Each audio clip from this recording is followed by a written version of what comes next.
Hello there! How's it going, everyone? We've got some more Halo Wars 2 for you today. It's gonna be great. 2v2 action, in fact. Let's take a look.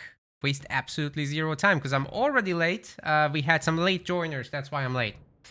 And there were some bugs with that, so we've quickly fixed it, and we're here now. So, 2v2, Rising Star.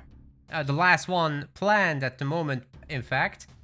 First place will take home 40, then 30, 20, and 10 pounds for the first 4 places, respectively. Now, the players are down here. There are 9 teams, which is pretty big for a double elimination tournament. I mean, teams, right? So it's 10 teams, 10 teams. That is 20 players have signed up today. I don't know what's going on. I didn't even promote this too hard. Just Discord ping, done, and everybody suddenly signed up. Interesting. When I try hard, they don't sign up. We've got Abi Rapier and Chechos. We've got Love Guru Caliban, Professor Franco. We've got Shock returning from the dead. I think he hasn't played for years. In a tournament, at least. And Strike. So that's Team France over there. We've got Sniper and Big Al. Psychic Wizard and Conquertol. Krautmeister and Captain Charlie. Doggy and Lemonland. Skynard and Sean, Smirk and Gamma, Shreko and Shadow Walker. So yeah, pretty good bracket. We're gonna cast some round 2 matches. And then we'll hop right into the winner semis and so on and so forth. Plenty to cover. Plenty of action for you guys. So enjoy yourselves. Alright. Very simple setup today, by the way. In the sense that we don't have any bans. We don't have any drafts. Just pick your leader and go. All you gotta do is like not repick the same leaders. Legend is asking if he can sign up. I'm gonna send you some hate mail. Signed, sign up to this. Alright. Are the teams correct on my side? I'm not entirely sure, actually. No, the colors are wrong. Let's fix that. Swap the teams. That should swap the colors, yeah? Yeah. Perfect. Sean did a massive upgrade, by the way, to the casting tool. Look at this. I think this is the button. This is the casting tool I use to like bring up the flags and the leaders and the intros and the whatever, the picks and bans. It's so neat. It's got like a very nice interface. Maybe Sean will share it publicly as well.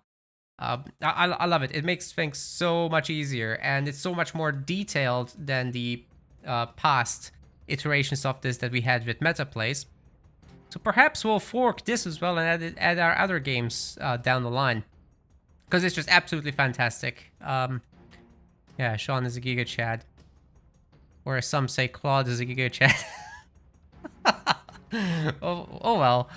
Let me just do some real quick business in it. Where was that again? I'm still learning, obviously. Ooh. Meanwhile, the game has started and I wasn't actually ready. That's bad. Ah, here. But where do you change? Ah. Okay, I got it. And now real quickly, set up the leaders and we can jump in. We'll be like 1 minute in into the game. I'm sorry, but these first setups are always so annoying. And I've got even the players wrong in the teams, sadly. That's all right. That's all right. Oh god, everything's wrong, even the flags.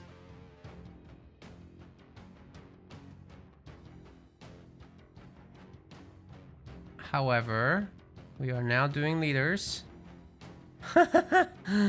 This is terrible. I apologize.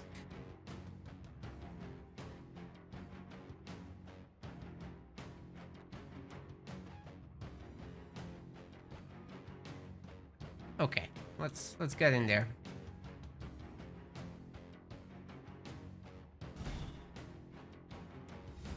Ladies and gentlemen, welcome to our Rising Star 2v2 League. In the blue color, this is Fluffy, also known as Charlie, and in the teal, we've got Kraut, who's playing as Yap Yap, and we've also got a Vordus in there. In fact, we can do this thing.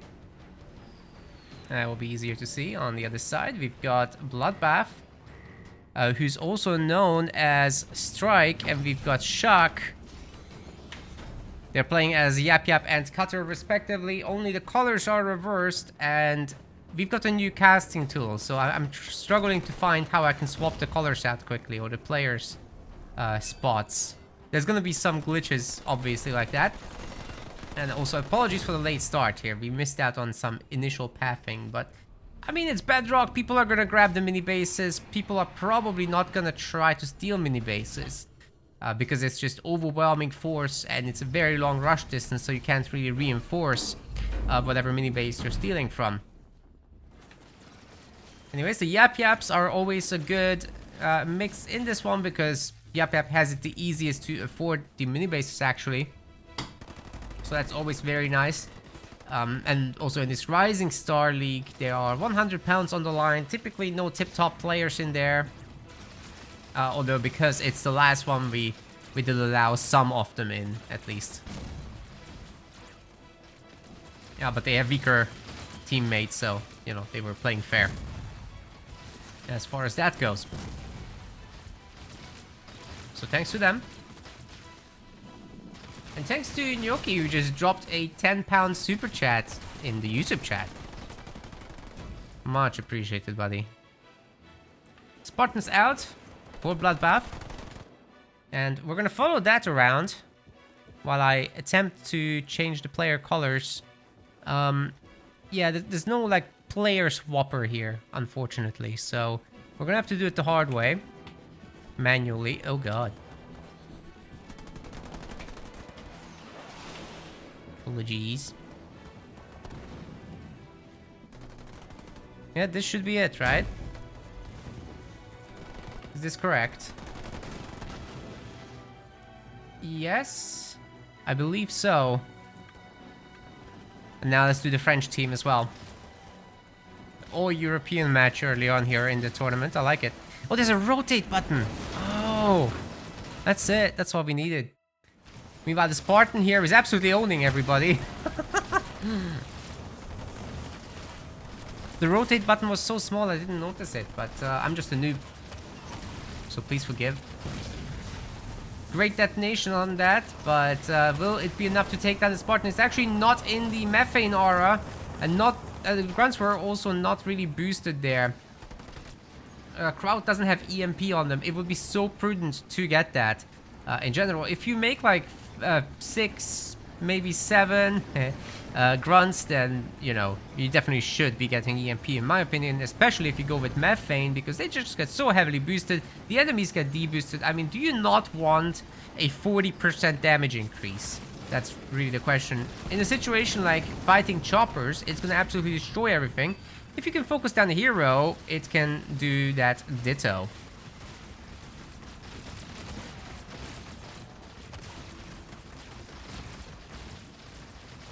And I don't mean the Pokemon. Hey, what is this? Cutter's dropping in the ODST, is gonna get beamed. But it doesn't look like it's gonna be a bloodbath because we are splitting beautifully. Nice. Buildings, however, are in serious trouble. Krautmeister is getting his kraut pickled. That would be a sauerkraut.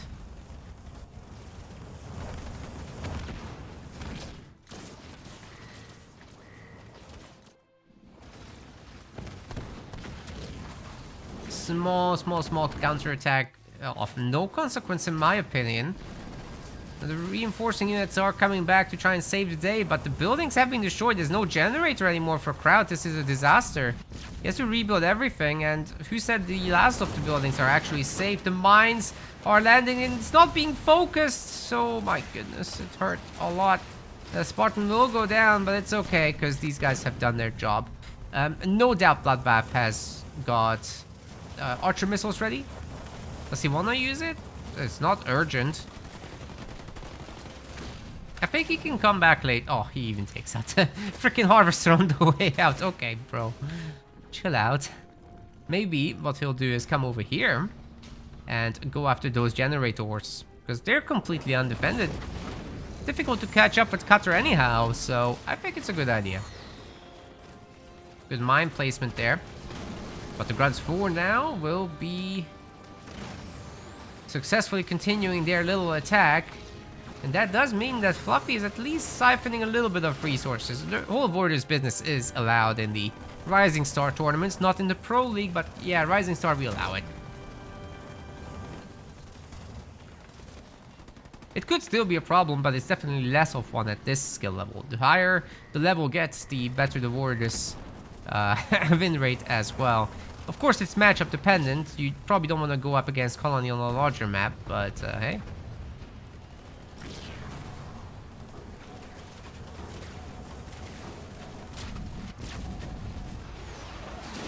Ooh, that's good.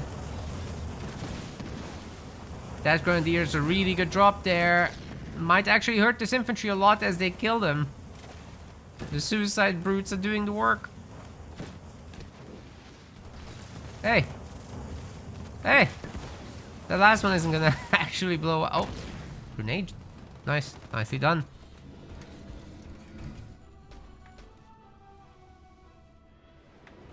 Oh, all this Halo 1 music makes me excited for Campaign Evolved. I mean, I spoke of it negatively before, right? But I've seen the videos and holy shit, it looks great. Maybe we'll do a random Metaplays Playday of that. I don't know. Just put get the mods together and jump into a 4-player co-op. I don't know. It'd be fun.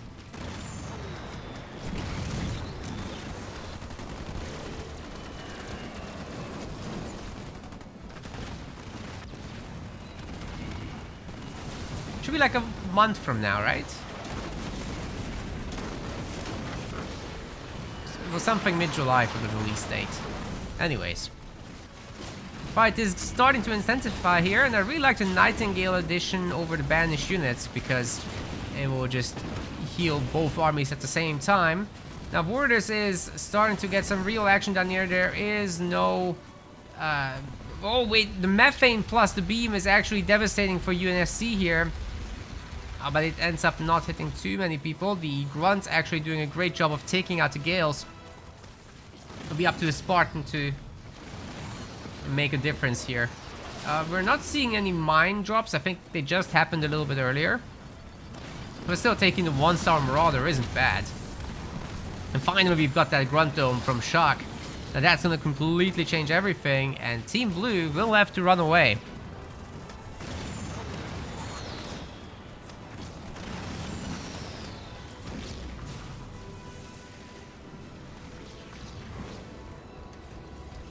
It's actually a remarkably close match considering all the suffering that Crowd had to go through, right? He's rebuilt beautifully. He's pumping elites, which is going to be fantastic against the UNSC here. And yeah, I know Dispersion Oslo Hellbringers, they're really good. Especially if they're coupled with Nightingales, and there's a Spartan protecting them. And they're guided by Marauders as well. Guided? Guarded, I mean guarded. Oh, Braves now. Shock is tier 3. Beautifully done. I mean, to be fair, okay, he has suffered a little bit with his expansion, but that's back now. Things are moving along. The problem is that that Crowd doesn't really have that, and once again, he's having trouble defending himself. I'm thinking he's gonna get big dropped as well with Bloodbath.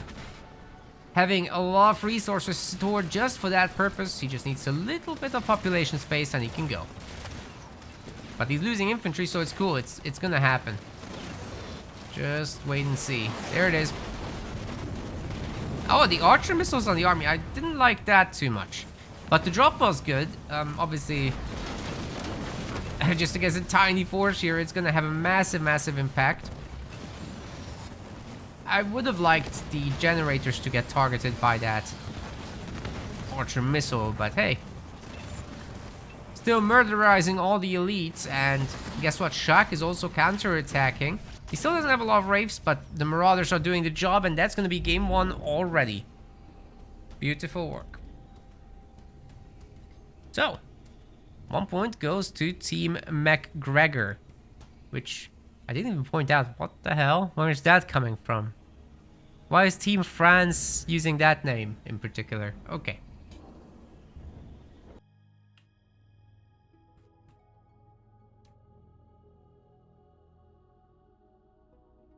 Who gets map? Oh, I think that was before we start. Okay, okay. The losing team gets map, and the higher seed gets the first map choice every time. But they should be all sorted now. So it will be basically Kraut and then Charlie picking.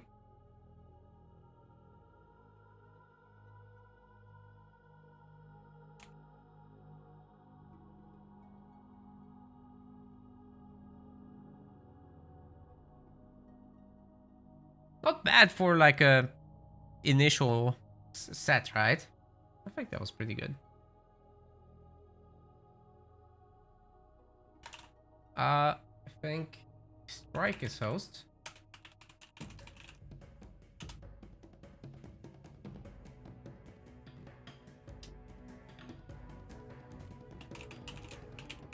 Let's keep it forward.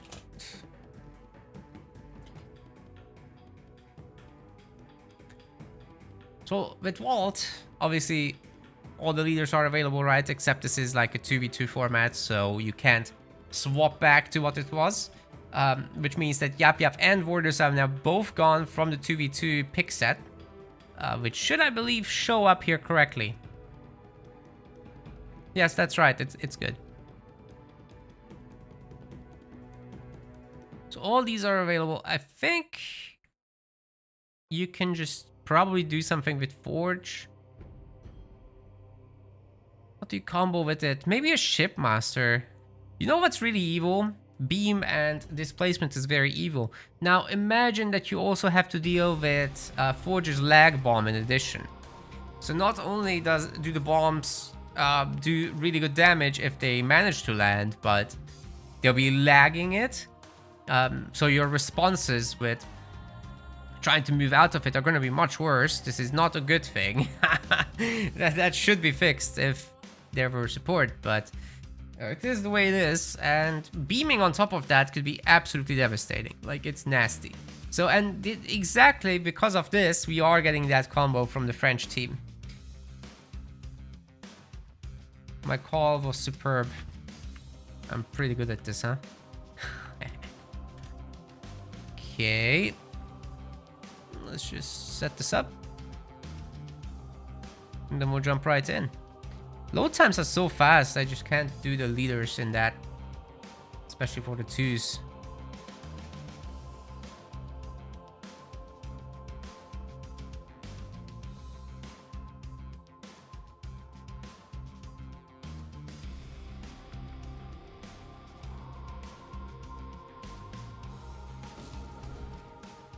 Ladies and gents, welcome to Vault. A bigger open map, relatively speaking, with a lot of choke points and a lot of need to travel due to the large rush distance. In the blue color, we've got Charlie, aka Fluffy, and his buddy Kraut here in the teal. They're playing as Cutter and Forge. And then on the other side of the map, in the red, this is Bloodbath, also known as Strike, and we've got Shock, known as himself. They're playing as Shipmaster and Forge, and just before the game here, I was talking about how devastating this combo could be in the long term. So first off, they're both really good at vehicle stuff, obviously. With Forge just reinforcing the armor of everything, with the Forge Hog having a great economy behind it, and then pumping vehicles as normal, right? But Shipmaster just has faster vehicles, so you put the two together. Shipmaster takes care of the mobility, Forge makes your army strong and large. And then you enter the mid game in a pretty comfortable manner. In the mid game, you get your displacement and you put an army somewhere. But UNSC not being able to really counteract that, Forge drops the bombs on them, which creates a little bit of a lag spike in the game, unfortunately. It's kind of abused, to be honest. And then, you know, people just are really gonna have a difficult time trying to dodge that. And then you add in your Shipmaster Beam at the same time. That combo is disgusting. I highly recommend it. Well, let's see how the all-UNSC team can handle it. And of course, after that, you have to handle the Shipmaster shenanigans on top of that with the big drop. Well, it's not big, but it's very high quality, the Spirit support.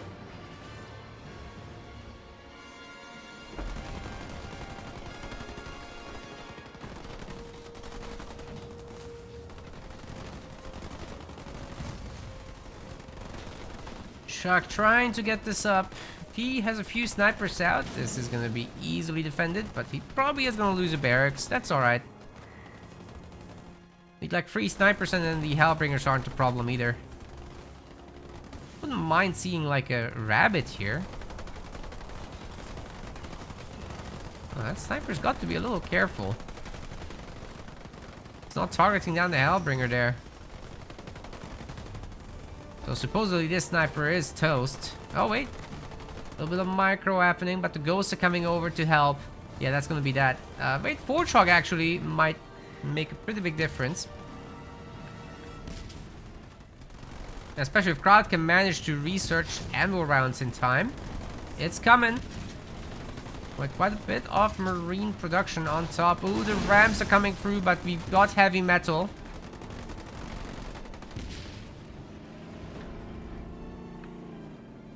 Not gonna rush it with anvil round, but it's a problem that they're not going together. That's definitely not great.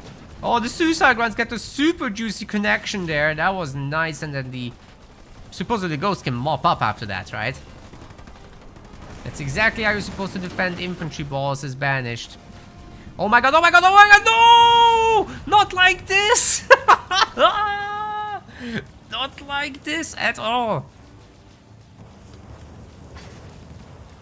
That was a bloodbath.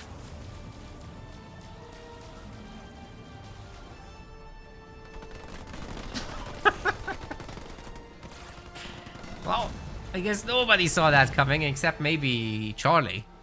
Well played. The ghost couldn't see up the ramp, of course, like... So high ground vision must be obtained first. Spartan's here to make a mess of them too, but there's not much support. Just a little bit of grenade marines, but I'm not sure it's enough.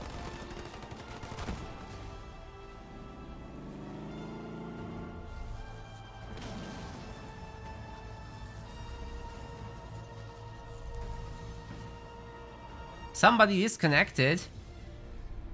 Is that it? What?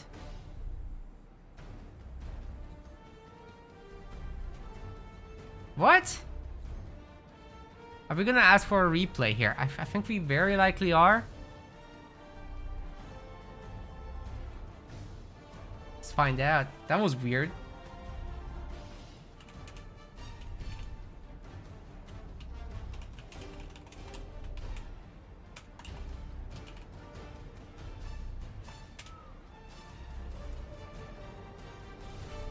I'm not sure. Because that could be a 2-0 already.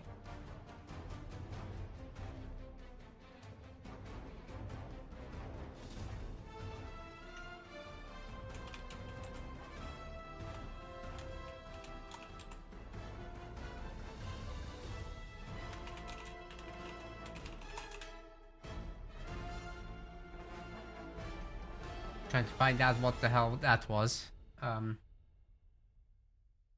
I figured...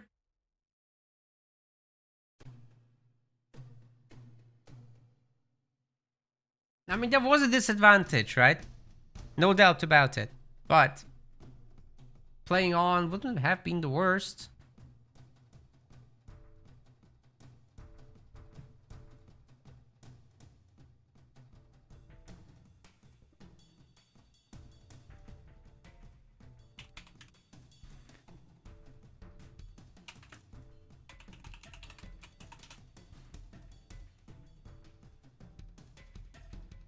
Yeah, they're giving up. They're giving up. So that's going to be a 2-0.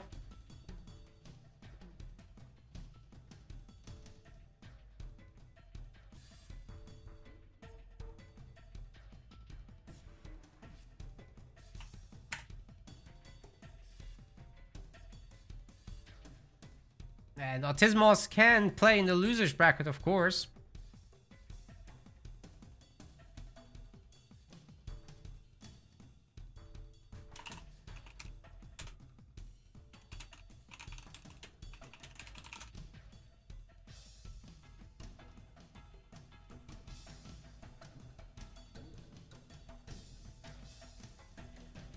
All right. Well, so Team McGregor moves on, and we've got Pride and Prejudice supposedly in round 2 to cast against the winner of Lemon Dog and Shadow Shreko. Looking forward to that. But we don't yet have it. Those guys are currently fighting. So we're gonna have a bit of a break here. If you guys are having fun, feel free to follow, subscribe, like, all that stuff. Much appreciated. And we'll be right back with another round 2 series then. I'll go and answer some questions from the players in the chat meanwhile, because they've got many questions today. Alright, go and watch some clips. Hey, if it works, it works. They're probably gonna kill that Chosen just now, but teleports out last second. Oh my god! He got killed out! Holy cow! How did he make that? You're kidding me! He gets away! Oh man, that was...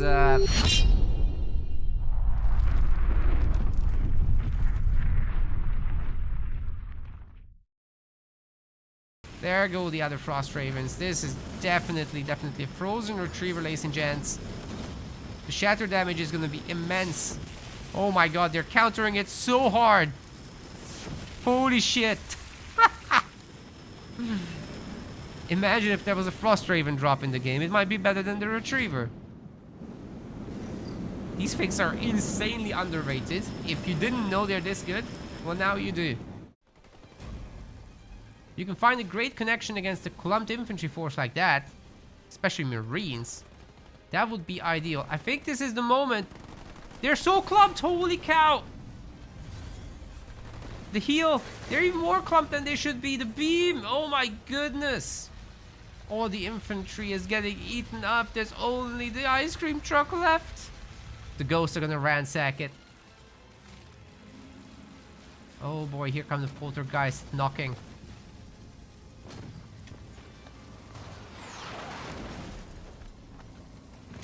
Oh no.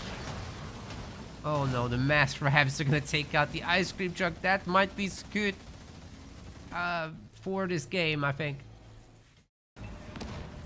Something going on the other side. I would say that classifies as something going on. That was such a good punish. Are these guys gonna... Oh my good lord. This entire crew is gonna get wrecked by the locust beams. Oh my god, oh my god, oh my god, oh my god!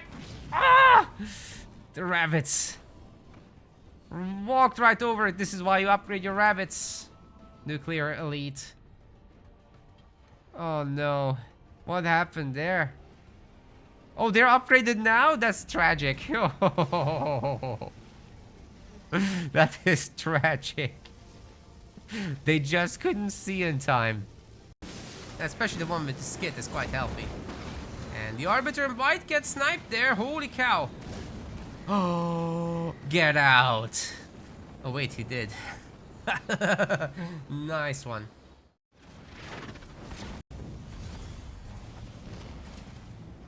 The Plasma Bolt business, but all the squad members are coming. Oh, Suicide Grunts! Suicide Grunts say no. No squad members coming back. That was sick. Whole infantry blob destroyed. And now Team Red really has some initiative. Blessing Beam is ready for Sam, so he might be able to clear up those engineers. But Aatrox is... he knows what to do. He has enough to constantly have shields up. So that's gonna help a lot with that. I think he should... he needs to call out. He needs to call out! Oh my god! He's losing all the engineers! Holy shit! Aatrox just lost everything! Interestingly, there's no cloak here. That would have helped a little bit to make this job a little bit more difficult. Anyways, Scoot's coming around with all his Wraiths, save for a few to take down Minis with on the far side. Eradication's coming down on the army and Scoot's sitting right in the middle of it. Oh, yo, yo, yo, yo, yo, yo. He's eaten that. Now let's see what that Scrap can do. It's certainly going after the Mega Turrets. Doesn't need the Stomps. Holy shit! Aatrox wasn't looking at the mines. Oh my god. That is insane. Scoot just absolutely abused this poor man.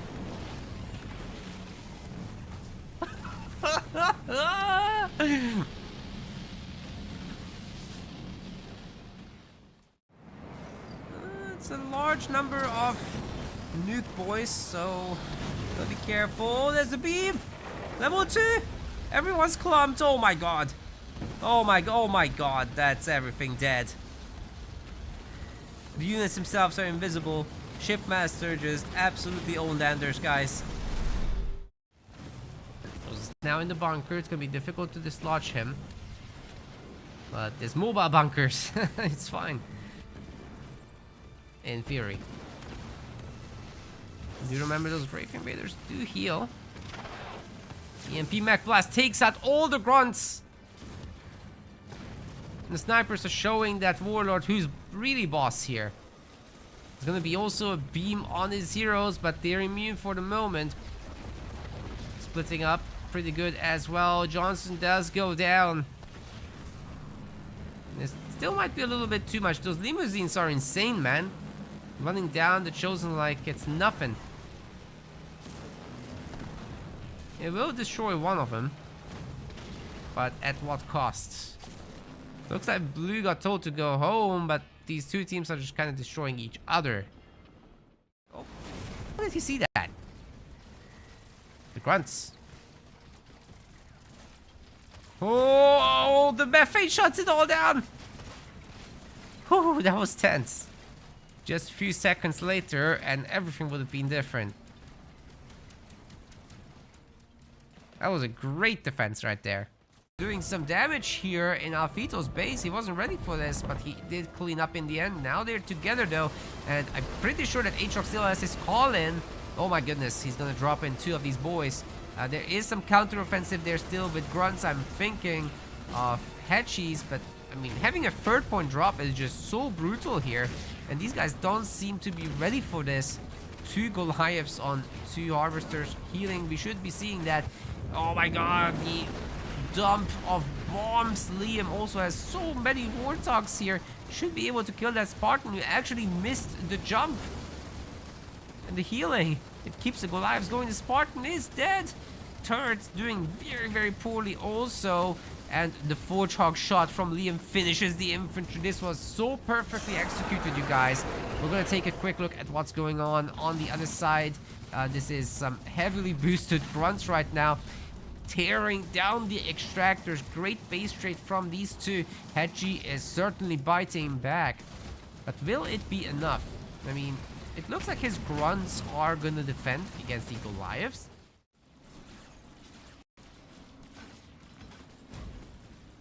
Oh my god, the beam!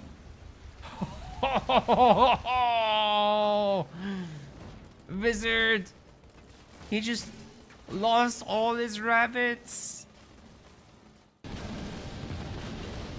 But hey, these guys can just smoke the base forever. There's no detection here. So it's technically all good. And they are healing it. Drop another smoke. It's perfectly fine. Oh my god, Liam's base is going back to full health. That's gonna work very nicely with that mine.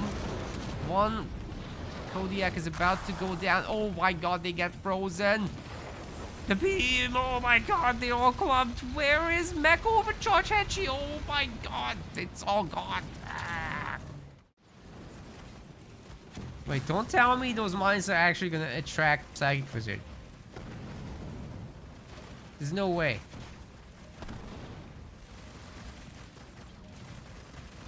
You're lying. No.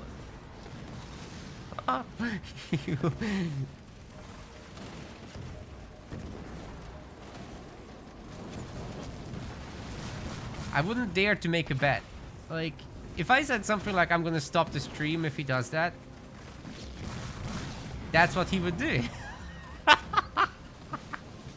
Jesus Christ, man.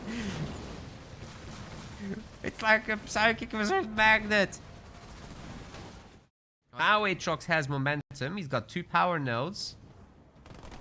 So because Dark kinda fed Aatrox the choppers 1 by 1 or 2 by 2, I'm not entirely sure he can keep up anymore. Maybe if he can manage to get out a few more choppers and like have 4... He just lost more choppers. Okay. Yeah, if he had the numbers, then fine, but... Oh, Aatrox, what are you doing? Oh my god! He just lost everything! Okay, that turned around on a dime. Ghost. Spartan. Stick together. I think that's kind of what needed to happen. Oh my god! The drop turret stun and the mines! Woo! Defending here. Alright, hope you enjoyed some clips there. That was a long wait on our end, but we are mostly set up. Just a set of players needing to pick leaders now, and we should be good to go. Map is Bedrock.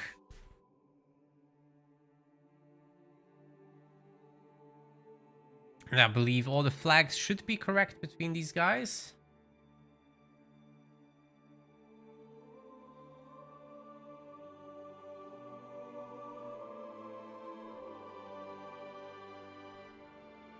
It's just a matter of loading in here. Although the best of threes today, this is still a round 2 match, and then we'll jump into the winner semis and so on. Although at this rate, it might look like the second winner semis might get covered. We'll see. We'll see, but it might happen.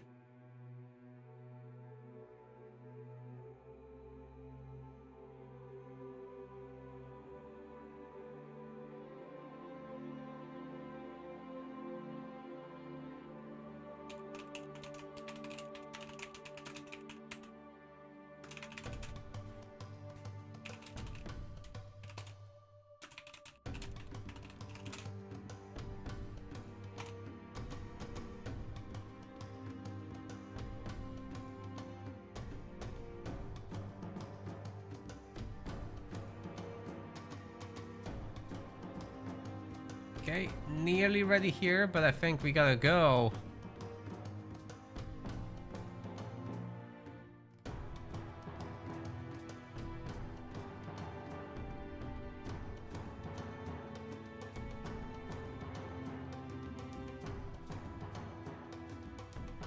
Okay, the last check mark needed, and we're off.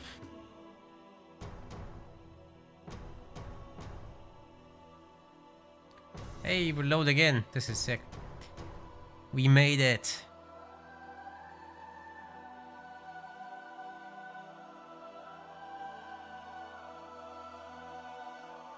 See, I'm getting faster with the whole thing. We're gonna be in momentarily. And we'll catch the first 15 seconds, more or less. Alright. Ladies and gents, welcome to another round 2 series from our Rising Star 2v2 League for Halo Wars 2 here with MetaPlays. In the blue color, we've got Lemonland, and in the teal color, we've got Doggy. Together, they're Lemon Dog, and they're playing as Yap Yap and Serena. On the other side of the map, we've got Love Guru Caleb returning to tournament play, and we've got his buddy Professor Franco. They're playing as Yap Yap and Shipmaster. Now, generally I'd say these are pretty good picks for the map. Especially Yap Yaps are really the staple picks for Bedrock 2v2s. What you reinforce that with is another story entirely. Serena is exciting because you can just capture the power node. It has to be Serena doing it so that you get the ice around them. Then that should lock down the majority of the map with that. Now LGK is getting cute here, stealing mini bases. It's always a bit risky, but Yap Yap has the best chances of doing something with it, especially if there's going to be an early barracks, and Doggy maybe isn't grabbing an early barracks, but he is. He knows how to respond to this stuff. I mean, he's watched all the tournaments, I'm pretty sure, and he's playing in most of them too. Lemonland is attempting a mini base deal as well. Being a Yap Yap, he could succeed at least a little bit, but honestly, if he gets overwhelmed, I wouldn't be surprised. The Shipmaster is interesting because you'll get some very quick power node captures with the elite grunts, or you can go Ghost and just have really good map control overall. They're fast, they are decent against infantry, reinforced with some suicide grunts, and you're partying. However, Love Guru Caleb doesn't do the barracks rush here, as I may have mentioned. He's not doing that after all. It's just a pretty chill 2-generator build in the end. He's still got a raid camp, but I'm pretty sure this is going to be for heavy grunts in order to help take power nodes over and stuff like that. The Lemon is flooding the cannon fodder. I'd love to see some Rio units from our boy. He is making some heavies now. That's good. It's Lemonland. He's the only person that is making the brutes. Let's see what they can do. They're going to be facing other grunt riders, so Love Guru Caleb isn't just making heavy grunts here. He's going to want to counter those riders with his own.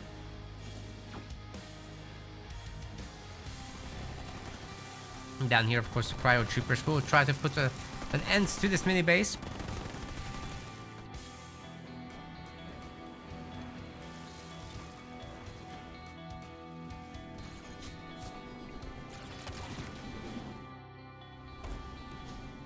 Oh, I bet the guys didn't expect this. Professor Franco has some unupgraded power extractor here. The ghosts are coming home.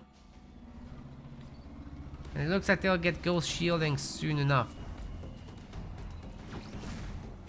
So ramming's definitely on the table. I think they can defend the extractors without too much trouble. Yeah, that's a great ram. Good job by Professor Franco.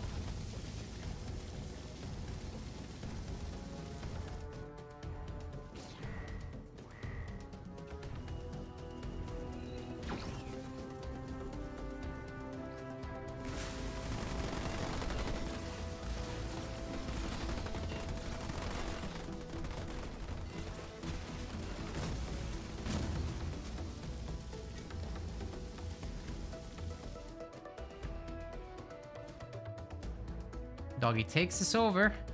Avoids the mine somehow, that's nice.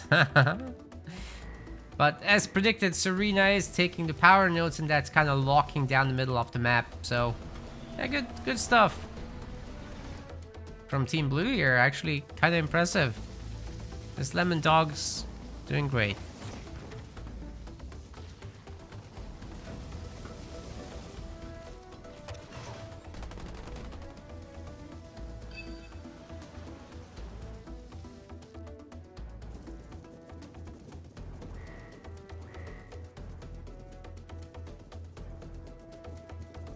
See if this little attack is gonna do anything. I mean, there's a counter attack to consider. The mini base has been cleaned up. Game looks a little laggy. That's because it is.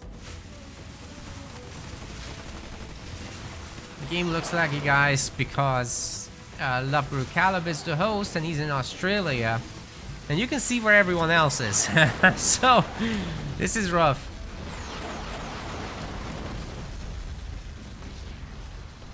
Beam actually gets 2 methane wagons. That's fantastic cost efficiency to start with. It's not like an epic beam, but it's a very cost effective one, so you really shouldn't complain about it. I shouldn't. Well, let's see if those Cryo Troopers can keep the grunt riders at bay. It looks like yes, especially because the heavy grunts are supporting against the ghosts. So if Blue just wins the infantry war like that, I think they might be able to run down the expansions as well. Should be no problem at all.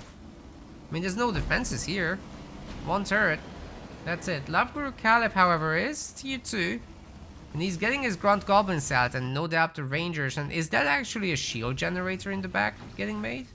Show me. No, it's a normal turret. What the heck?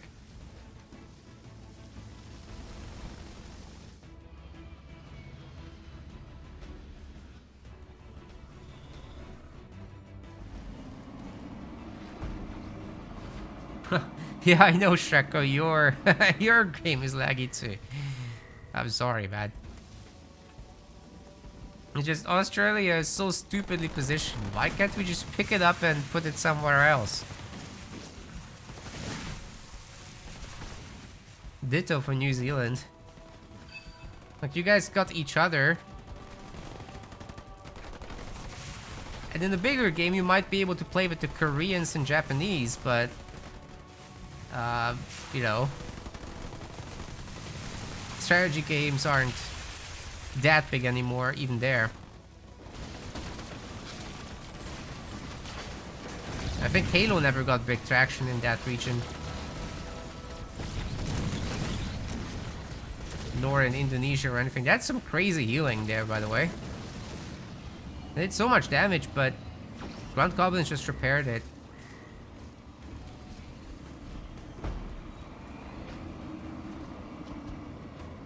If I recall correctly, Vietnam has actually like a massive Age of Empires 1 scene, but they never moved on to another RTS.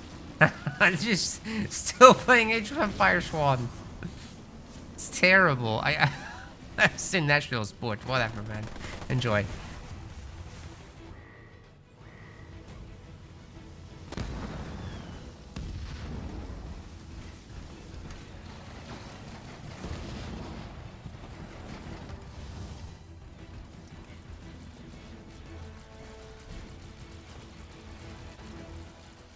I mean, Lance definitely gonna lose that. But at least, hey, he's tier 2. Pumping his own Grunt Gobos.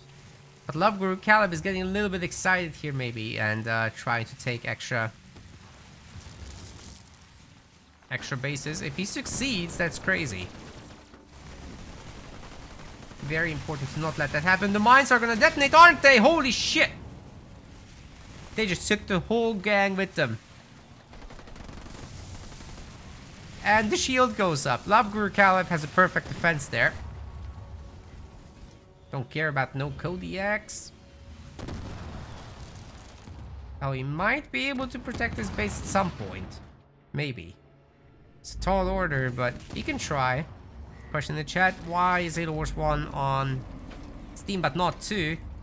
Because Microsoft silly. We have a whole video up on YouTube about this. So check out our video titled, I think, Halo Wars 2 deserves another chance or something like that.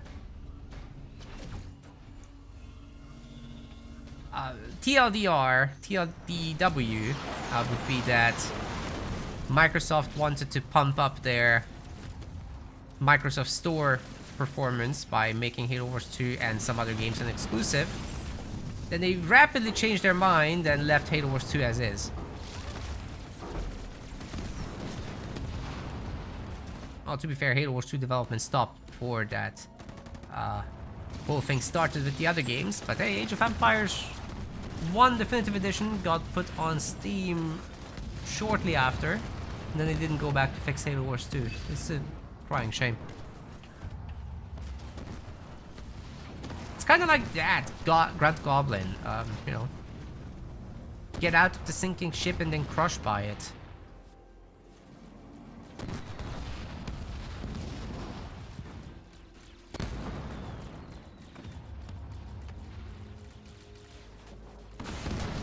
Kind of wild, these ghosts are actually taking out the Kodiaks, but hey, great value for them. It looks like the LGK might be going to tier 3 shortly. He's got his free generators and all the upgraded buildings, as one should. Professor Franco's feeling safe, and in fact, he's going tier 3 as well, so that's a great transition. I think Team Blue is starting to struggle a little bit. The Lemon Dog is getting its, you know, lemon juice squeezed out a little bit. Doggy is the one in bigger trouble because he just can't get his expansion up. At least Lemon has that. But hey, maybe Doggy can surprise us with a bit of a... He's not gonna surprise us with the mini-base Condor, that's for sure. Unfortunate. Another question in the chat, how many teams have signed up? Today we have 10 teams, that is 20 players, it's insane. I didn't even promote on YouTube. Is that the key? Just put minimal effort in. And then the players will suddenly be here.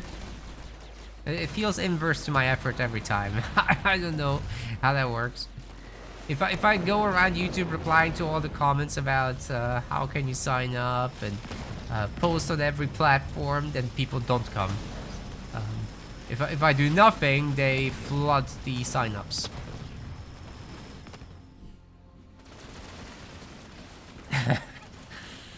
Oh man. Maybe I'd look at 2v2's Rising Star differently if that had always been the case, but even now we just have 20 viewers on Twitch. We can't keep this up, man. Things need to improve, and I think Pro League is the only way. People watch that. We'll release some graphs in short order, by the way, about that. Okay, we've got a big drop to try and counter. The mini base, at least the base gets taken up. The LGK, meanwhile, is absolutely partying here, man. I mean, look at this. He's stolen 3 mini bases. That's an immense amount of income and leader power XP. And Lemon is just getting kind of overwhelmed here. Oh, he's getting beamed too. That's rough, dude.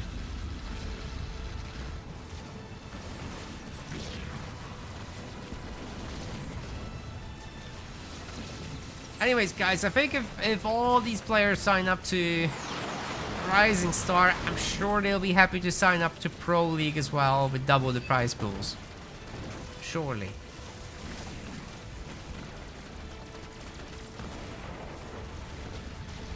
Right. That's how it should be.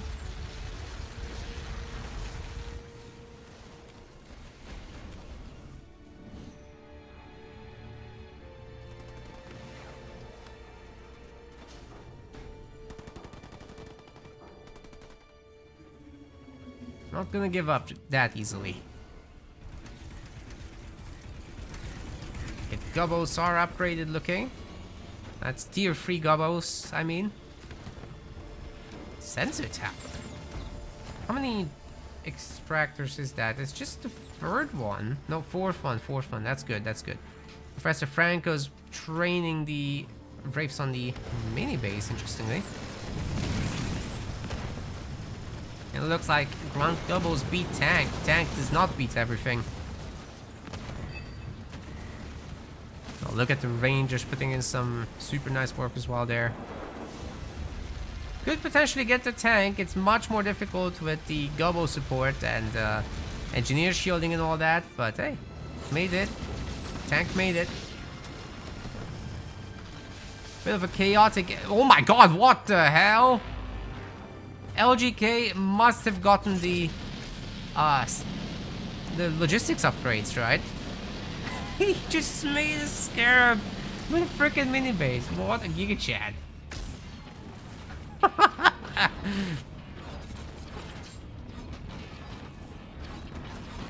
Ozzy, Ozzy, oi, oi, oi.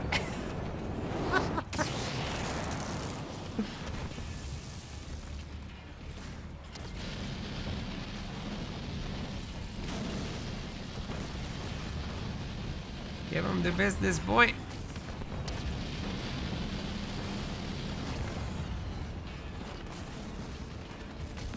Yeah. It's so over. Great, do a victory lap.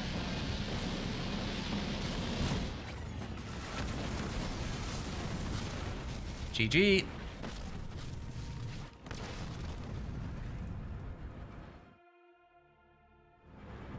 Yeah, beautifully done. No words to describe this.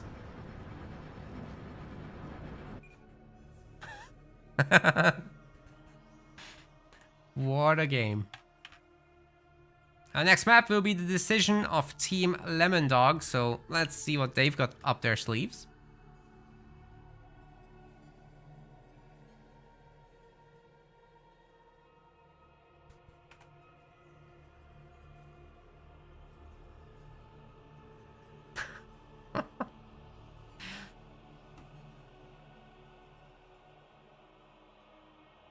Now, taking a look at what we've got going on in the bracket as well. Looks like the first match is finally finished up. So that's good. Because that means we are here. Go away, ad. Get the Uber Teens account, guys. You can get your kids a PS5 potentially. Anyways, we've got this Chotleon versus Probably Drunk coming right up in Winners Round 2, and then Daddy's Home versus Psychotol. I don't know if they've not fought or something, but they should absolutely wrap up that series, I hope. And then we can maybe catch that Winners semifinals depending on how that goes, but probably not. Probably not. I suspect that our Winners finals will be taking quite some time here.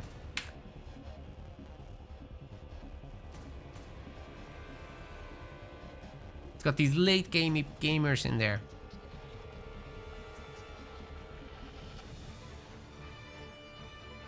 The Sentry band, yeah, it's not on the list.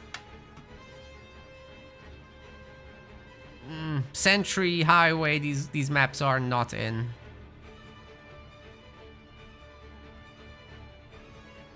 We could put them in, but it's like tragic if we do that. The lag would be not the lag, sorry, the game duration would be insane, especially with Sentry. Like in 2v2s, I suppose you can supposedly break stuff with vultures, but life is tough. Arbiter would be amazing there. Like, how do you even stop that?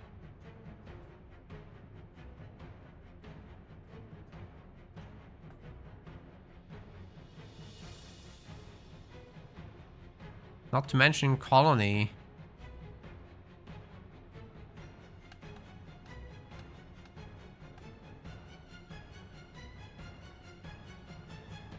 Definitely something like... Oh.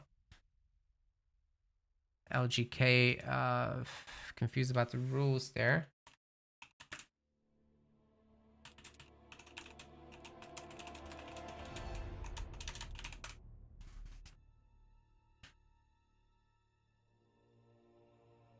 Sentry should be allowed. I'd never be able to sleep again. People would keep me up. Perpetually have me cast one tournament. We'd never leave.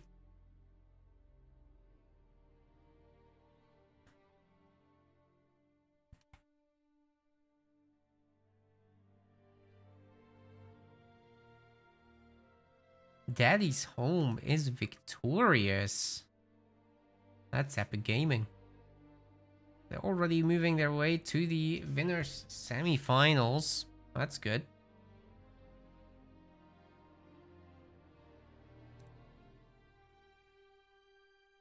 But meanwhile, we're starting to load into a match, so let's gear up for that as well.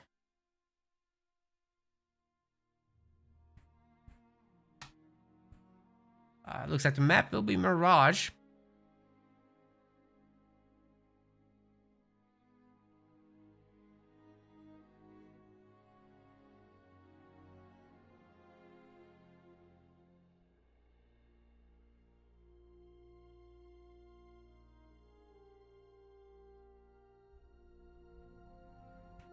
And we've got an all UNSC match. This is insane.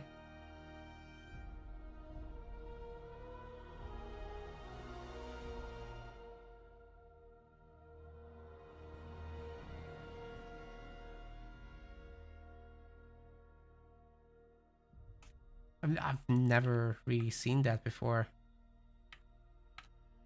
It's gonna be interesting. Alright, here we are with game 2 on Mirage. Now, this is cool. Team Lemon Dog is all UNSC, Forge and Jerome, but what's even more interesting than that is Team Red, Pride and Prejudice, is also all UNSC. So there's not a single banished here. There usually is. So Forge and Cutter on the other side. Guys, snipers in the garrisons are going to be pretty key because of that. This is definitely not one of those maps where you're going to go heavily into scouts, especially as UNSC. So I think the snipers are highly decisive here. Obviously the Forge Hog will play a big role on both sides. It's difficult to take it out. But if you've got grenade marines, if you've got mines, you should be in a relatively comfortable position. And then once people are able, they'll be wanting to expand, but it's easier said than done because the middle mini base is where most of the fighting will happen early on. And the bases are pretty close to that. Everyone can expand only one time here. It's a very, very claustrophobic map for 2v2. Doggy is enjoying the middle mini base for now. But we'll see for how long. Gonna try to get out his Jerome. Them land working on the Forge Hog soon. And obviously Team Blue has taken the garrison, so that's gonna help them a little bit. Love Guru Caleb has the farm mini here. He's getting Hellbringers out. So Sniper should be a very solid counter to it. Franco is getting no hero, in fact. Just Marines with grenades and snipers. He doesn't have many Marines even, so this is going to be very interesting. If the snipers take the garrisons, you just don't take them out with other snipers. That's almost impossible. So I'm really liking the situation of Team Blue here, but Pride and Prejudice is going to have a little bit more units. Figurative. I figure.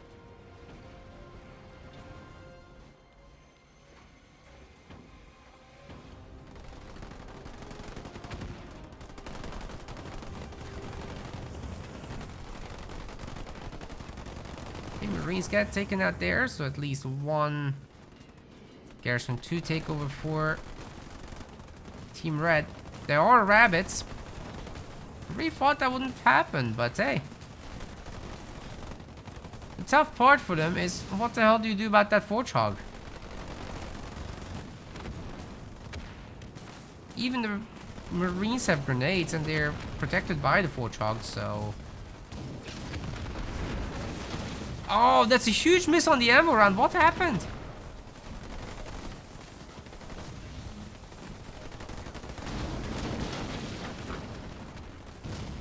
Some mines getting pre-placed. Two Marines run into it. And some of the yellow snipers are now in the garrison. One of them is... Oh, great ammo round, however, from Team Blue.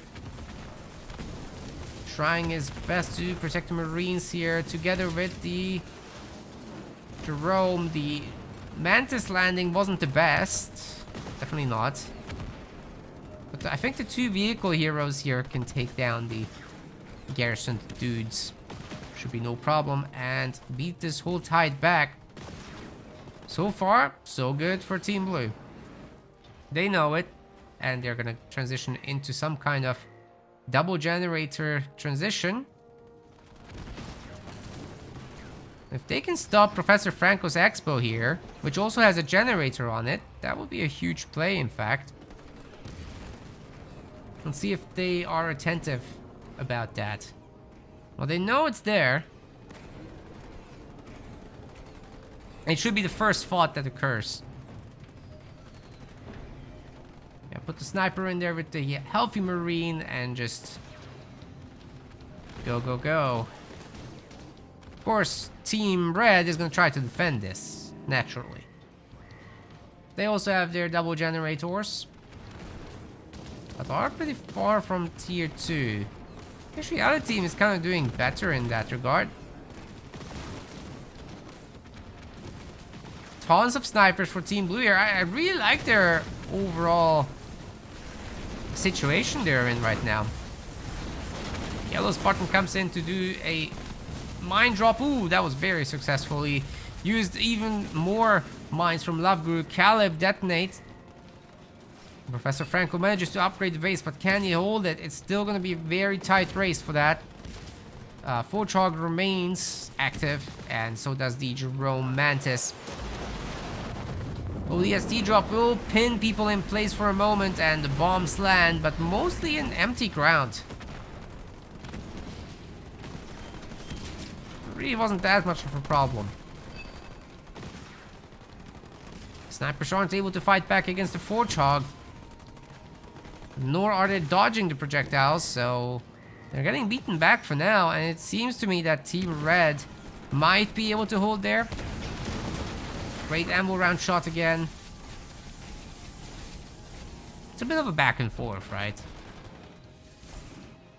What's the deal here for LGK? Looks like he has a generator coming up. Tier 2 is on the way. Lemonland's already in Tier 2, however. If these guys can get a little bit of Mastodon action going with a little bit of Nightingale support and units inside, mostly snipers and Marines should be enough. I think they'll be comfortable from there. The turret's now active. I'm surprised these guys still aren't attacking. They're gonna lose their own base if they don't react to that either. I think they must destroy this. Like, it has to happen. Oh, low health sniper goes into the Mastodon. That's great.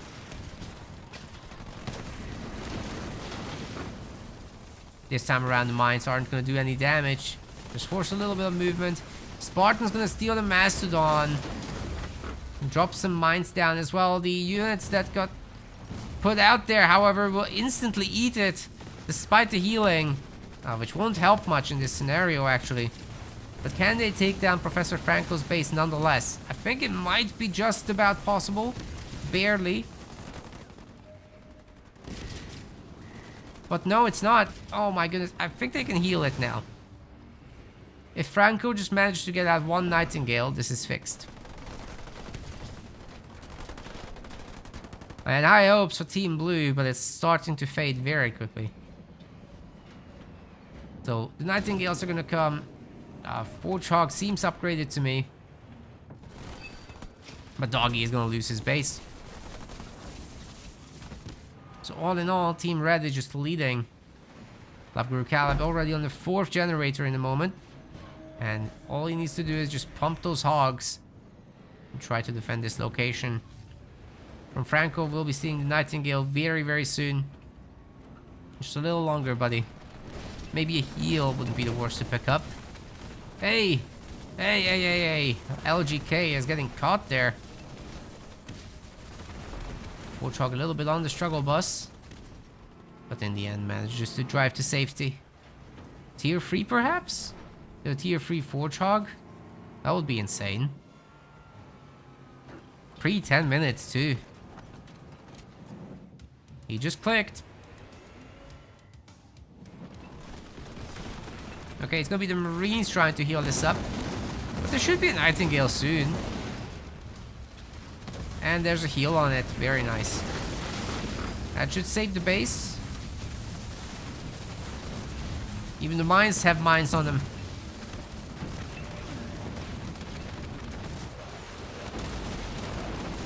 Yes, these get dropped in, and we've got surprisingly an Archer missile drop there.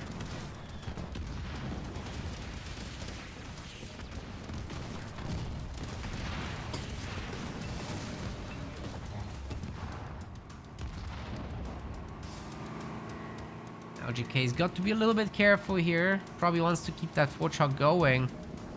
Got so much power, he might actually just want to spend that into Condor at this point, but he's probably not going to do that. Just get the Fortrog upgrade, you'll be fine.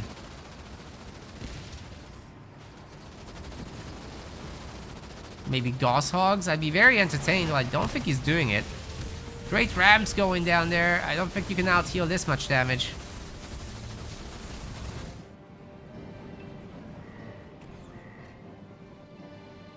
Kodiak drop or not, they're not able to take down the base. Just some buildings on it. But LGK already has a 3rd base coming up. He's now bullying Lemonlands. A mini base there. I'm surprised no Hornet was added to try and counter the Warthogs. It will be fine, right? Like, Hornets are not great, but they can beat Warthogs, at least. Gosshogs, yes! I love it.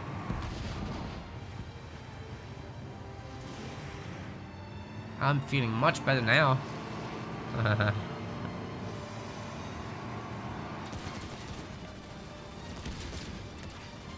Who is the current Halo Wars 2 champion? Probably Cars. In 1v1s, anyway. In 2v2s, it's hard to say.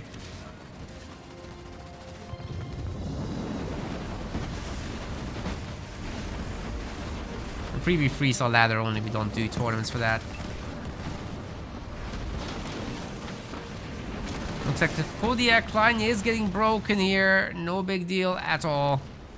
I like the addition of the 2 Hornets, like, just against the vehicles. It's kind of nice here. Lemonland still trying to hold on, but he's not tier 3. He's not going to tier 3. Try to upgrade his vehicles instead, but LGK can do that because he's got more expos too. Shouldn't be a big deal. And yeah, he's gonna lose some hogs, but it's okay. Just huddle in the heel. Take some buildings out, let the Forge Hog do some work.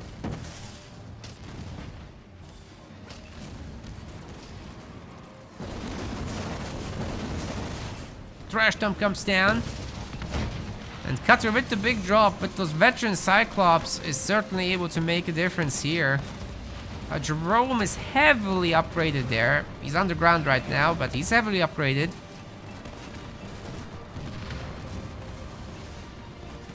Might be able to snipe the other Jerome.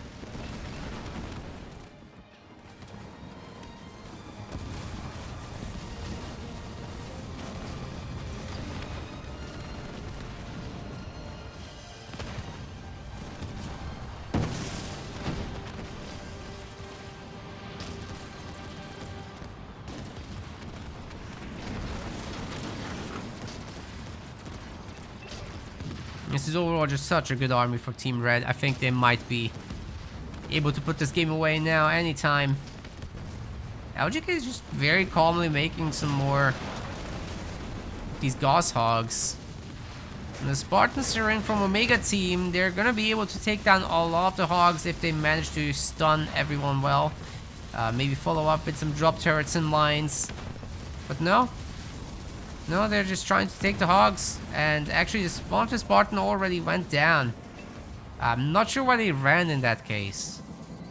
Like, these guys are not very strong heroes, to be honest. If they can take over some strong vehicles like tanks, then great.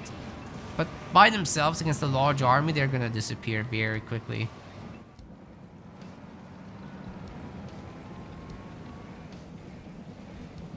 And no cheating accusations in the chat, please.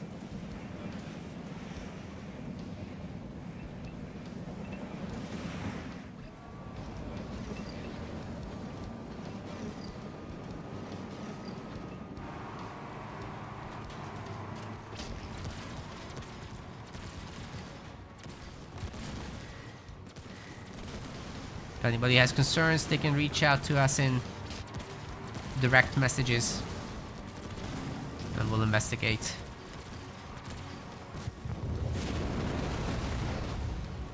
Damn, this base is gonna get wrecked with leader powers and units. Doggy looks away for 5 seconds and loses everything. Brutal.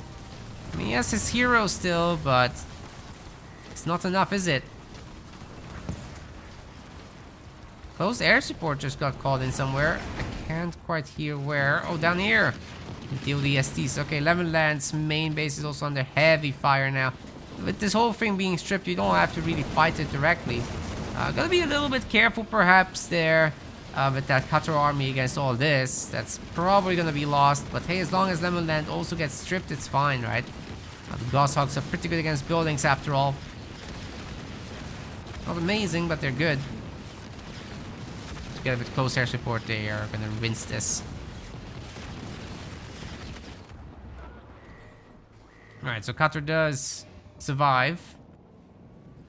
Franco is still pretty rich, could do a big drop at some point, especially if he gets the population upgrade, but he's getting infantry level 3 for some reason. Lemon is trying to heal. I mean, it's a tier 3 base, right? So, pretty strong, but there's not enough healing in the world for that. Looks like LGK will finally lose his hogs and have to switch into something better. Which he doesn't have, he's still making hogs. They're gonna be tier 3 soon. Oh, look how many more he's got, that's crazy. I'm surprised he never switched into vultures, but hey, if it works, don't change it.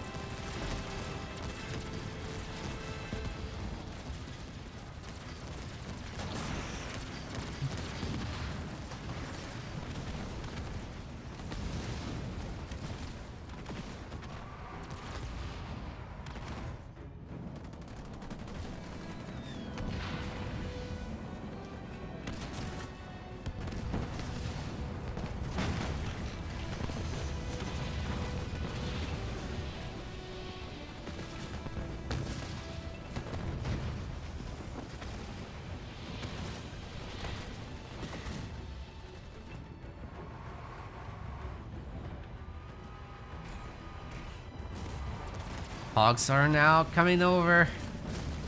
Woo! LGK says it's over.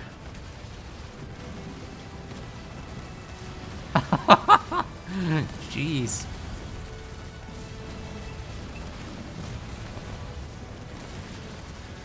It is time to leave, it's true, but they're not leaving.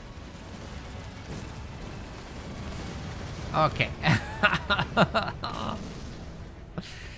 Yeah, that was pretty over, to be honest. I'm not gonna lie. Either way, well done by LGK and Franco. Team Lemon Doggo are gonna go into the losers bracket. Good luck to them there. That means that we're gonna face the winners off against the Frenchies here. After a relatively swift 2-0 here. This is what we're looking like. So again, still no result here from winners round 2 in match 3. Hope those guys are on the way. Legend, if you could please make sure those guys get started. Assuming you're around. And yeah, we're gonna cover this Pride and Prejudice versus McGregor match. And if there's time, we'll cover this, but they can start anyway if they need to. Psychotol and Birdwatchers should be playing now. And Lemon Dog can go up against Shadow Shreko in the losers bracket. Those are all best of ones. They should go quickly. Not sure if we'll end up covering losers semifinals over there, which is a best of 3, by the way. But hey, if there's time, if it naturally aligns, we will cover it. If not, then not. Now, let me just find out what else there is. Oh. Okay, Cholteon and Probably Drunk just finished up. That's good. It's a 2-0 there. So Cholteon and Daddy's Home can start simultaneously. If anybody wants to cast it, they can. But we're gonna go ahead with Pride and Prejudice versus McGregor over on our side.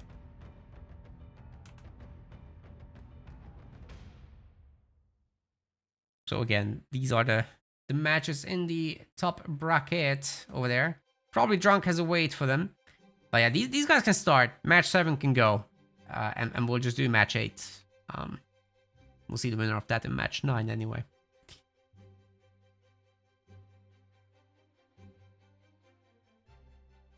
Okay, cool.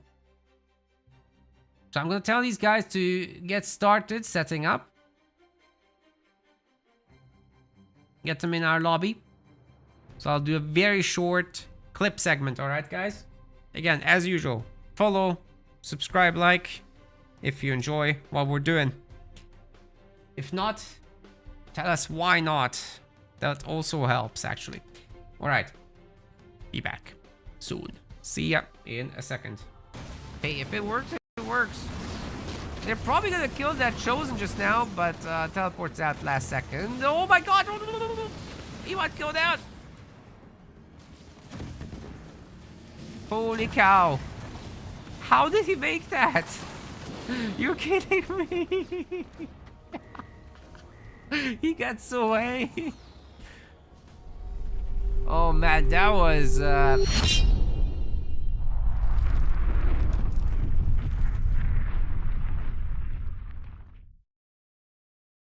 there go the other Frost Ravens. This is definitely a Frozen Retriever, ladies and gents. The shatter damage is gonna be immense. Oh my god, they're countering it so hard. Holy shit. Imagine if there was a Frost Raven drop in the game. It might be better than the Retriever. These things are insanely underrated. If you didn't know they're this good, well now you do. You can find a great connection against a clumped infantry force like that, especially Marines. That would be ideal. I think this is the moment. They're so clumped, holy cow! The heal, they're even more clumped than they should be. The beam, oh my goodness. All the infantry is getting eaten up. There's only the ice cream truck left. The ghosts are gonna ransack it. Oh boy, here comes the poltergeist knocking.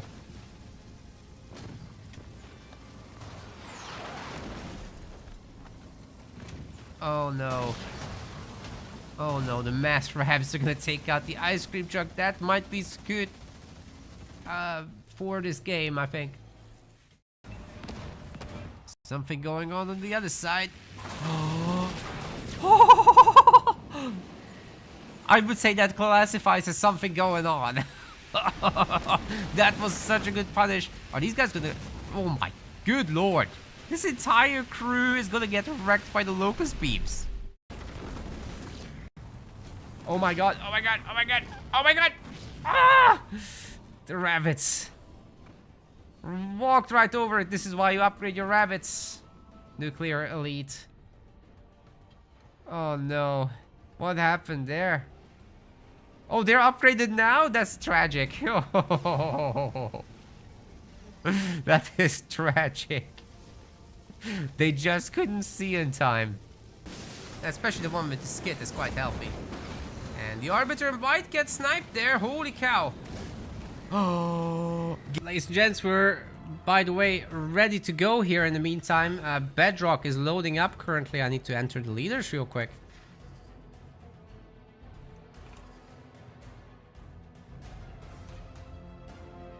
So let me get going with that.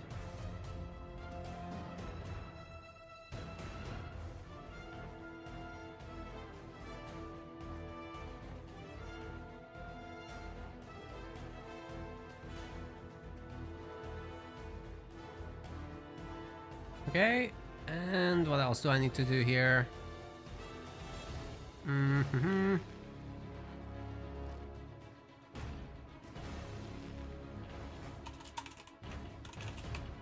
semis for the title, and we're in.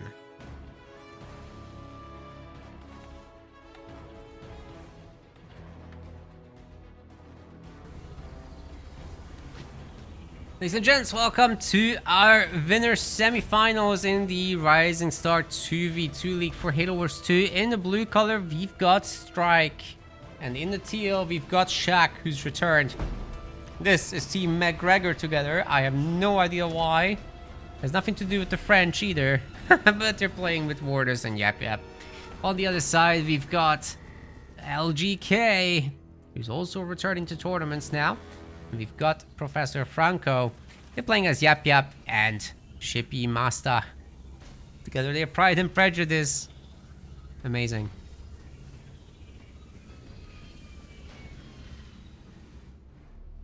Now the Shipmaster Yap Yap combo works out great on the map. Yap Yap is just the default pick. I explained this in the other series already. You just get the mini bases so easily. You don't open Chopper if you don't absolutely have to. And you should be fairly comfortable with these little cannon fodder.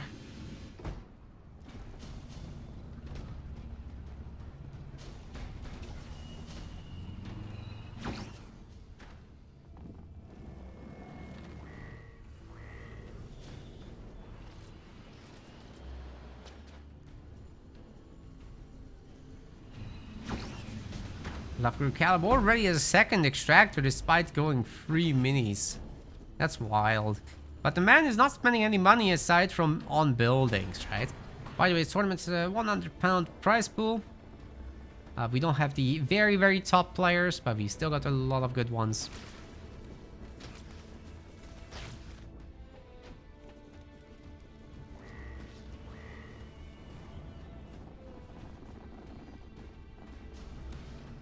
Shaq's not going for a second generator, interestingly. Oh, wait, he is! He's doing a Mexican gen. What is going on? I mean, you can do that, yeah.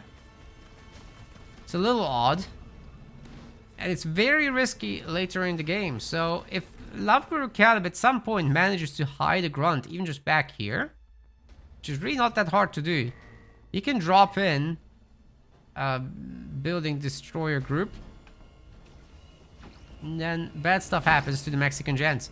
We've got Wardus in tier 1, which is also highly unusual, by the way. But hey, Wardus in the Rising Star League, unlike in the Pro League, does get allowed to use... what's the name of the leader power? I suddenly forgot. Combat spoils. So you can siphon resources off of enemy buildings, which is highly profitable long term, especially if you end up attacking those tier 2 or higher full bases. We got a bunch of ghosts. Those are going to be difficult to handle until there's mine grunts, which there are actually 14 of. So they have to be really careful engaging with this. Should be seeing some suicide grunts from Professor Franco. He's got some. They're locked in the mini base. I'm sure at some point he'll release them. And meanwhile, we've got a little bit of action here from the Cannon Fodder trying to get in. But they're not really going to do much other than tickle the extractor. And it's really just a tickle. They get taken out so quickly by the choppers. Good job there, boys.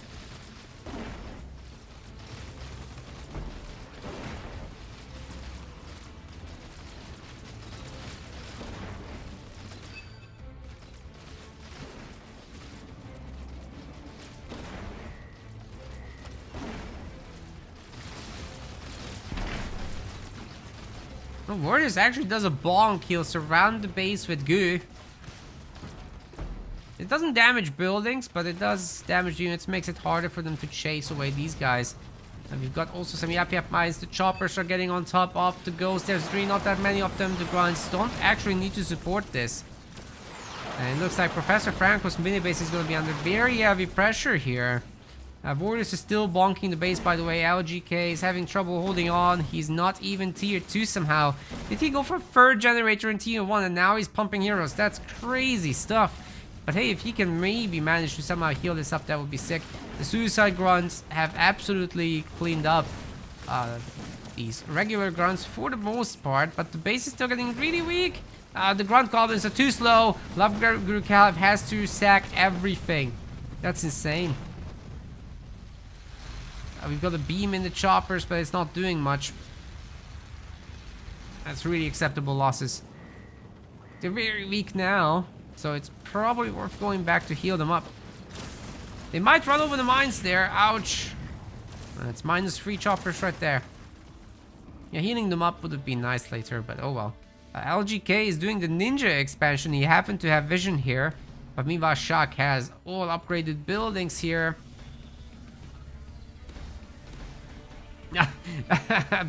Our Patriot is also confused about the French Team Irish Fighter thing. Same. I have no idea what's going on.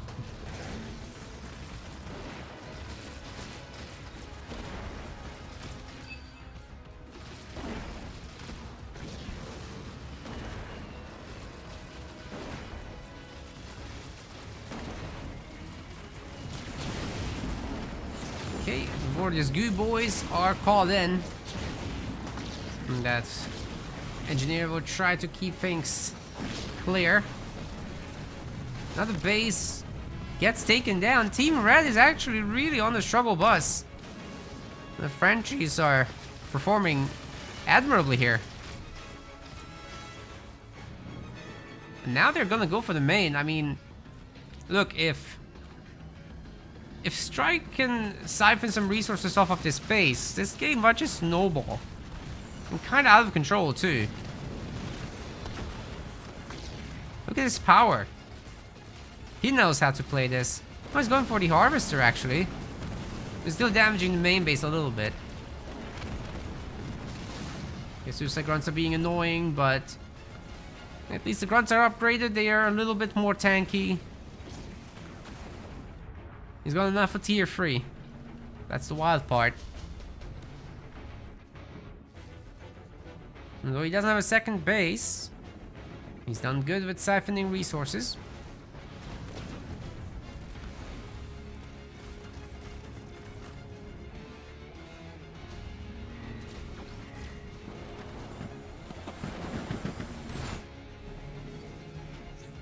LGK just can't get a second base for himself, man.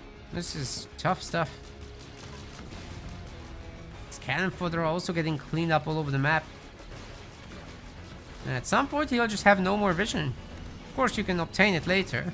Surprised that Shaq is actually going for a Banshee transition. What's the plan there? I mean, he's Yap Yap, right? So they're not particularly all that. But hey, they are mobile still. They can fly over the little boxes.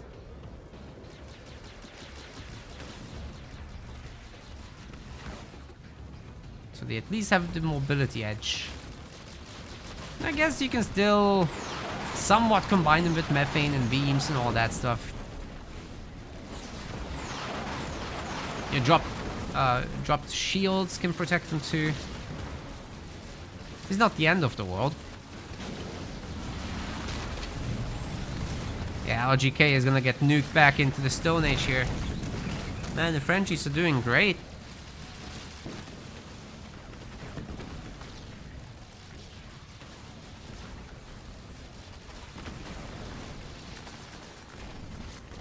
They're giving up, they know it's over. It's gonna be game. Momentarily, I'm sure Franco will give up as well. Well done to Team McGregor.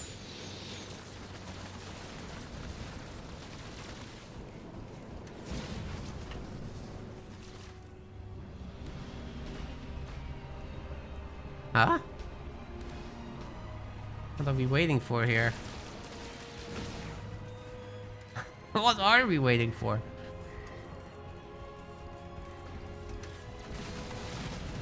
Well, my throat is scratchy, so I'm gonna have a drink. You guys follow this.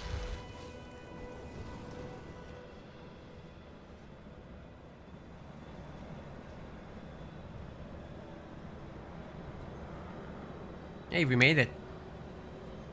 On to the next one. Warriors was just rolling everything here, I feel. That was insane.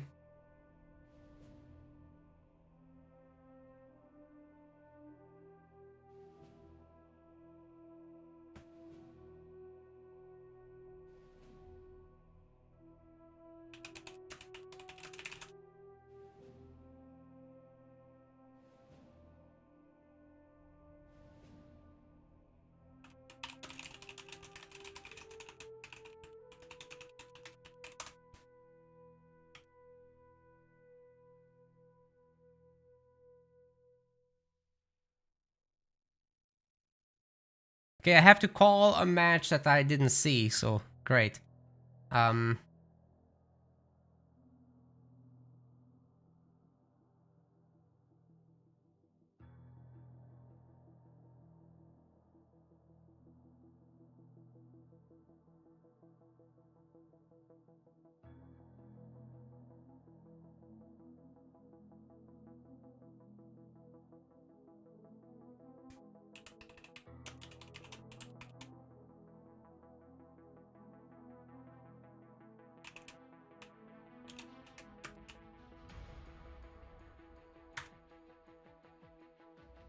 Meanwhile, these guys are loading in, but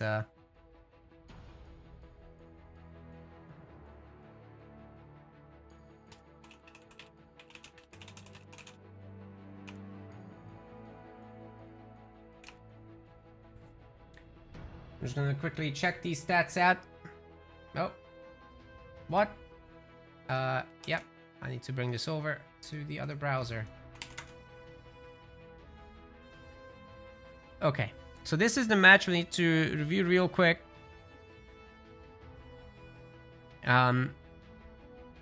Population-wise, Conquetol has nothing. One Scarab, perhaps? And these guys have a massive army. Smirk, not so much, but he fixed it. Why did Conquetol have 0 after the Scarab dies? Did he already disconnect at that point? No. Yes, he disconnects here. So Scarab dies because of that.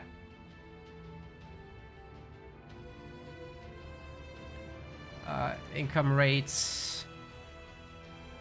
They're clearly ahead there for energy. And for supplies. And for actual storage, also Team Blue is definitely on the low end there. I have to say this is a replay.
All right, we can proceed. I've just asked them to replay the match because there's not enough evidence.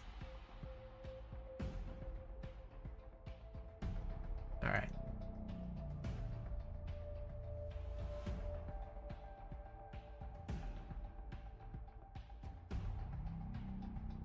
Apologies to the guys waiting for me.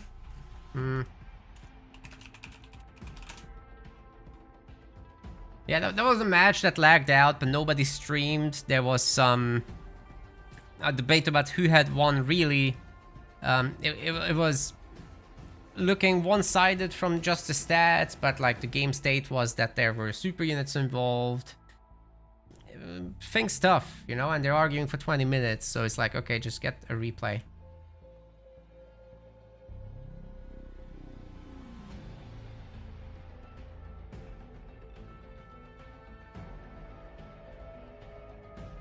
Just so hard to judge these without any visual evidence.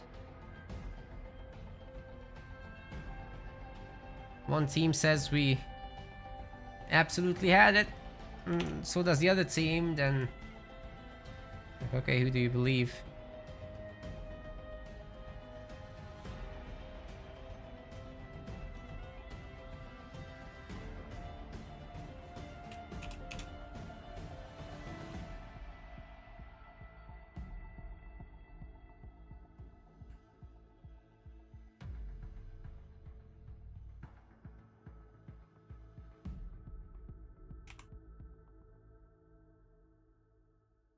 Okay, the next map here is gonna be Frontier. Meanwhile, sorry, I'm spacing at, and yeah, we can set this up. Oh wait, I just messed up the leaders, didn't I?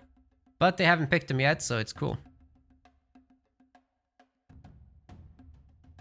So for what's available, you can look here.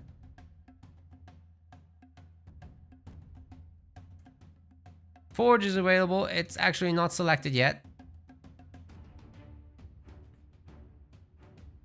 And likewise, that Forge Cutter combination was from the previous series. I haven't yet fixed that.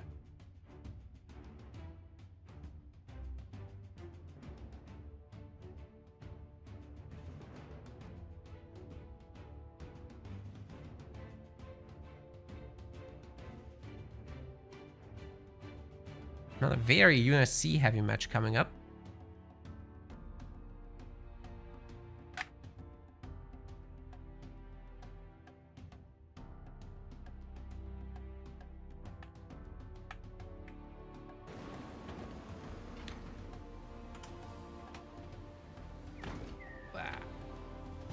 Welcome everyone to game 2. Bloodbath, also known as Strike, is going for a generator first. That's wild. I love it. We've also got Shock, who's not making buildings. Shock! Make a building! Ah! Jesus. Well, they're Team USC, Team France.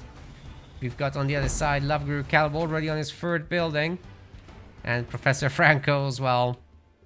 These guys are playing as Atriox and Cutter. Atriox is a really good pick here overall. Your brutes are going to be amazing.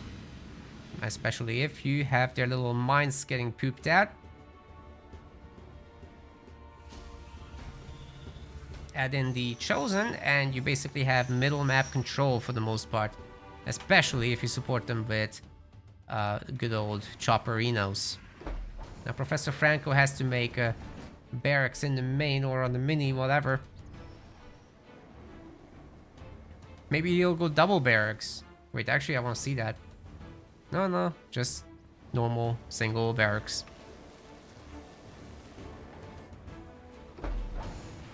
Shock is still working on the 4th building. Oh my goodness.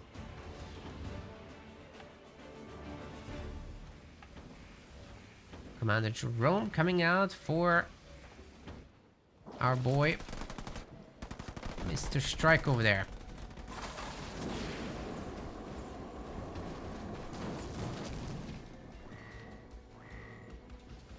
Placing some mines in case they get followed.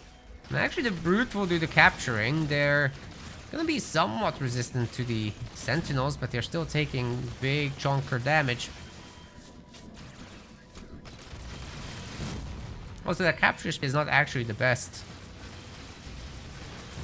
Nonetheless, they allow the regular grunts to do their work and shoot the Sentinels down. It's taking a little bit longer for the Marines here, but hey, at least there's already 2 snipers, so Shock's sacrifice on the buildings might pay off. There's even more coming out now.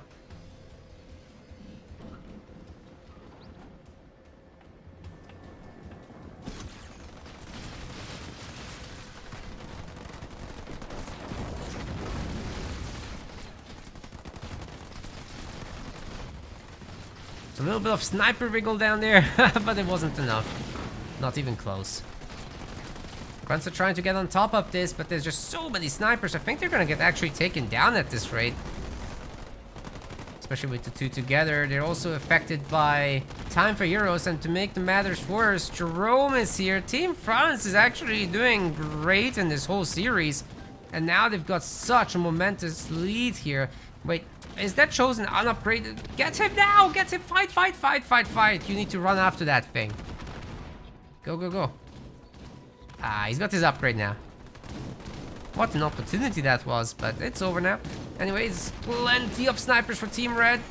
Team Blue, I mean. Jerome took some heavy damage, but he manages to make it into the Mantis there. And now the snipers are really opening up on that Chosen.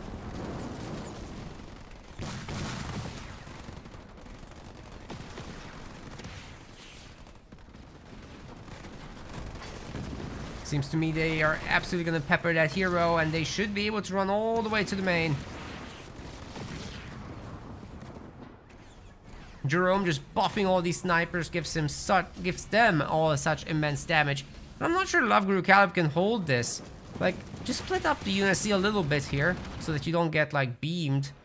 Wait, 0.4, sorry, you don't get beamed. There's no beam.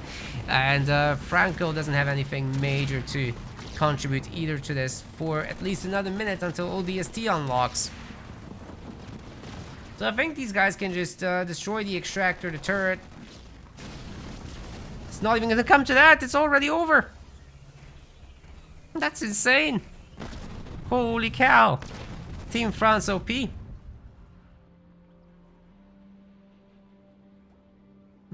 Is Mass Sniper actually the way to go here? That's really interesting. Especially under Jerome's buffs. It seems to work great.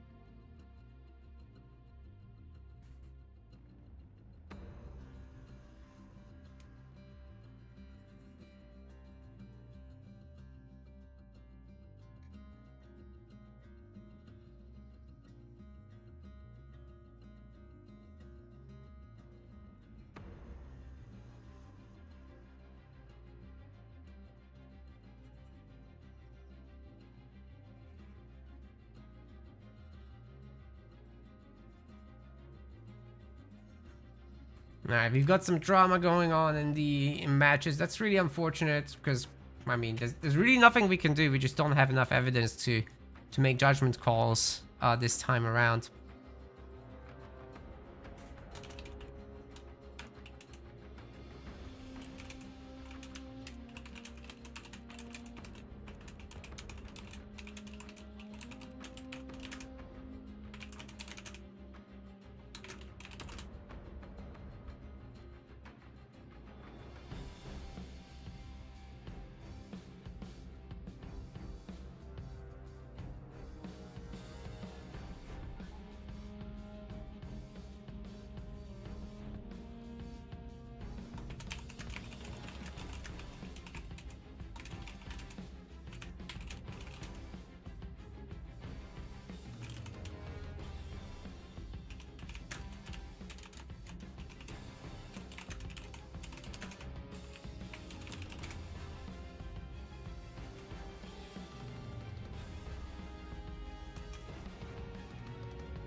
Okay, well, apologies to the upset parties, but until this game has replay files that we can just review, whenever a dispute happens that wasn't spectated or streamed, there's just nothing that can be done.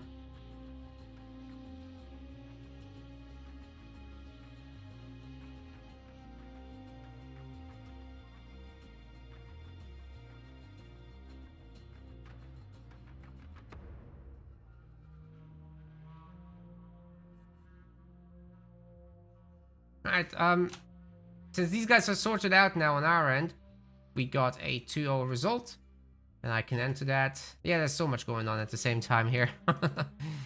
Team McGregor's OP, dude. Well, the winners finals doesn't actually have a...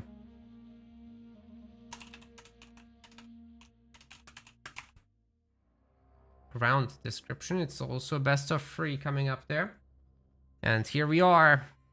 So, Cholteon and Daddy's Home are currently fighting, I suppose. Not exactly sure where they are with that.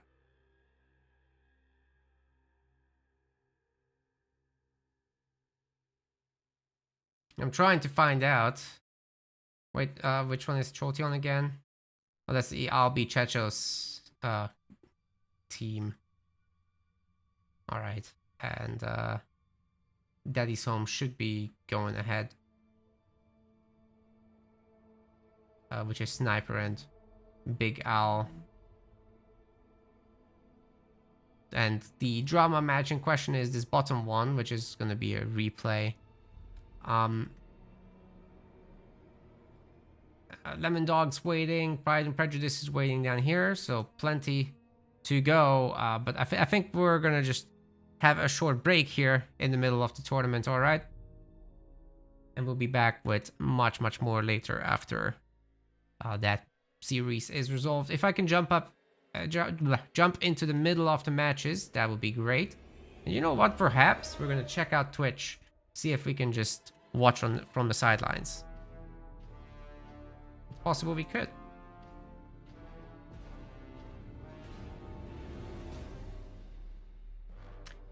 It's not possible.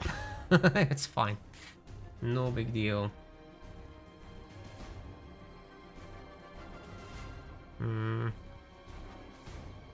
Yep, this is not a tournament match.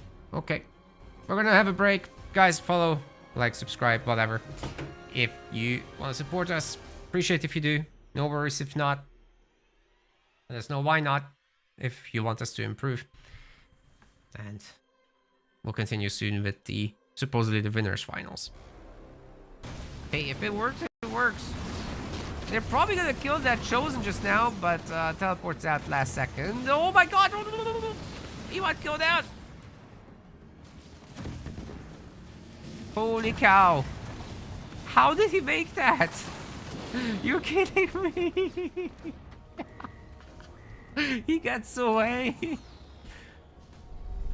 Oh man, that was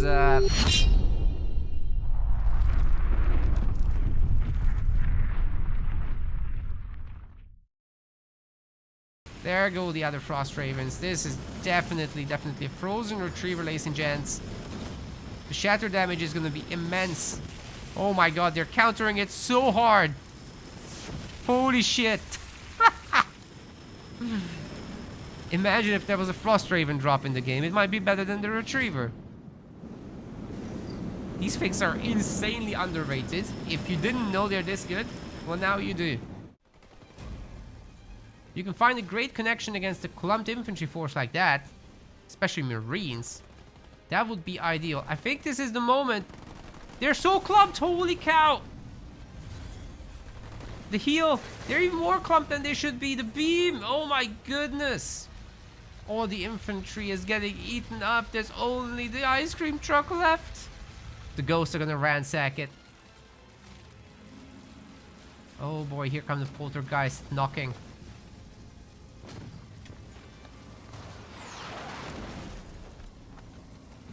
Oh no. Oh no, the mass rabbits are gonna take out the ice cream truck. That might be good for this game, I think. Something going on the other side. I would say that classifies as something going on. That was such a good punish. Are these guys gonna... Oh my good lord. This entire crew is gonna get wrecked by the locust beams. Oh my god, oh my god, oh my god, oh my god! Ah! The rabbits. Walked right over it. This is why you upgrade your rabbits. Nuclear elite. Oh no. What happened there? Oh, they're upgraded now? That's tragic. That is tragic. They just couldn't see in time. Especially the one with the skit is quite healthy. And the Arbiter and Bite get sniped there. Holy cow. Oh, get out. Oh wait, he did. Nice one.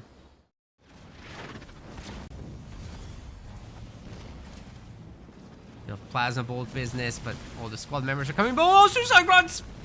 Suicide Grunts say no. No squad members coming back. That was sick. Whole infantry blob destroyed. And now Team Red really has some initiative. Blasting Beam is ready for Sam, so he might be able to clear up those engineers. But Aatrox he knows what to do. He has enough to constantly have shields up. So that's gonna help a lot with that. I think he needs to call out. He needs to call out. Oh my god! He's losing all the engineers! Holy shit! Aatrox just lost everything! Interestingly, there's no cloak here. That would have helped a little bit to make this job a little bit more difficult. Anyways, Scoot's coming around with all his Wraiths, save for a few to take down Mini Squid on the far side. Eradication's coming down on the army and Scoot's sitting right in the middle of it! Oh, yo, yo, yo, yo, yo, yo. He's eaten that. Now let's see what that Scrap can do. It's certainly going after the Mega Turrets. Doesn't need the Stomps. Holy shit! Aatrox wasn't looking at the mines! Oh my god! That is insane! Scoot just absolutely abused this poor man.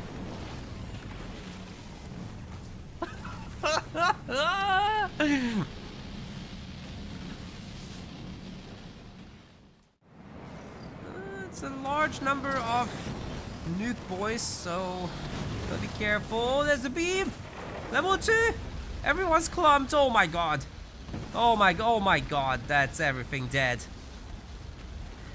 The units themselves are invisible. Shipmaster just absolutely owned Anders, guys. Now in the bunker, it's gonna be difficult to dislodge him. But there's mobile bunkers. It's fine. In theory. Do remember those Wraith Invaders do heal. EMP Mech Blast takes out all the grunts. And the snipers are showing that Warlord who's really boss here. There's gonna be also a beam on his heroes, but they're immune for the moment. Splitting up pretty good as well. Johnson does go down.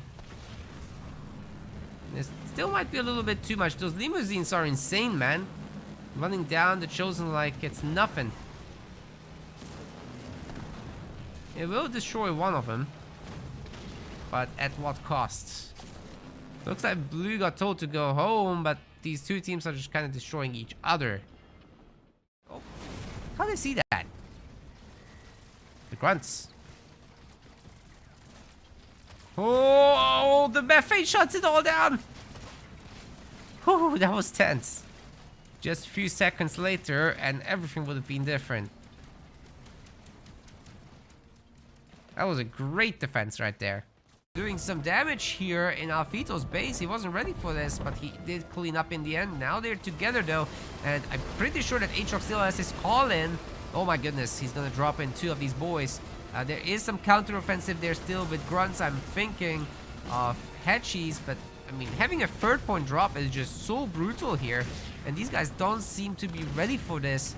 2 Goliaths on 2 Harvesters healing. We should be seeing that. Oh my god, the dump of bombs. Liam also has so many Warthogs here. Should be able to kill that Spartan who actually missed the jump. And the healing. It keeps the Goliaths going. The Spartan is dead. Turrets doing very, very poorly also. And the Forge Hog shot from Liam finishes the infantry. This was so perfectly executed, you guys. We're going to take a quick look at what's going on the other side. This is some heavily boosted grunts right now. Tearing down the extractors. Great base trade from these two. Hedgie is certainly biting back. But will it be enough? I mean, it looks like his grunts are going to defend against the Goliaths.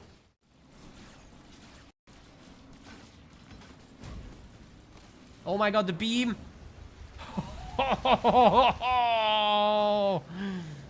Wizard!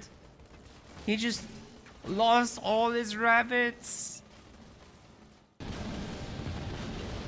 But hey, these guys can just smoke the base forever. There's no detection here. So it's technically all good. And they are healing it. Drop another smoke. It's perfectly fine. Oh my god, Liam's base is going back to full health. That's gonna work very nicely with that mine. One Kodiak is about to go down. Oh my god, they get frozen. The beam, oh my god, they all clumped. Where is Mech Overcharge Hedgie? Oh my god, it's all gone. Ah. Wait, don't tell me those mines are actually gonna attract Psychic Wizard. There's no way.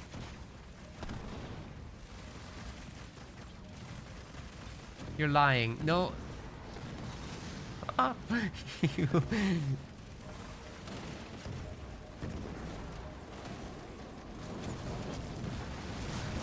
wouldn't dare to make a bet.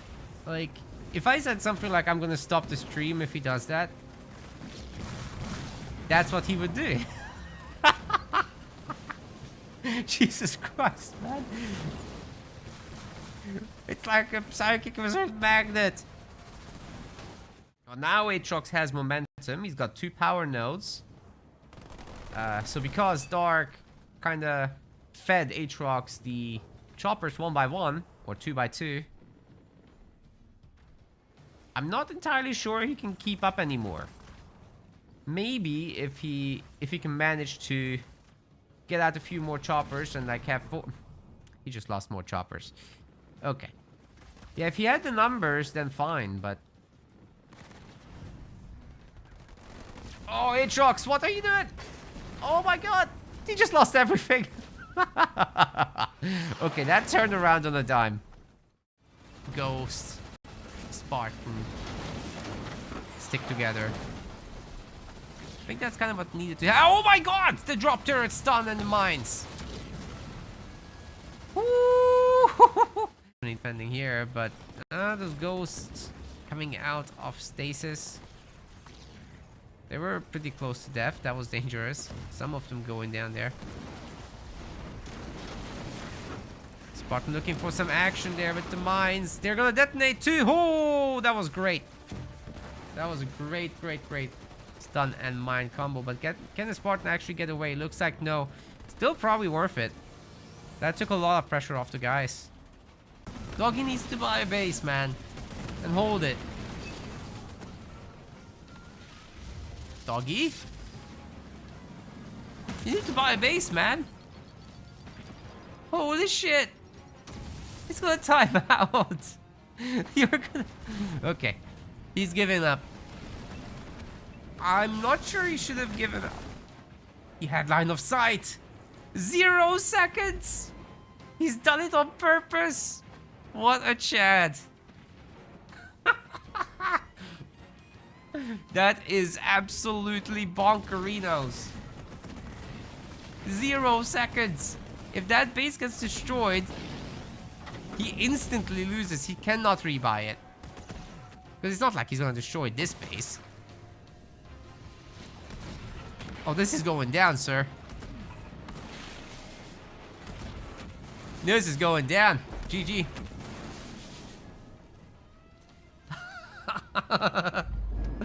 That was way too tight there. To be fair, he only could have bought it like a few seconds sooner. Hello! What's up? We've got our winners finals coming up momentarily. This is gonna be sick. Team France versus Team Mexico, basically. Last best of 3 of today, so we really didn't have time to actually cast any additional matches there.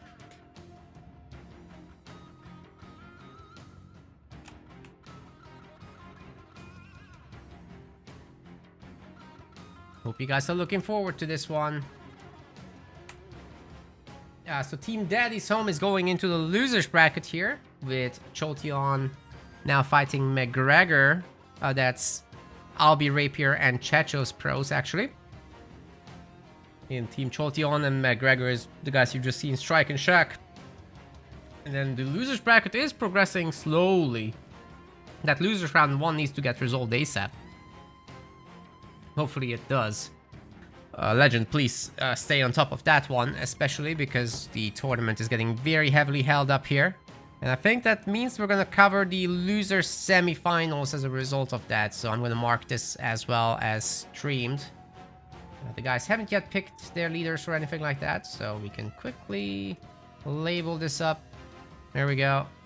And we can go ahead momentarily once everyone is ready.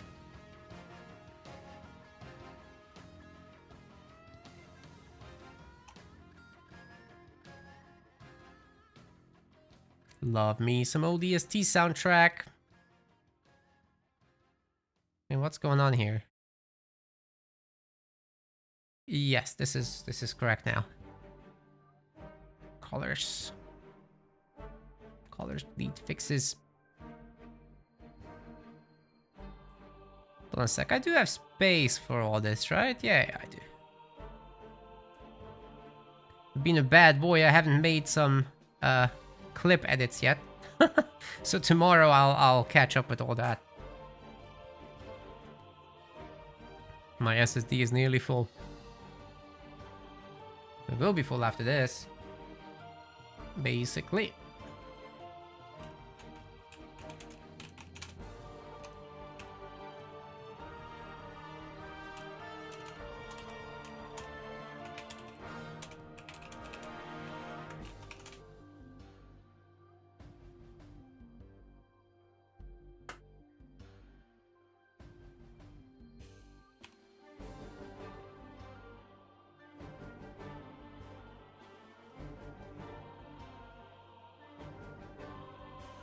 Okay, will be right back. We have confirmation.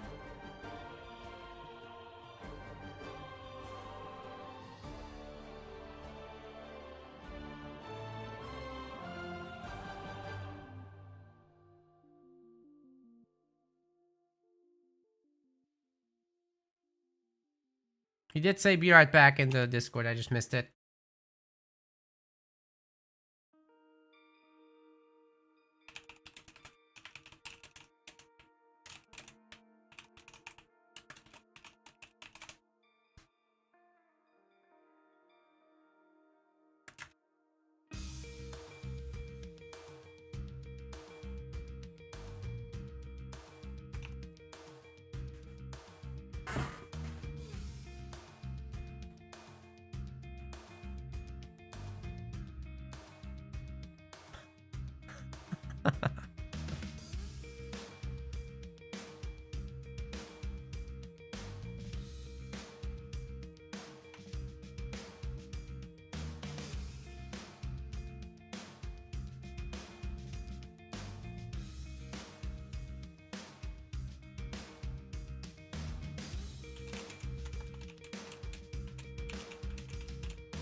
Okay, so that bottom match is somehow progressing now. Thankfully. It's really held up the tournament, oh my god. Never mind. It's a disqualification, they've left.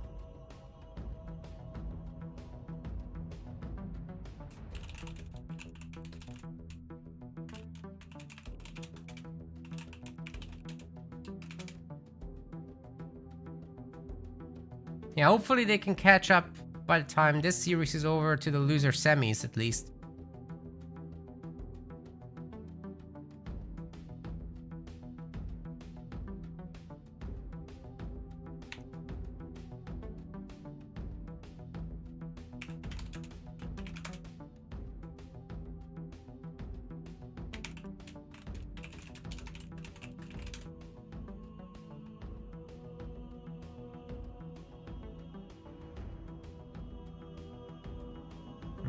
That was stupid.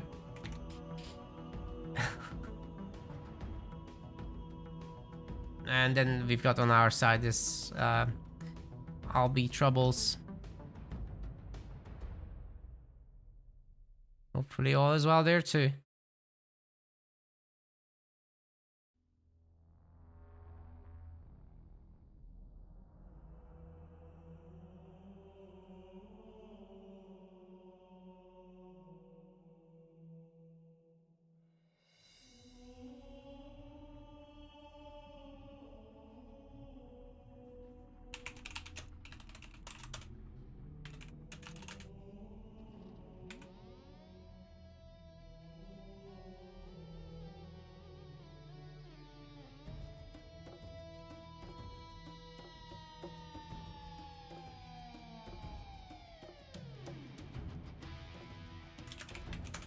Okay, good news. Losers round 2 is progressing. This is now underway. So I think by the time we're done, these two should be done as well. Hopefully. I mean, they're both best of ones, right?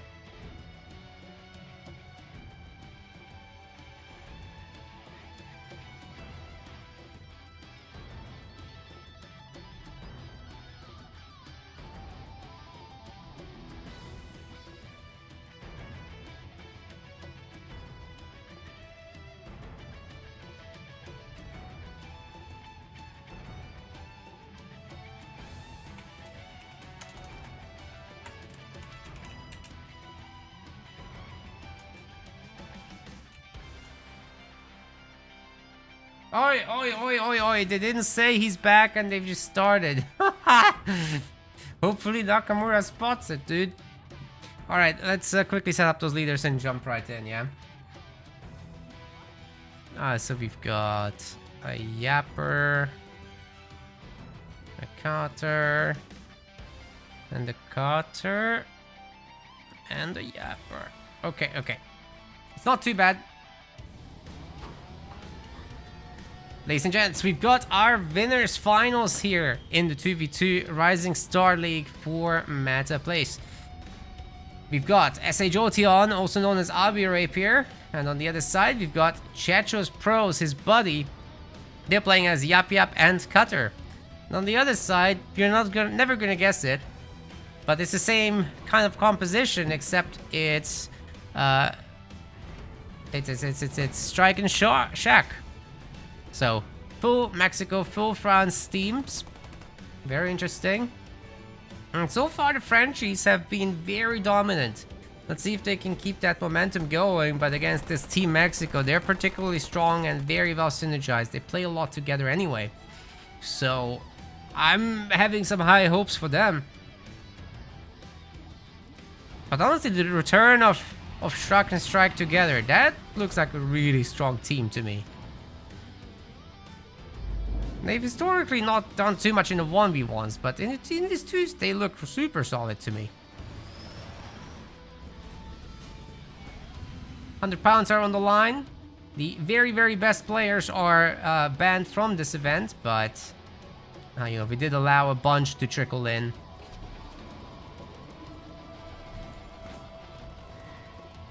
Chechos, for example, is one of them.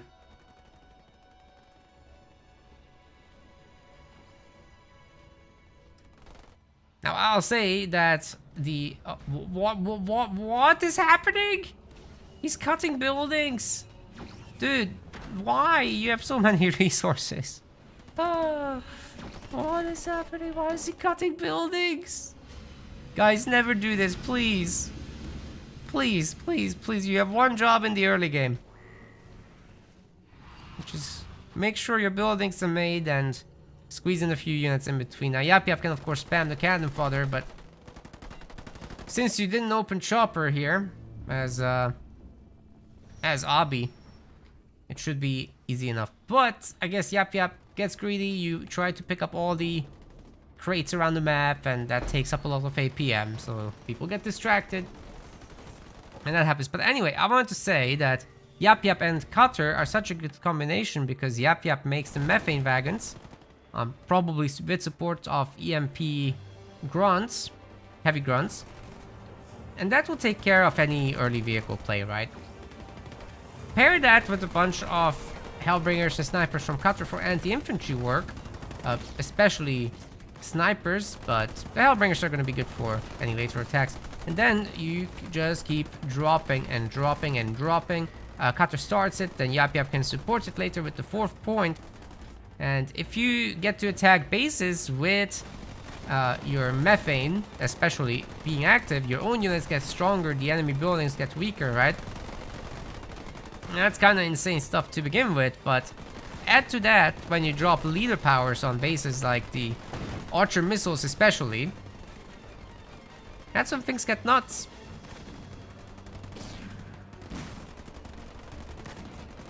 Okay, snipers do pick off the Grunt Riders. That's their main job here. Of course, every single new one coming out is causing trouble here. But in the end, Abi Rapier does lose the entire thing. We've got a little bit of Yep Yep versus UNSC fighting going on here too. With snipers, they're not that good against, of course, the cannon fodder. There's too many models in the squads. And that causes a lot of trouble. They're also free. Snipers are far from free. Double generators up. And we've got an expansion.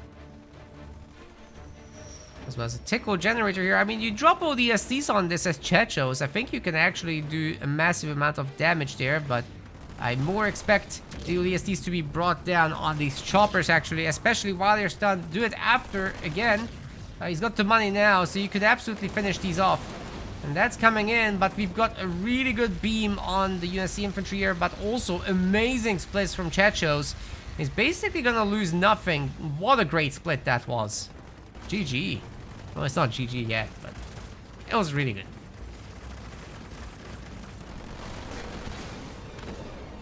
Got a beam of his own.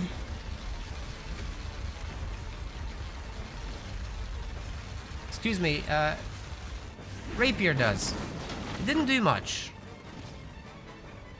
There weren't that many units to begin with, so... That's the other side of the story. These ODSTs are just not getting dropped on buildings, and we're not seeing any methane in this game so far. Then again, if you don't pick it first point, then it's really just the drops that are going to bring them. Which is technically still good. It's a decent amount. Let's flick through the players, check who's going to U2. It looks like Abi Rapier is ready. He's got the 2 bases behind it as well. This is pretty solid stuff for him. Nobody's doing the heavy grunt business. Guess it's a difficult thing to do when there's that many snipers around too. Well, the SC satchel should be detonating here. Take the cannon fodder down. Spartan's in a bit of trouble. Probably gonna get taken out by the choppers anyway. Snipers do it.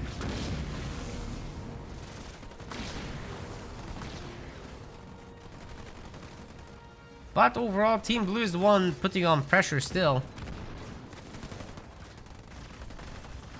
Team Red just can't easily get the expansions. Checho should probably expand himself, to be fair. But going tier 2 behind that will be difficult, if not impossible. He just spent all his power, by the way.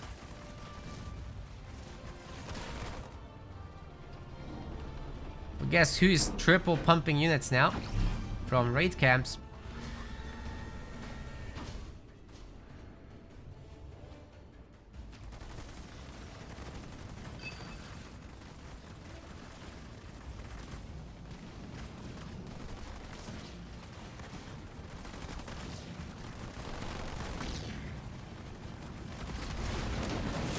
Choppers will get much done here.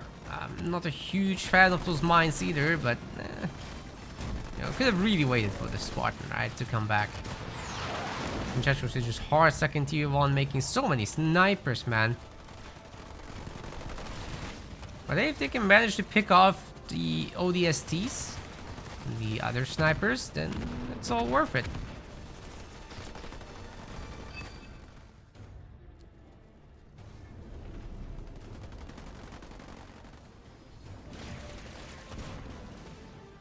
Once his mass rangers, his infantry spam is definitely going to stop to a degree.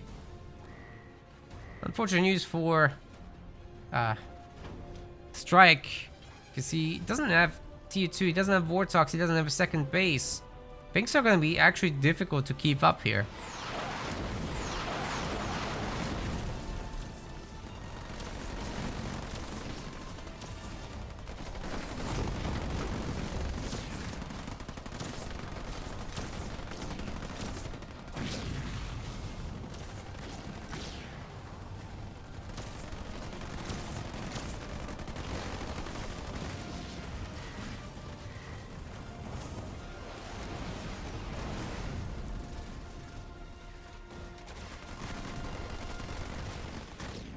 Very big lag spikes, but still very nice splits as well.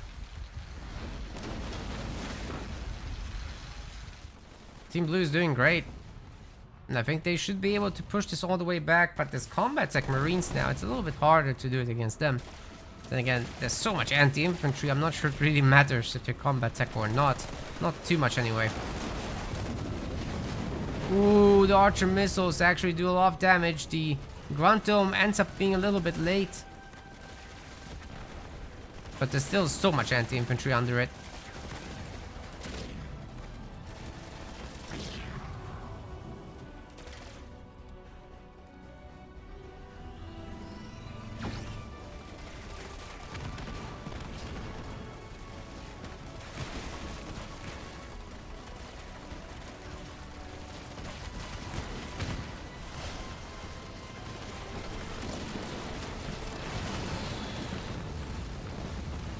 Shark's base is about to get absolutely annihilated. He's trying to keep it safe with the Grunt Goblin's heal, but it's just not enough to outdo the massive damage coming in from all the sources.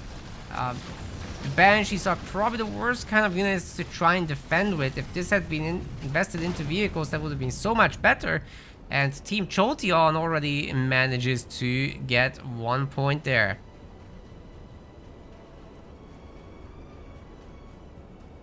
Let's move on to the next one.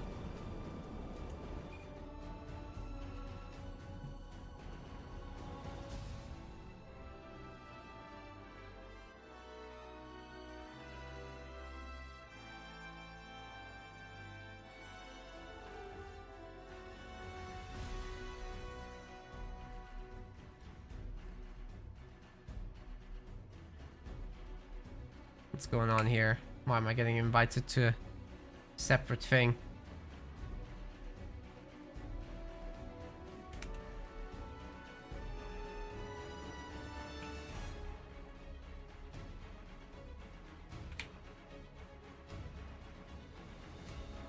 Okay, we're gonna have a swap of hosts because that was extremely laggy. That's fair. That's allowed.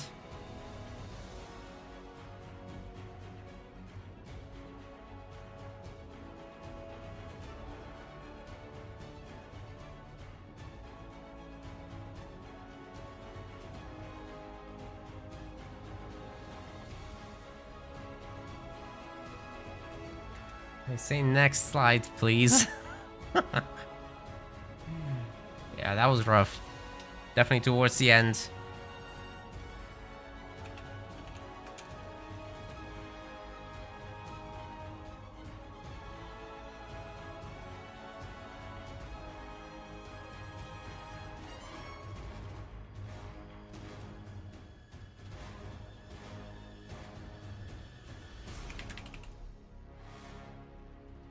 Looks like the next map will be Frontier then. That's what the Frenchies want.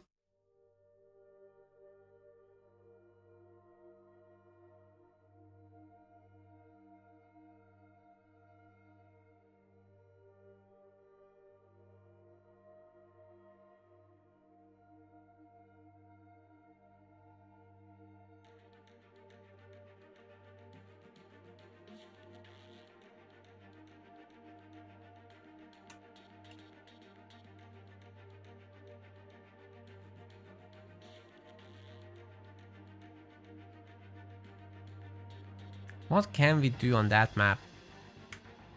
It's Frontier.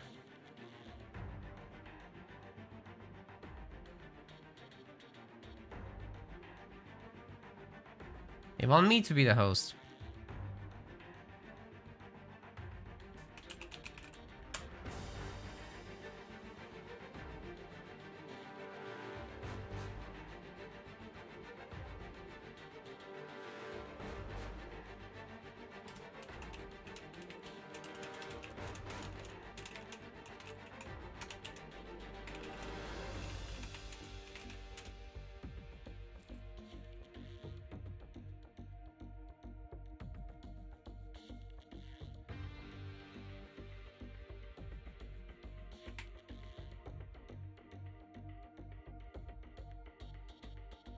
Okay, to just invite them all.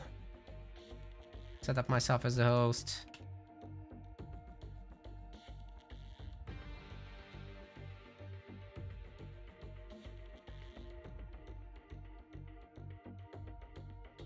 Oh my god, the Xbox app sucks. I'm so struggling.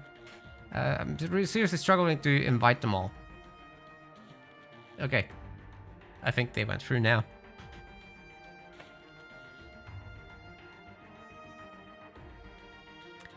Mira.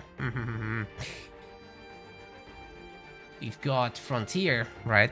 Very aggressive map. We might see a little bit of Atriox here, and usually it's Serena or Jerome, but after what I've seen earlier with Cutter and Jerome just absolutely printing snipers, you might want to do that, to be honest. Like, it can be somewhat stopped with chopper play, but if they happen to go into brutes, that is not going to work. So it really depends how prepared they are for this. The Frenchies pulled out again. Could be a very cool match that way.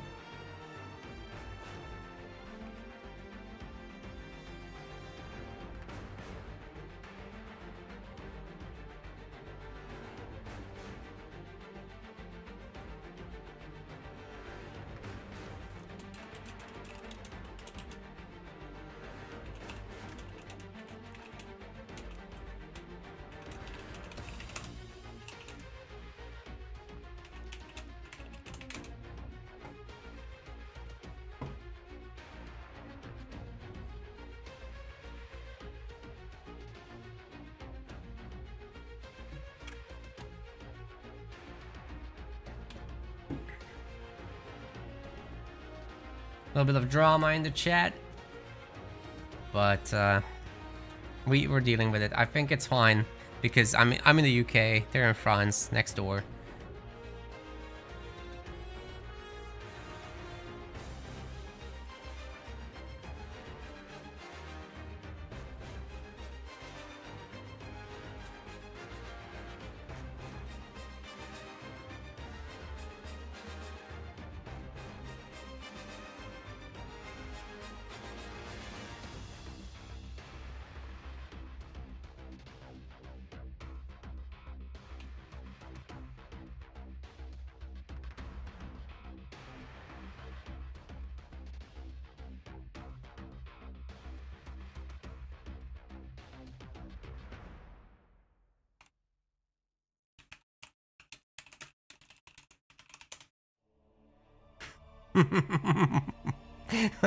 The Frenchies thought I'm American. I spawned on the other side, I told them. Alright, I think we can go here. Let's do it.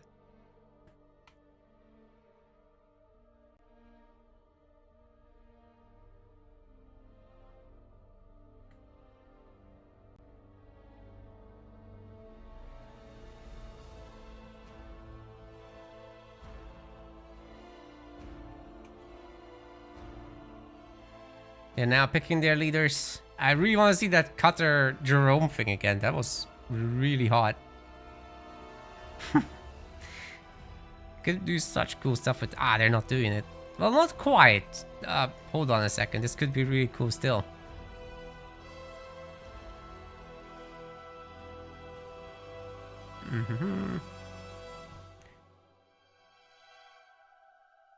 They've got some color changes now.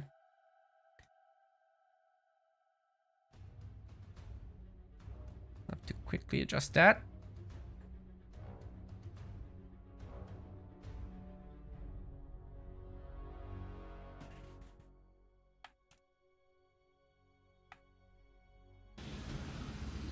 Ladies and gents, welcome to game number 2 in this winners finals. We've got Chetros Pros in the blue color. He's a little bit slow actually on the buildings here maybe, but it's fine. Not a big deal. As Sajolti on AKA Avi Rapier is here as well. They're playing as Decimus and Serena. Now we got a little bit of action in the middle, but the chopper should be able to defend. It's just the Marines being a little bit annoying with those mines. We got Shock, we got Bloodbath, also known as Strike, and they are playing as Serena and Jerome.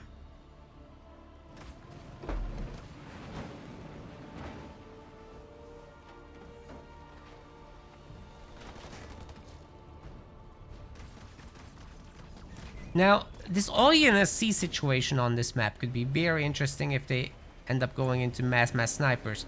Adding Jerome to it is definitely a good idea, as you'll be buffing your boys.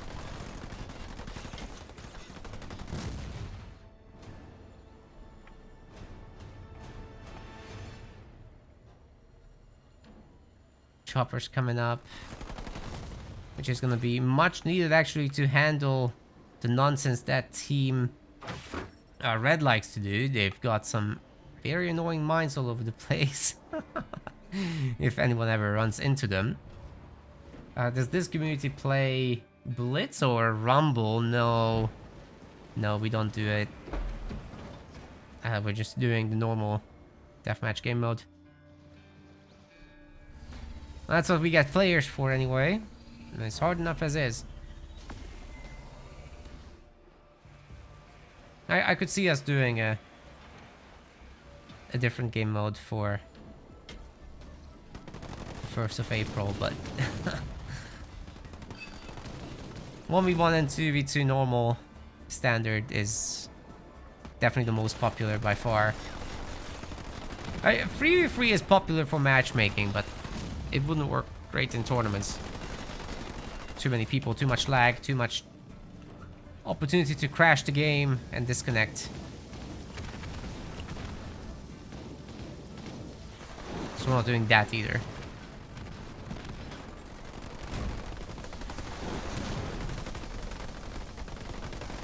So, Serena has to be the one capturing the power nodes, because then you get the ice.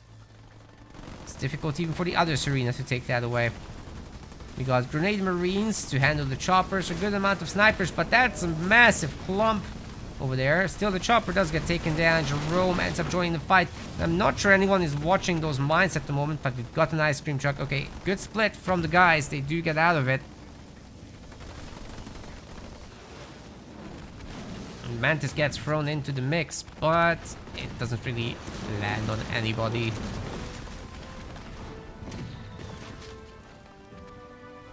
No big damage just yet. Chetros is continuing to produce stuff. More and more choppers are joining the fray. Where is the Warlord, by the way? Oh, here. That's a great pull. That's a great slam as well. But, oh, it actually hits a little bit too early. Vortex is going to be holding down Jerome a little bit. But he just jumps into the Mantis and should be able to get out, more or less. The snipers, meanwhile, are absolutely tearing through the armor and shields of that guy. Warlord's not doing so hot anymore. And with so many Marines to support, actually the ice cream truck is not doing so hot. Team UNSC, man. This is doing great. Maybe they figured out the meta here? Surely there's a clean counter with choppers at some point, but Jerome is tough. He makes everybody so strong, not just his own guys, but also the allies.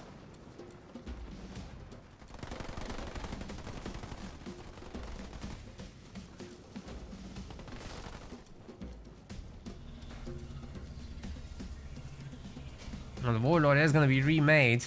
It's an expensive move. Meanwhile, the other guys, they can just capture the power nodes, benefit from the extra economy, swap out to a generator, because that's basically the cost of a hero to be remade, right? And just make a few more units. Marines mostly, as they just go to tier 2. And they'll be fairly comfortable. Anyone that's very hurt can just go out to heal, like that Marine over there. You know, pick up some crates if you find the time. It's a pretty comfortable setup from here. Second bases even, I mean, that's... If that plays out nicely for Team Red, it's a massive advantage.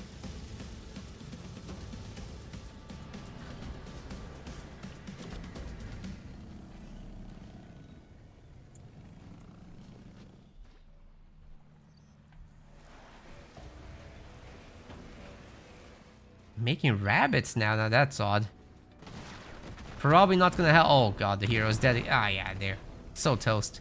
Getting farmed at the moment.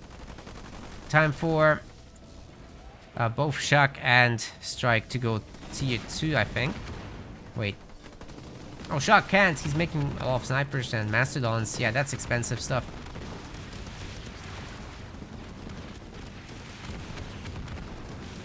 Guys, it is better, by the way, to keep these two separate. Like, they all do more damage separately than together.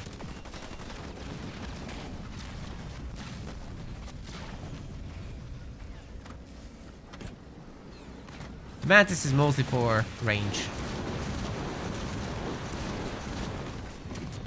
Safety. Oh my goodness, the ice is slowing everyone down so much. And then the Jackrabbits end up just driving right into the beam as well. Absolute cleanup right there. Brutal stuff.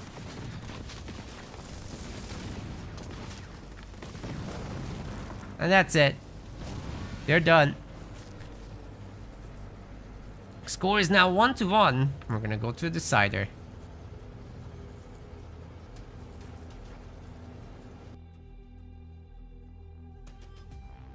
Solid match. That is gonna be the decision of course, Chechos and Jolteon.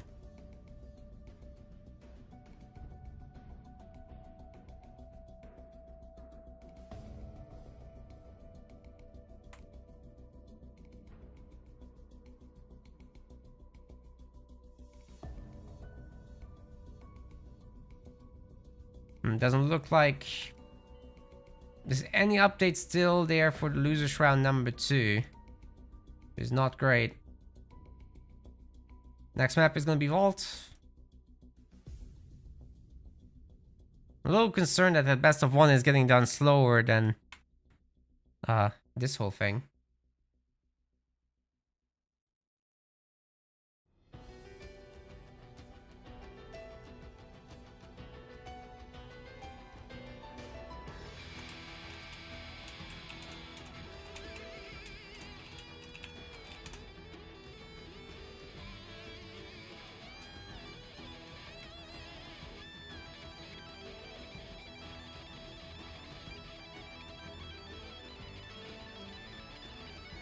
But I think I'm gonna have to, in the end, cover another losers round match. Probably round 3 needs to be covered there. Well, no big deal. It's a good thing I didn't put a best of 5 in this winners finals today. Ooh, that loaded in like 2 seconds. I couldn't even see the leaders.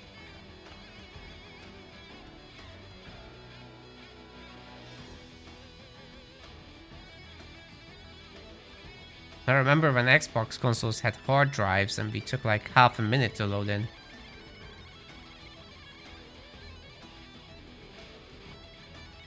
SSDs are a lifesaver. Here we go with game number 3. Chechos in the blue, and in the teal we've got SA Jolteon. Together they're Jolteon. And they're playing as Forge and Shipmaster. On the far side of the map we've got Bloodbath, also known as Strike, and Shock. Together they're McGregor for some reason. And they're playing as Shipmaster and Forge. A really good combination here. Just vehicle superiority to be expected. Supported with low suicide grunts, and you shouldn't be too fearful of infantry play. Although that Jackrabbit is going to struggle against the Ghost, of course. I typically prefer, I think, just making an extra Marine instead, and it's cheaper. It'll still gather your resources. You'll still see far enough from this cliff to buy the mini. Especially if the ship sends a grunt over, like that's entirely doable for them. But you know, they've got a Ghost business here of their own, so similar setup on this side. Not sure what happened with Chechos' initial units, but it looks like it's all Marines, so that's more like it. Expect a Forge Hog there from both sides. They totally agree about what leaders to go here. Mirror matchup.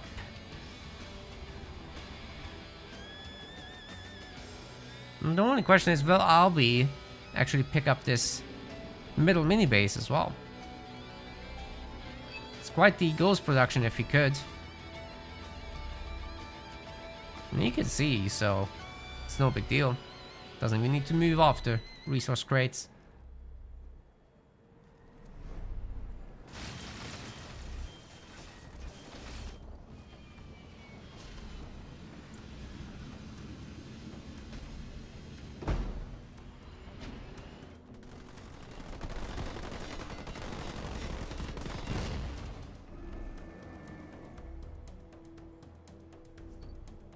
Fortrog and Marines as expected. Fortrog and Marines and Hellbringers actually. Ghost with shielding for Bloodbath. And for Jolteon it's Ghosts. No shielding yet. Ah, he just queued it.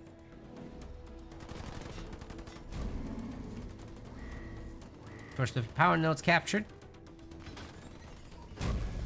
And Team Red is just doing a really great job with that. Fortrog's coming in. There's only 5 ghosts on the map, so it's not quite enough yet. But add your own Fortrog into it. Suddenly a very one-sided fight. Great dodge on that Anvil round as well. Now they can go and attack. It's their time.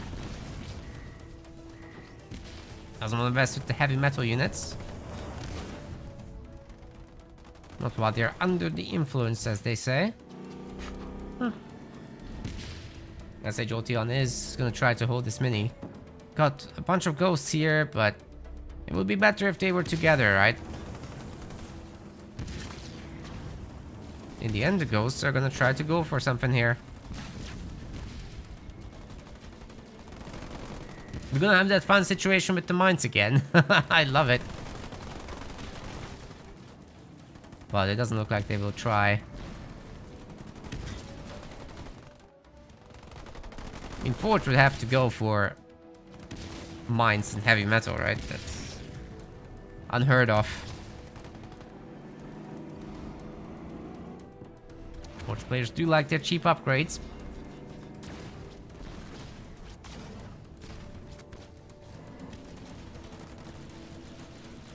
It's critical for the economy.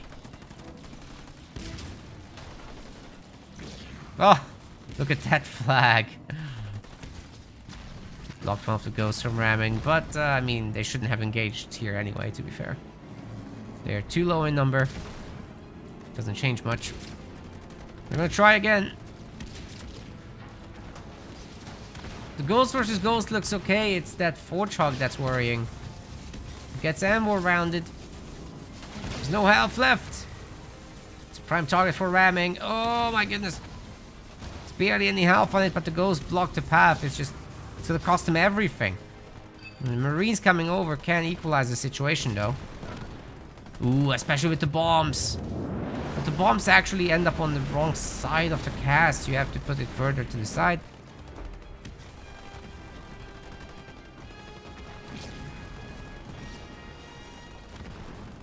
And although Shock has the mini base on the other side, I'm still not entirely sure if this is a great trade for them.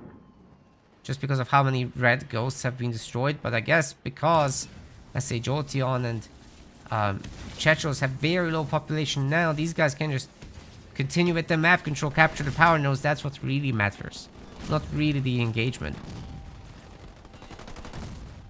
They have mini base superiority. They can expand behind it. They can upgrade their pads and get you to... Hell, Shock already has it. You can get combat tech, which makes Ghost no longer a factor, really. Not in direct fights. Yeah, this is pretty good. Also got some Marines up on the high ground. Now, once they are upgraded, that's going to be great news for them. Still gain a squad member.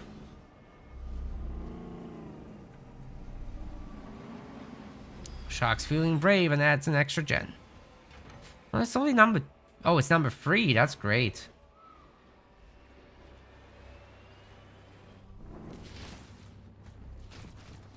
Yeah, the rally flag was definitely shady, but It didn't materially change anything. Okay, that beam does, however. all the Marines are gone. It wasn't on purpose, I think. Sometimes you just put a rally flag. The Red Ghosts weren't gonna win anyway, so...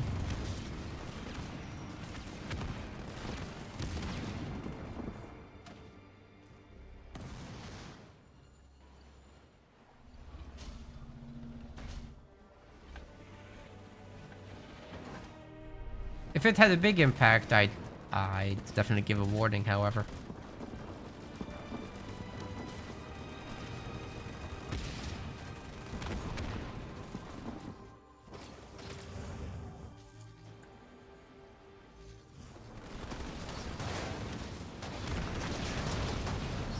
Wow.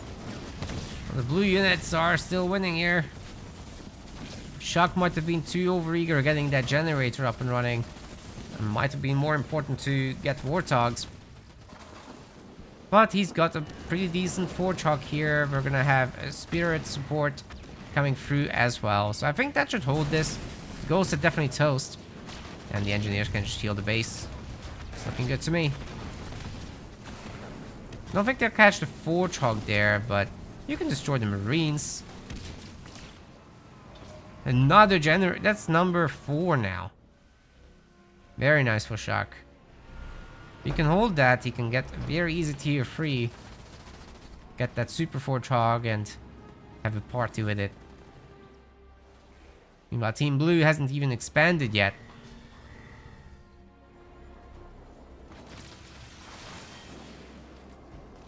Seems the Frenchy boys are very comfortable with what's going on here.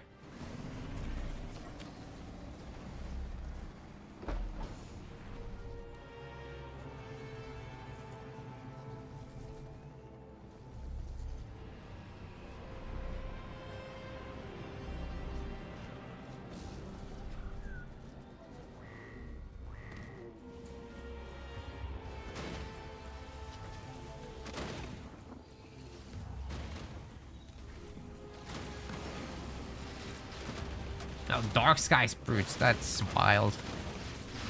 The Engineers can still potentially save the base if they have the bubble.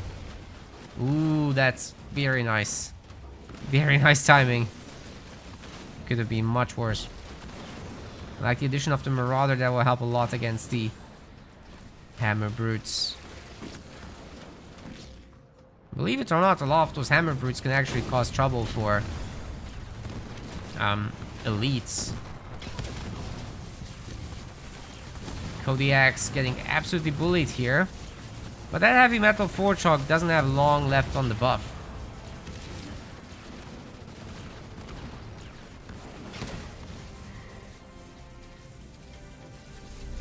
Why do we have multiple colors in each team? So we can tell who's who individually.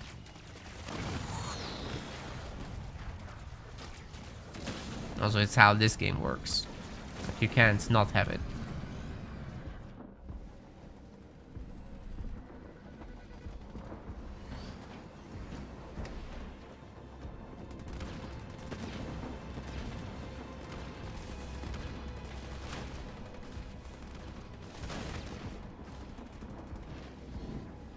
Looks like they've held tier 3s are in everywhere. Except that Warthog for now. Shock is tier 2, sorry. What happened there? He is going tier 3, but he's got 2 7 slots. That's wild. I like that he's doing an air transition already. Better queue up an air upgrade. That the initial vultures aren't just paperweights. I'm pretty sure the Marines are going to be under control by all that. Shield generator pops up just in time. And Braves are absolutely going to annihilate the Brutes. It's not even close. Look at this splash damage.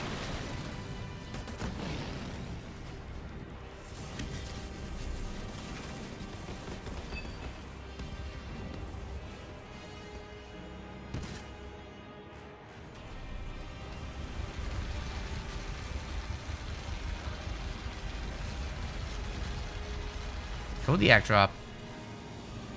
to supposedly keep everything safe around here, but they're way too far out. I don't like it. Maybe you can deploy them and have the Wraiths do the work. I don't know. They'll have to take the high ground by themselves, though. Fortrog is actually upgraded to tier 3 ammo round. Hits a lot of the infantry there. We've got Beam coming in from Team Blue. One of the Wraiths has fallen, maybe the second one. Not quite. Grizzlies get called in. That's it for the Fortrog, I'd say. Seems to just about make it out, but everything else will fall.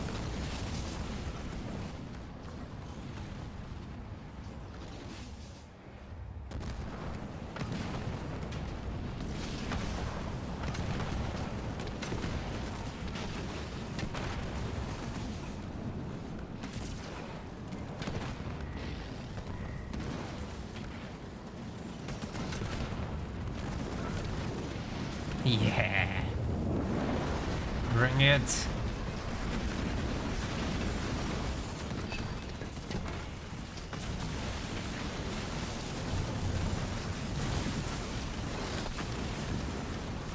What? These guys got displaced into the crew. Oh, I think the Grizzlies have got this, don't they? There's no blue units. Where are blue units, dude? Okay, we're gonna have some of their Grizzlies now. But guess what beats them? It's the Vultures. Oh, look at those missiles just absolutely ruining them.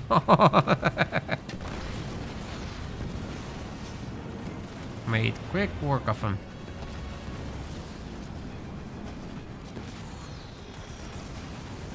That's it, guys. The Frenchies are in the grand finals now. Team Mexico has to go through the losers bracket and claw their way back into this through the losers finals. GG's. I gotta say, that was very nicely done.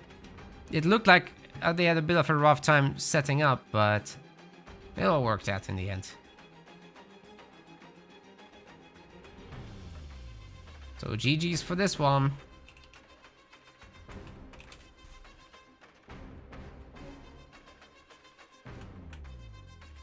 Could do 2-1 series. And we still don't have a result for, unfortunately, the bottom side of the bracket.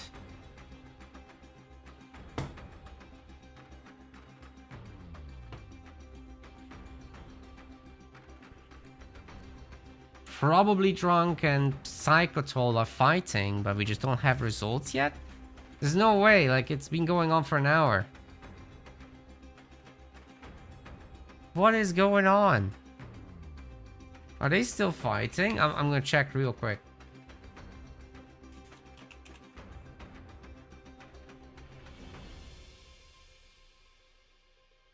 Psychic Wizards offline. What's happening? Okay, Sean is playing. Sean is playing. Let me just find out what's exactly going on.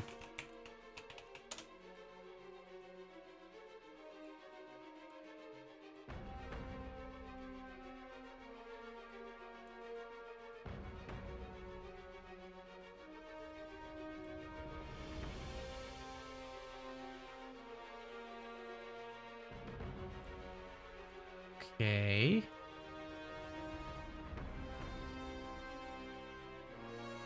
They must be in a 1-hour game.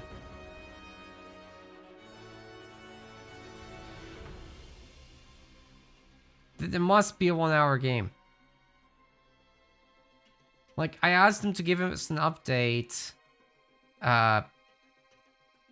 20 minutes ago, and it's still going.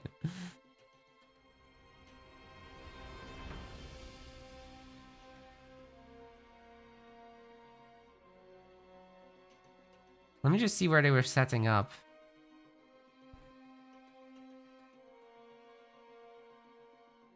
Yeah, if they're playing for an hour, they are about to finish. So I guess we just wait. Whoops. I guess we just wait, and we're gonna cover some of the losers bracket games to make up for time. So definitely that match with 15 with Pride and Prejudice. Again, this one, we're gonna cover that once these guys conclude theirs.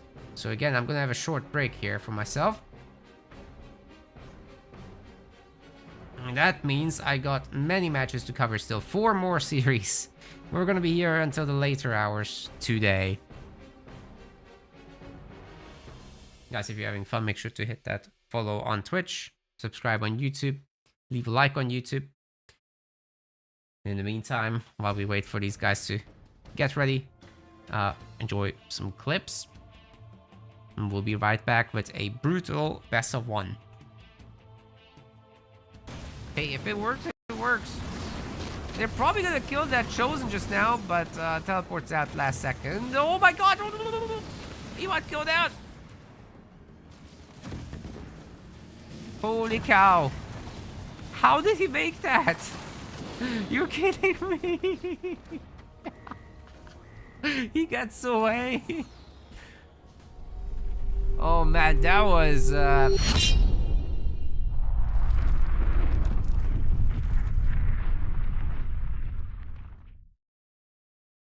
There go the other Frost Ravens. This is definitely a Frozen Retriever, ladies and gents. The shatter damage is going to be immense. Oh my god, they're countering it so hard. Holy shit. Imagine if there was a Frost Raven drop in the game. It might be better than the Retriever. These things are insanely underrated. If you didn't know they're this good, well now you do. You can find a great connection against a clumped infantry force like that, especially Marines. That would be ideal. I think this is the moment. They're so clumped, holy cow! The heal, they're even more clumped than they should be. The beam, oh my goodness. All the infantry is getting eaten up. There's only the ice cream truck left. The ghosts are gonna ransack it. Oh boy, here comes the poltergeist knocking.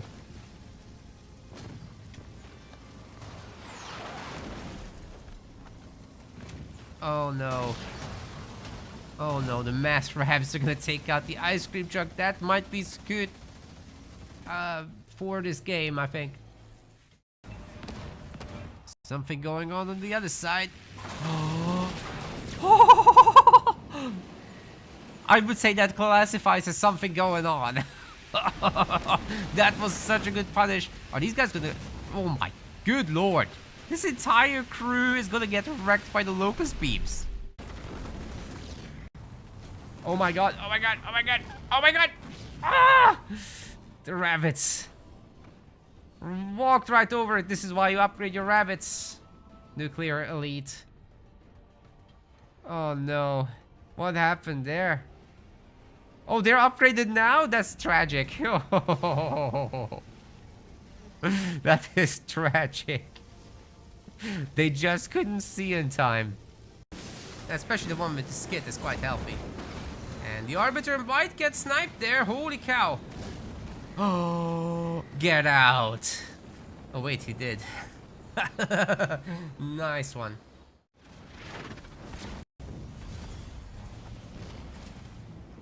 The plasma bolt business, but all the squad members are coming. Oh, suicide grunts! Suicide grunts say no. No squad members coming back. That was sick. Whole infantry blob destroyed. And now Team Red really has some initiative. Blasting beam is ready for Sam, so he might be able to clear up those engineers. But Aatrox he knows what to do. He has enough to constantly have shields up. That's gonna help a lot with that. I think he needs to call out. He needs to call out. Oh my god!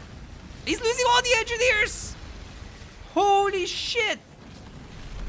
Aatrox just lost everything! Interestingly, there's no cloak here. That would have helped a little bit to make this job a little bit more difficult. Anyways, Scoot's coming around with all his Wraiths, save for a few to take down Mini Squid on the far side. Eradication's coming down on the army, and Scoot's sitting right in the middle of it. Oh, yo, yo, yo, yo, yo, yo. He's eaten that. Now let's see what that Scrap can do. It's certainly going after the Mega Turrets. Doesn't need the Stomps. Holy shit! Aatrox wasn't looking at the mines. Oh my god. That is insane. Scoot just absolutely abused this poor man.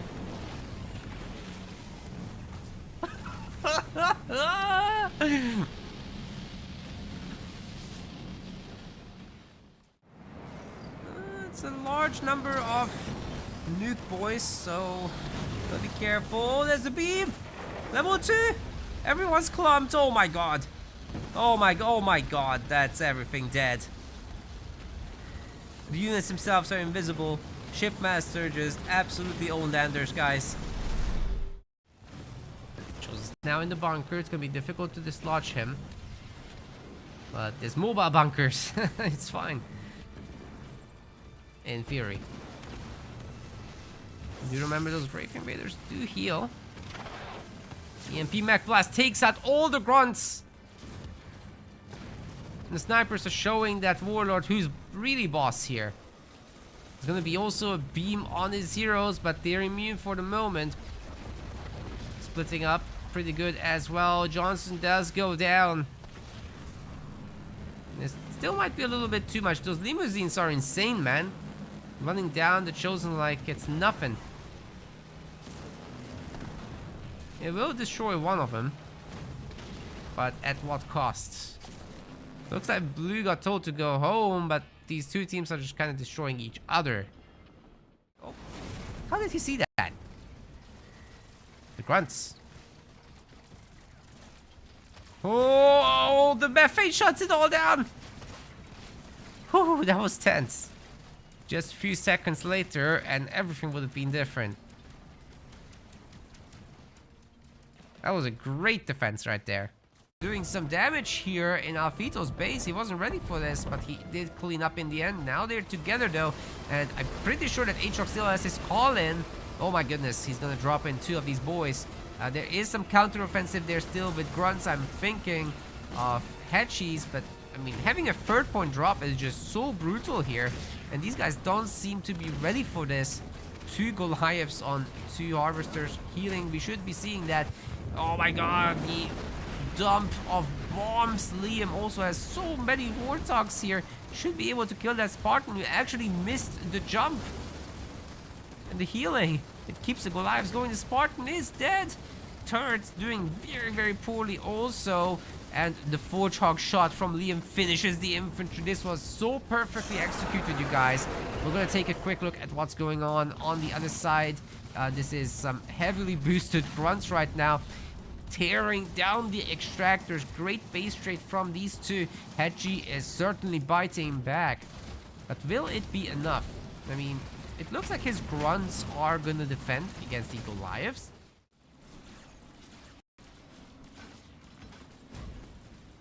Oh my god, the beam!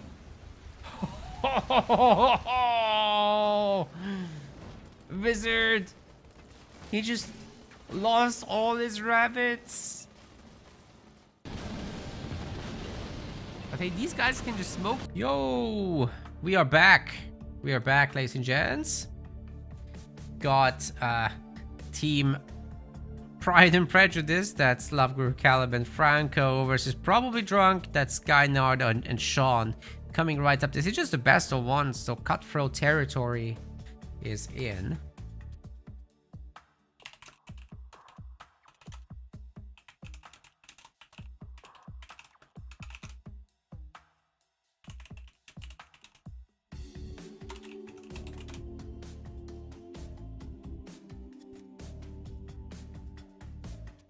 Alright guys, we got Bedrock.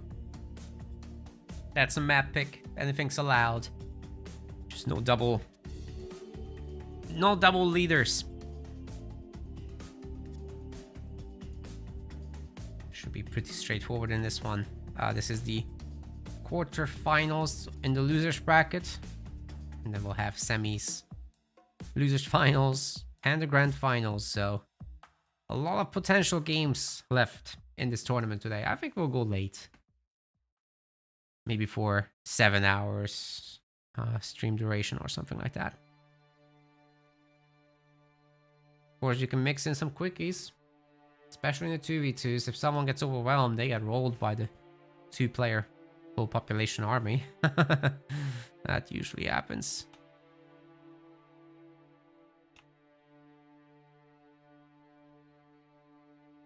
Whoa, where did my leader settings go, dude?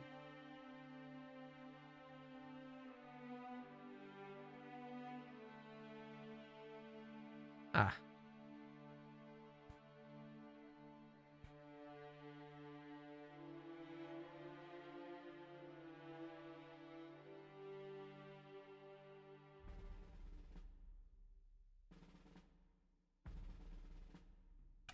I got him. We'll be fine. Ladies and gents, welcome to the losers quarterfinals. This is something we very rarely cast in the tournaments as a whole, but especially in the Rising Star 2v2 league, it usually never happens. In the blue color, we've got Love Guru Caleb and his buddy Franco is in the teal. Together they're Pride and Prejudice, and they're playing as Yap Yap and Shipmaster. On the other side of the map, in the red here, this is Skynard, and his buddy in the yellow is Sean. Together they're probably drunk. Maybe they are, but they're playing as Yap Yap and Cutter, so it's a good combination at least. Not that drunk.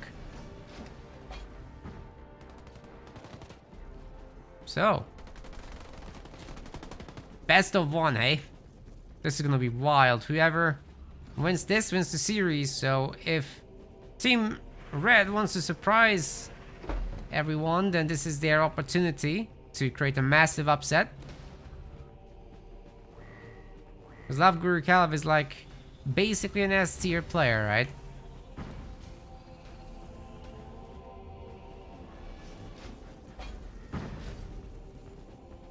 And Franco is close behind, although not in our ratings because he doesn't play tournaments much. But now that he's doing 2v2s, maybe we can convince him to play some 1v1s as well. Bob Todd, thank you very much for the kind words in the chat, by the way. Appreciate it. Hope the others like the tournaments as well. We'll keep them going. Although this 2v2 format is gonna stop, we're gonna do Pro 2v2 still. It's just Rising Star doesn't have viewership, basically. We'll do them very occasionally, and that's fine. But yeah, I just don't think people like to watch them as much as the Pro League. It's just Pro League has double the viewership, so it's a no-brainer to just do those instead.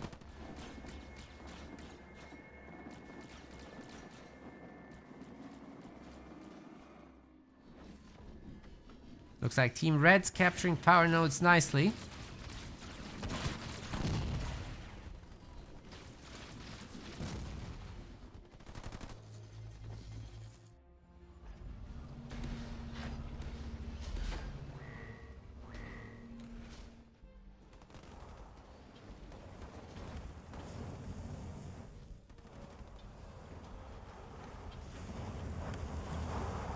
Hellbringer's cleaning up.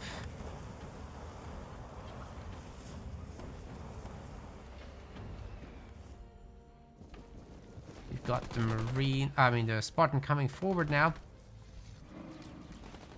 Joining into this fight. The Ghosts are an interesting unit pick against Yap Yap always, because you're risking fighting against a Cannon Fodder or worse, the heavy grunts. That's always a huge problem when it ends up being that.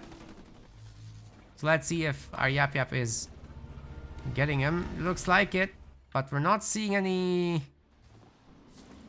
methane wagons at the moment. As I say that, there's a methane wagon.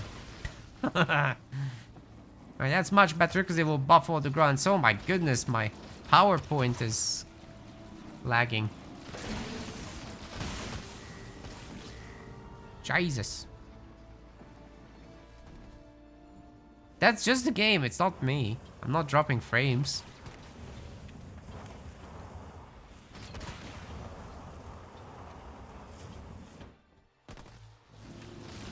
And PC is running relatively cool.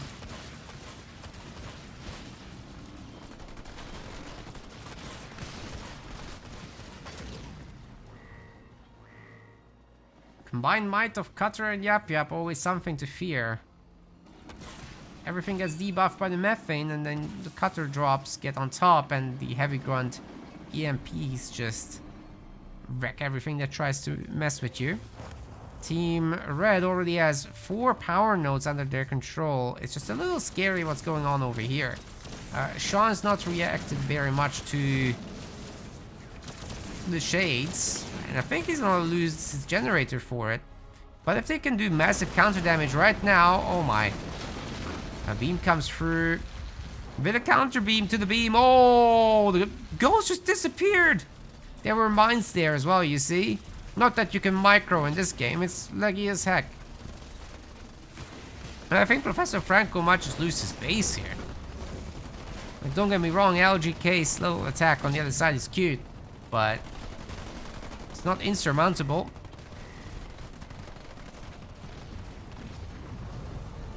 Just put this fart wagon close to the base and it will nerf it. Go on then. Yeah, the harvesters are weak. I think they're just happy to strip the base, but I think they could destroy the whole thing. Okay, there's the infantry turret upgrade.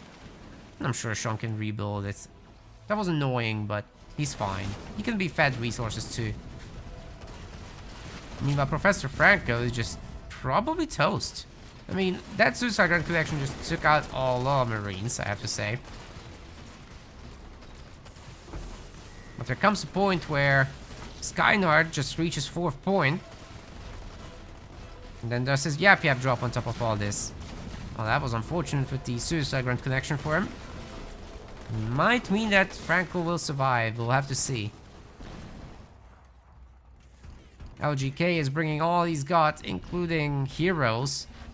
He needs to go tier 2 himself to upgrade those, but I think all these buildings just getting stripped is disastrous for Franco. The grunts are upgraded now, the heavy grunts. So that's a lot more damage for them and a lot more health. The extra squad member means so much.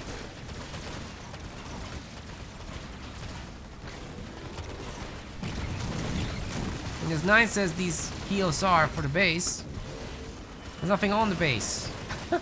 And the Spartan can own all of this by himself. Okay, we got a spirit support. That's gonna be really nice to keep all this going. Maybe Franco can rebuild, but this is gonna be a difficult one. Getting an extra base at the same time. If he gets just a click off supplies, that would be very meaningful to rebuilding the harvesters, and then he can make his own generators. And very good news is that LGK has somehow captured all the power nodes. But Skynard can now start Marauder production, but he's going for Locust, interestingly. I figured you could skip tier 2 with all that map control, but I guess they need to retake the map control first. And LGK is just popping off. Third base and whatnot. It's highly unusual on this map, but hey, he's hurt Sean. And Sean is now recovering. And will finally hit tier 2 himself. Maybe he could take back this base.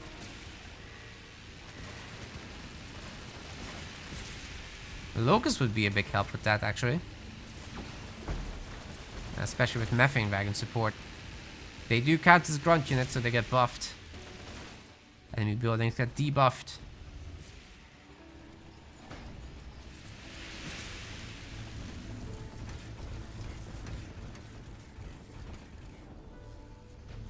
So once again, 4 power nodes for Team Red.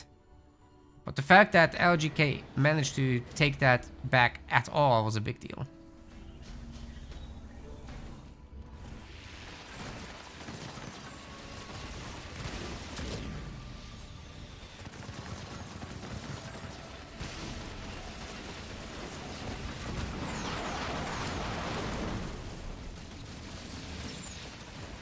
Those mines be annoying, but not that annoying. He's gonna lose his base. Yeah, the locust move was great here. Oh! Walking over the mines, not that great. But there's more where that came from, guys. So many locusts are being made still. Skynard can get the numbers up and running. This will be sick. Sean is getting combat tech, but what he really needs is a base. Just doesn't have the... Oh my god. Where did that come from? I wish these guys had a minimap icon. They're not showing up at all.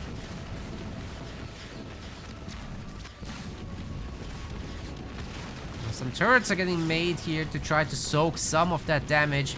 The sensor towers aren't very strong. They take extra damage as they build, of course. But they still distract them.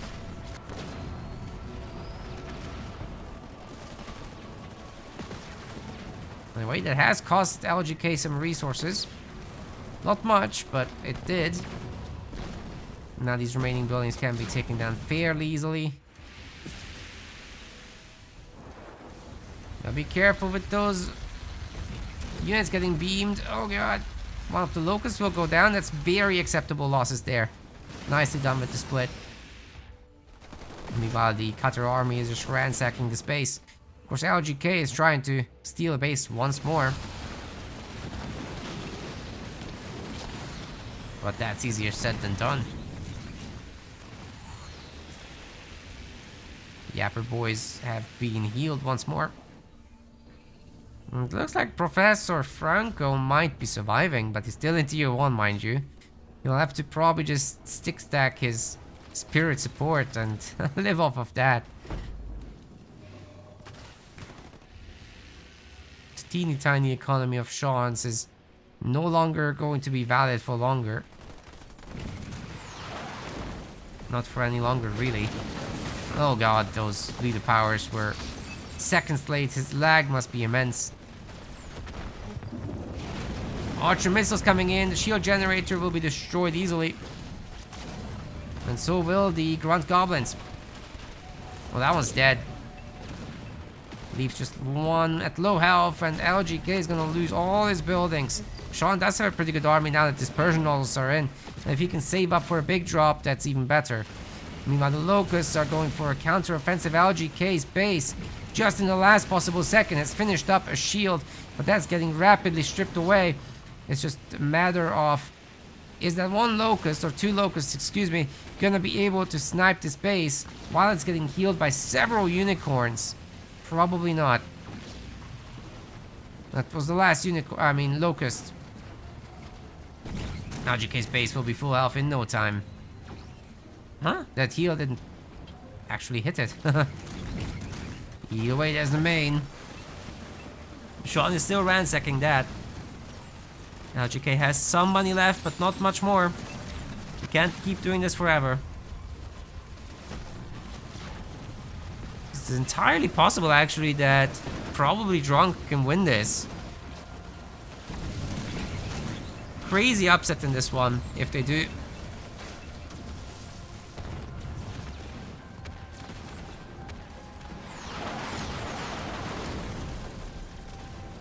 It's really huge if they do.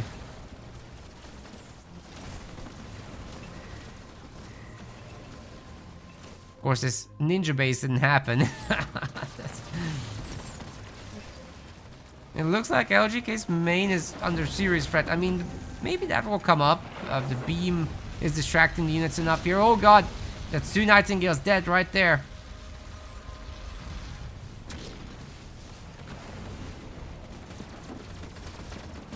The Spartan is alive.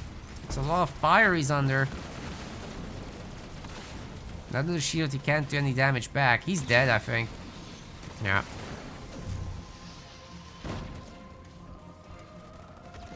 Maybe they can attack the other one, get more lucky there. Skynard's tier 3 meanwhile. Oh my. Here come the Wraiths. And potentially, those gobbles are also tier 3, right? Yeah, they are. Ooh, that's huge. Heals here are gonna be sick. Maybe Sean can add in a little bit of a big drop or something. He's got his second base up and running also. What was that just now? Oh, the Wraiths are here anyhow.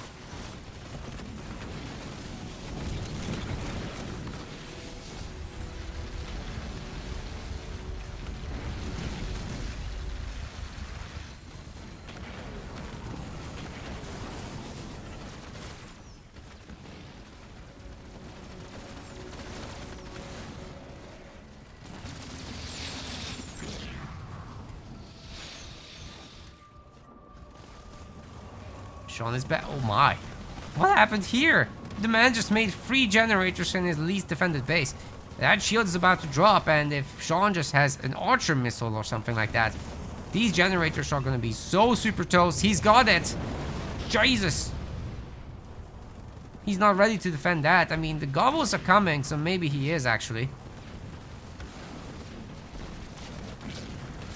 You know what? Sean might have oversplit that. Since we're kind of not shooting anything, and he's paying the price. ODST's getting dropped in. Trying to take on elites, though, is not going to be easy. Even with all the Hellbringers shooting. There weren't many of them. Probably best to just go together, yeah, and try this again. That did not work out as I had hoped, or Sean had hoped. That was a huge opportunity here. Good defense, though, by LGK and Franco together. What's going on here? Franco made it to tier 3. He's fully recovered. But then Skynard's here and he says recover from this.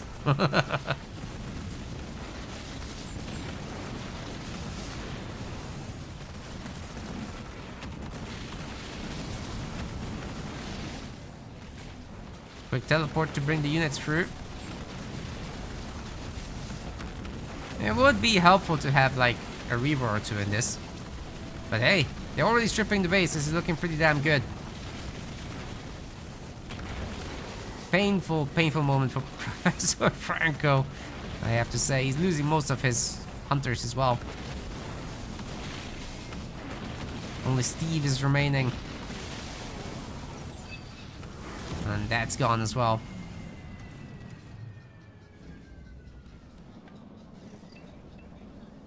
Please don't shoot me.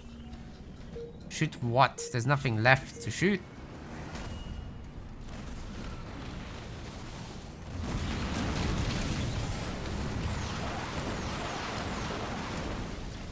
Well, this is gonna buy some time, but there's nothing really happening in the background of this. Maybe LGK thinks he can get out of Scarab or something crazy, but no.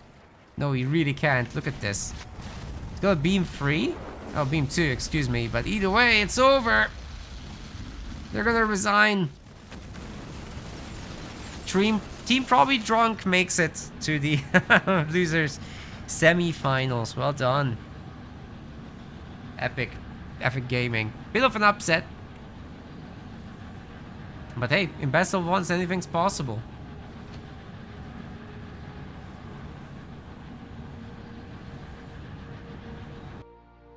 Alrighty. That was wild. I'm glad we caught that, actually. Probably drunk. Well, they're gonna go up against Daddy's Home next. Let's see how that goes. That's gonna be a bigger best of 3 series, but nonetheless, they are medalists at this point, so 4th place is secured. But we're moving back to the best of 3 format at this point.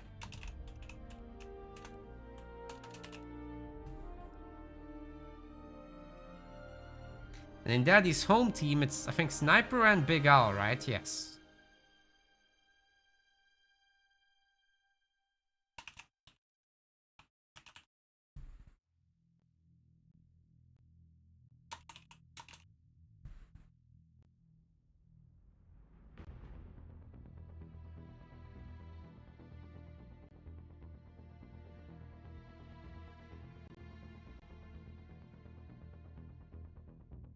I just deleted all the names. No. I deleted all the names. Look at that. Ah, the reset match button didn't do what I thought. Okay, Unfortunately, it doesn't get auto-populated for team names. No! I'm so dumb.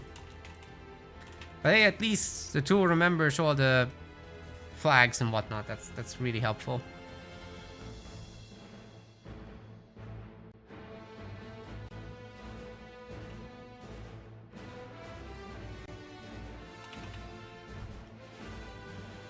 We sorted it out.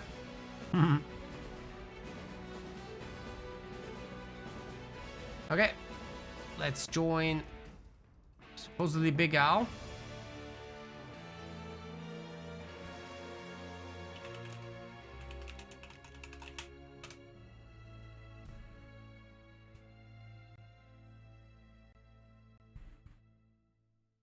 Like, what's Big Al's Xbox name, actually? Oh my god, he's got a million of them.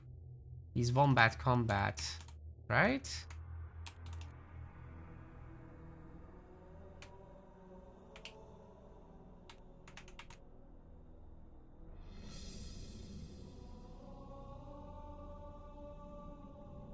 I guess he's gonna host. Yep.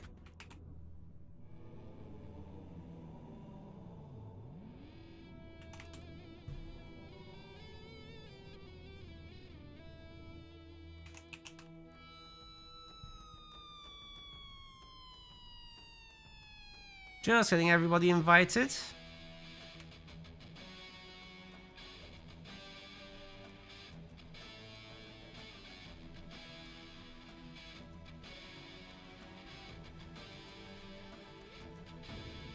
And we'll be off.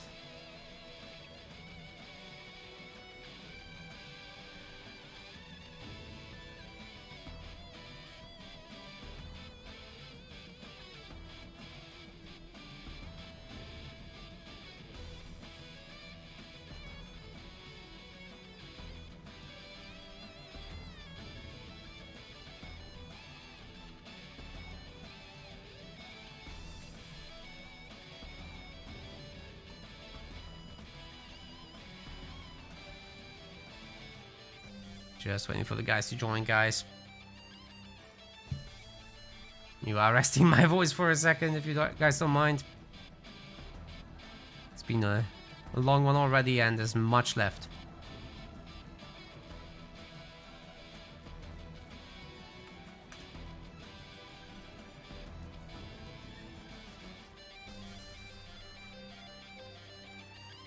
Okay, they're all here.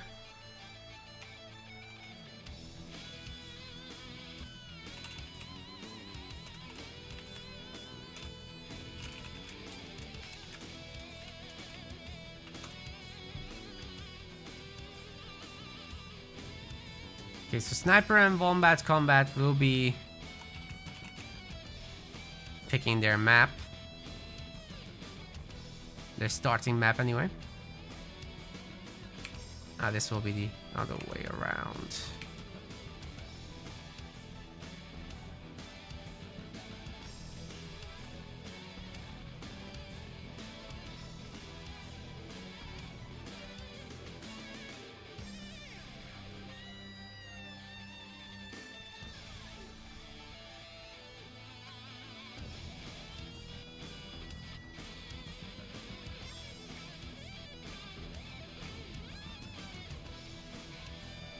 Okay, Vault is gonna be the first one.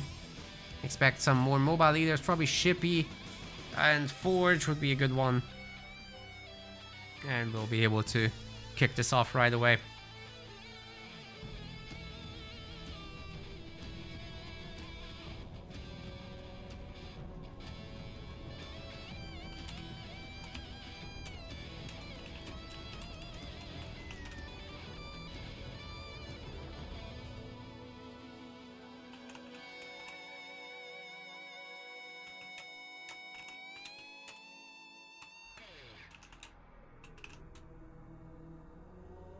Okay, calm issues, no worries. Fix them and let's go.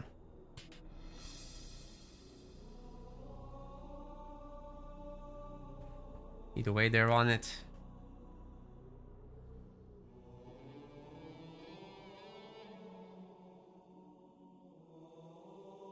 And I'm just once again reminding everyone that after this, we've got the losers finals already. Already. I guess it's going to be a long day. But Cholteon is waiting there. That's Chechos and Albi. Then we've got McGregor in the bottom. At the top, really. So Albi, Rapier, and Chechos Pros are in the losers finals, and then McGregor, Shock, and Strike are in the finals.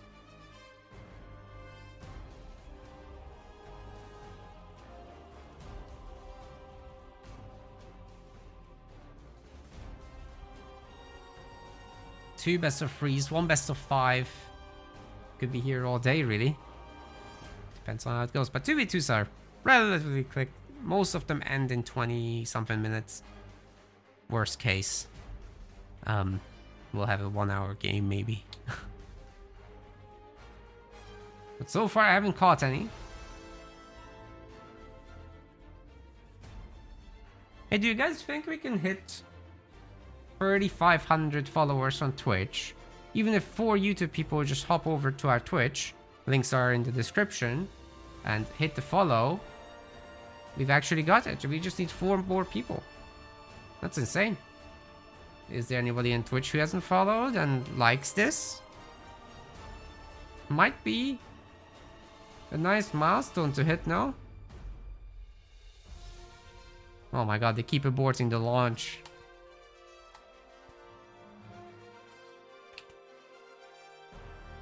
You know that he's gonna return. Skynar is.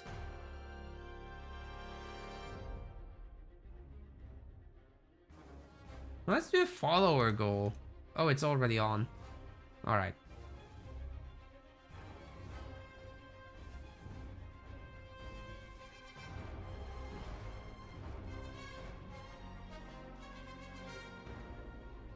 What is going on with this lobby?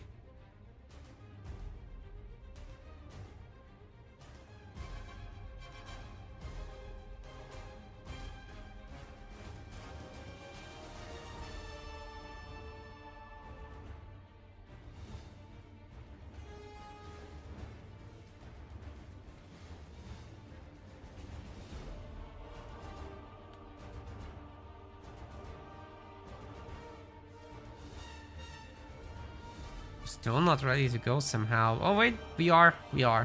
Just need to Shanti ready up as well.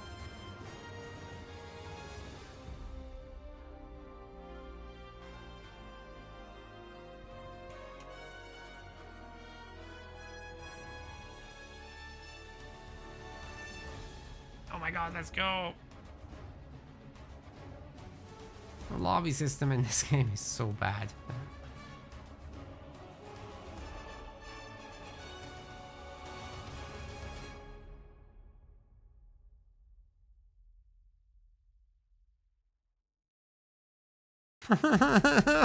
Launch aborted for the 6th time.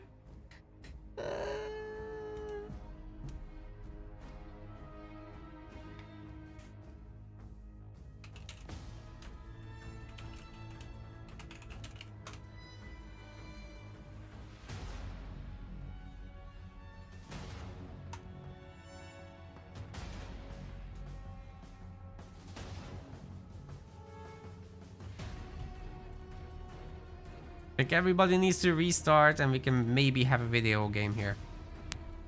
That would be nice.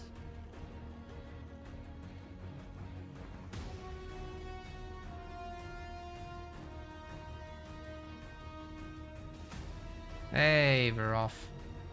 Somehow we made it.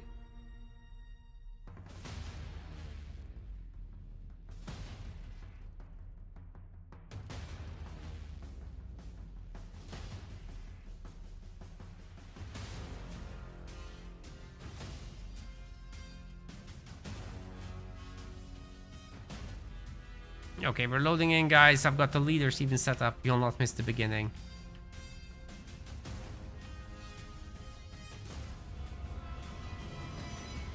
Ladies and gents, welcome to the losers semi-finals. We've got in the blue color Wombat Combat, as well as Sniper. They're together. Daddy's home. It's Shipmaster and Forge for this team. And actually the other team is doing the exact same thing. Except it's Shonagon and Skynard, who are probably drunk. And while we're at it, let me fix that headline over there. Follow this rabbit meanwhile. Stick on to it already. Holy. Okay, my controller doesn't want to behave. Now we got it. Finally. Welcome to the Rising Star League. This is where the pros can't go, but everybody else can.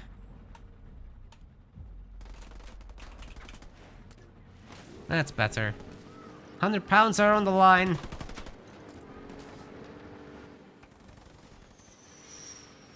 Although we're gonna be discontinuing this format because there's not enough viewership for it, sadly. We'll be focusing on the Pro League. I think you guys like that. Maybe you can squeeze in an extra Pro event as well.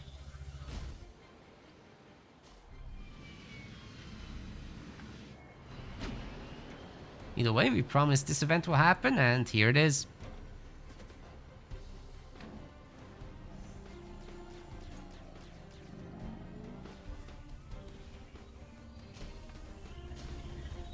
Gotten to play a lot against Wombat Combat on ladder. He's really good at ones. I can't really take the guy. But I wonder how he does in 2v2s. I haven't seen that much. He's a busy guy. He normally doesn't play in our tournaments. You know, family man, plus work, all that kind of business altogether makes it hard for him to commit to a whole day. But today he is here. So it's party time.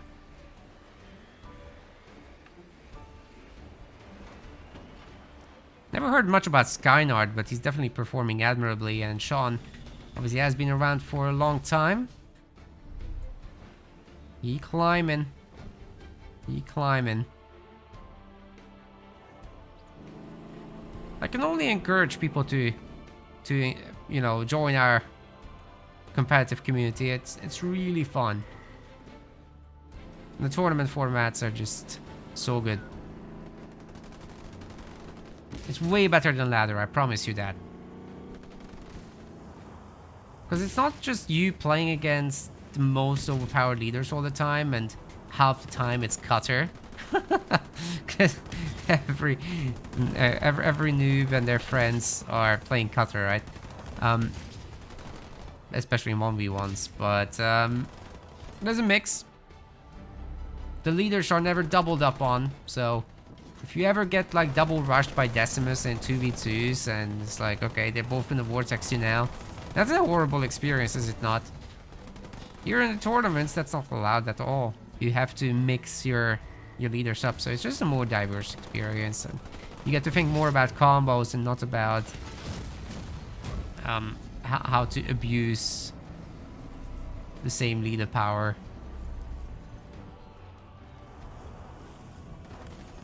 By doubling it up. Unfortunately, the ladder is a lot like that, but there are some very strong synergetic builds that, you know, people use even in ladder. I mean, this is definitely one of them. Like the Shippy Forge combination is just such a good mix. The Ghosts are, well, the more mobile than the Forge Hog. If they fight together, the Forge Hog protecting the Ghosts, giving them a bit more armor, is very, very meaningful actually.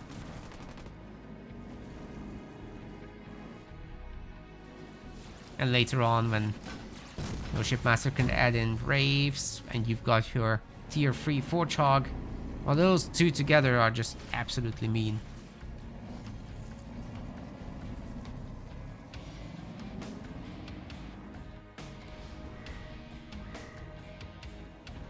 And of course, you can do nasty leader power combos with pretty much most of the leaders. Shipmaster, especially with his displacement, is nasty by himself already with displacement and beam, but you combo that with the other leader stuff. Forge's scatter bomb, for example, that's just brutal against vehicle play anyway, especially with Anvil around. We might not be able to play vehicles against this. Do we have heavy metal for this? So far, Sniper doesn't cast it, apparently. He manages to avoid getting Suicide Grunts in his face. And Wombat Combat has a huge amount of ghosts, so it seems that he can keep this under control very quickly. Shawnagon's base is gonna be gone.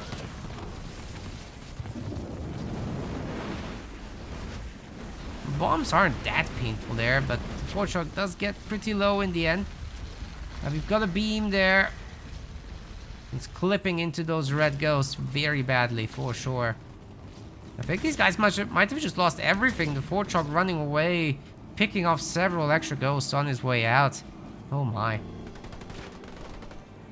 Well, Sean's gonna try to buy it back, but I don't know how he's gonna hold it. He's even got a Mexican generator. That's gonna be a difficult one to keep alive as well. Skynard has reached tier 2. There's gonna be 3 garages, but by the time the units from that arrive, this has been decided already. And to make it worse, Wombat Combat with Raid 2 can just capture all the power nodes now with the ghosts.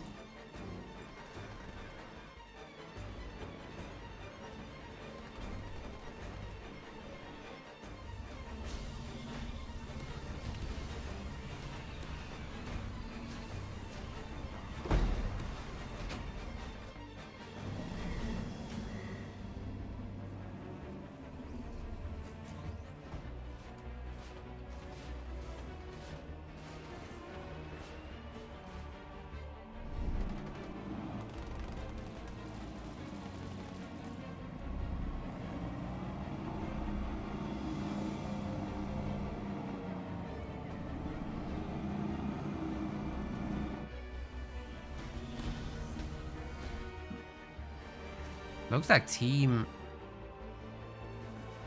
Red here might have a tier 3 transition. Did I see that correctly?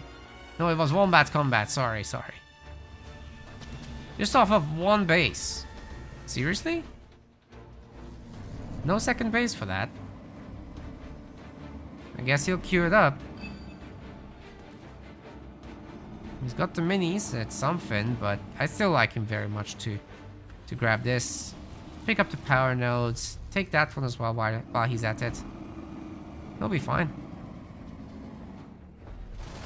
Now the Warthogs have arrived. That probably does need some ghost support here. And it looks like they're heading over, but having trouble with pathfinding there a little bit.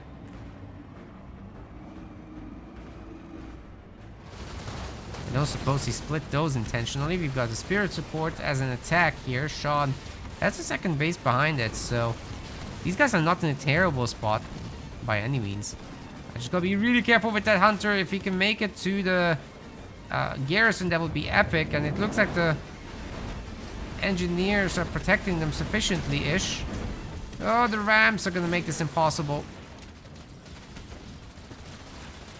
You see, after the engineers have left, that could have been much better if they just get in. But these guys have a spirit support too, and the Warthogs just aren't able to really do anything.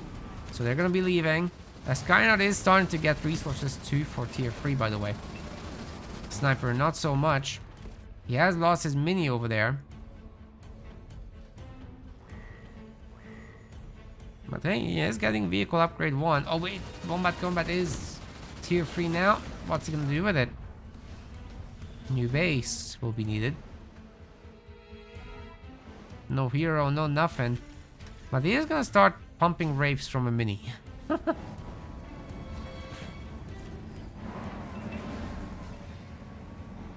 With this many hogs, I think you can take them on. They're gonna be pumped one by one. So definitely Wombat Combat is a little bit on the vulnerable side right now. I'd love to see the harvester upgrades and all that. And he is clicking them. Here too, please.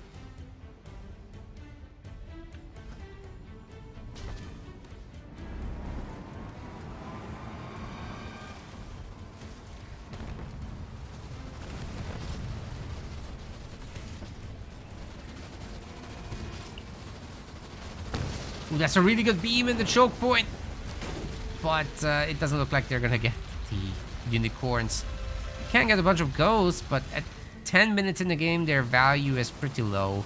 So you might as well just fight them and not beam them. The beam has to get some kind of good value, right? And in a choke point like that, you certainly have the opportunity. You just have to really follow the unicorns. They really can't escape. They can be split up against it, of course, but it's difficult. Honor guard from Sean. Did not expect that. It's gonna be super hard stuck in tier 2. I thought he'd like more focus into hunters and their infantry upgrades, but no. Team Red has beautifully recovered, but they're gonna have to deal with tanks now. Especially as Wombat's second big base here is getting all fixed up. Sniper kind of hasn't been doing much for a while, right? Like, he's got a handful of hogs and oh, wow. Actually, that beam is scary. That is very scary indeed. Tier 3-4 truck, however, from Skynard, that should mean something. Both spirit supports get called in at the same time. The unicorns should protect here pretty good.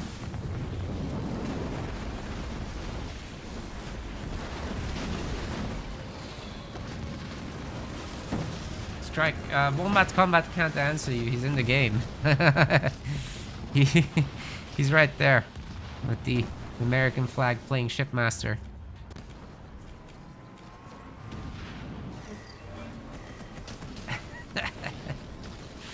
Watch closely, buddy. You might need it.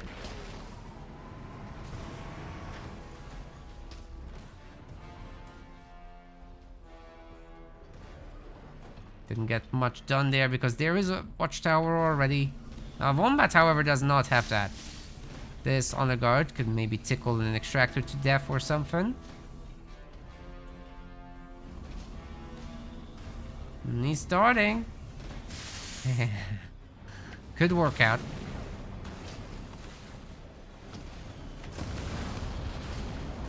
Ooh, the Fortrog is getting super weak. Can it escape? It's trying to. Oh my god. Please go away towards the back. Oh my goodness. That is way too close. No.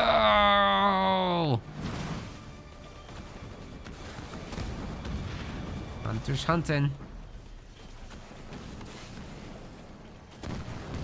Oh, one of them went down. The engineer was actually healing the wrong dude. That's quite unfortunate.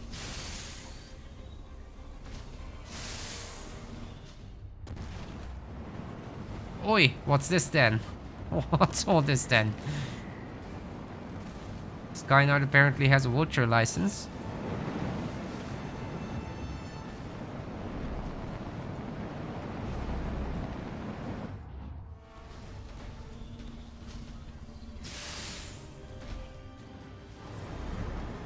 If they can pop out here to snipe Sniper's base, then the Sniper becomes the sniped.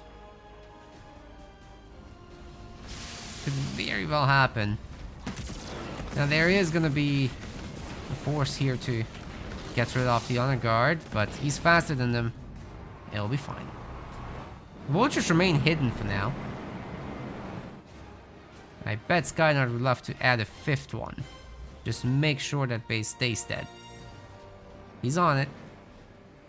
He's on the job. They're not gonna stay hidden though. Ooh, good hit on those hogs. This Warthog could absolutely level up if he just stood still. He's constantly getting moved. It's all good.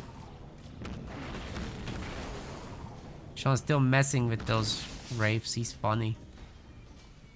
Didn't need to do that, but hey, why not? ODX getting deployed. Okay, please destroy that UNSC base, guys. It's time. I mean, what are they gonna do about it? There's no engineer bubbles, it goes down immediately. But there are their own vultures, I suppose. It's Not trivial. They're gonna all go. If there's heavy metal as well, this is gonna absolutely get deleted. Here we go. They're gonna get some counter nukes. But the base goes down immediately. The vultures through heavy metal don't care. The sniper just lost his front base. And these guys can just leave. Like, you don't have to fight here. Who said you have to fight? Just leave. Oh yeah, scatter bomb on top too.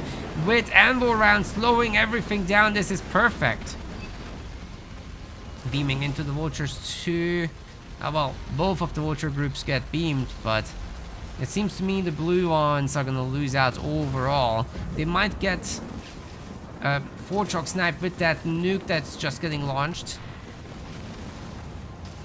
Then they'll have to deal with more of them here. Oh wait, there's engineer support for the Yi Reavers. I guess they'll make it. The Fortrog has been destroyed as well by the looks of it.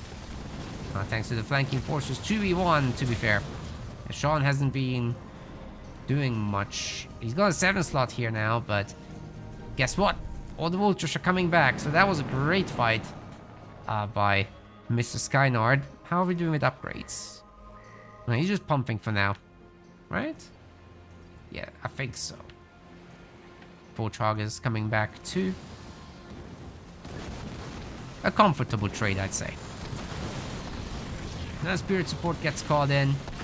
With so many hunters, you just can't go vehicles anymore. Can't be done. Hunter might go down, but the engineers just in the last possible moment save it. Beautiful, beautiful work, and the mini base gets destroyed, and the vultures get to do another round. By the way, where are Sniper's vultures?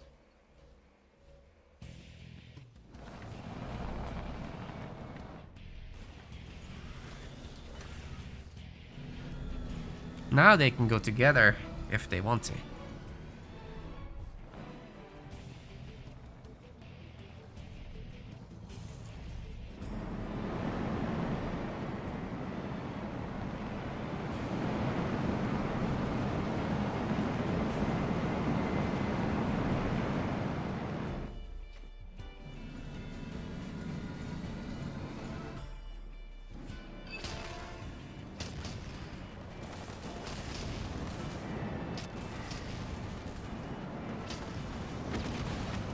Here come the nukes. Oh god, that's pretty strong, but they all get survived. That's insane. And the counter nukes are just stronger because of upgrade differences, I suppose. Fortrog can finish off some of these vultures himself without even losing a shield. That's insane. Oh, sniper's done. That's game 1 right there. Already put away with so many upgraded hunters, many of them veterans. The vehicle ground army of a shipmaster also can't do much, and we're getting even a very nice displacement there, forcing a teleport back. And of course the vultures can open up on the main here. Combat is definitely on the struggle bus by himself. Can't be 2 players. That is not possible in an RTS game once things start to snowball. You just can't fight an army twice your size. Doesn't matter how much you micro.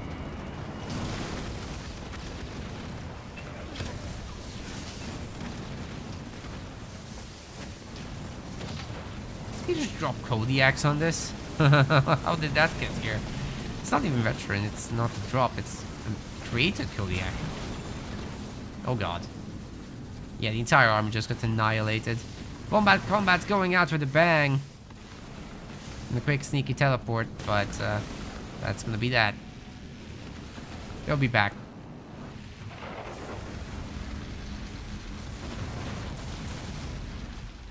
Nice, Sean adding in a quick teleport there. Good scatter bomb, beam, nuke. Combo will erase the base. Eventually. Eventually is now.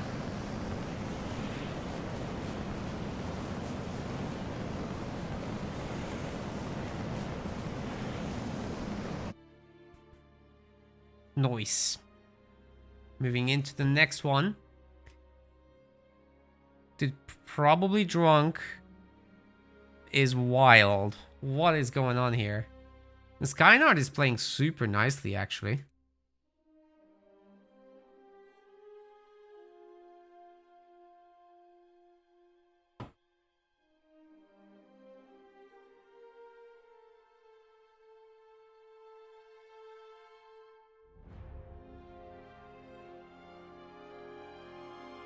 Accidentally swapping a leader there. Whoops. These are the ones that's left. Plenty of leaders to choose from. Plenty of maps to choose from. It's gonna be the decision of Wombat and Sniper, of course. Kind of wild that Sean is doing so well. And Skynard as well. Great job by both.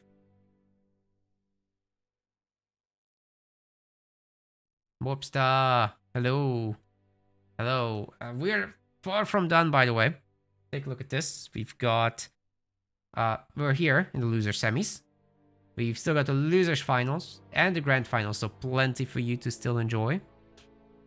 At least one more game in this series, so we might be here for a few hours. Something like that.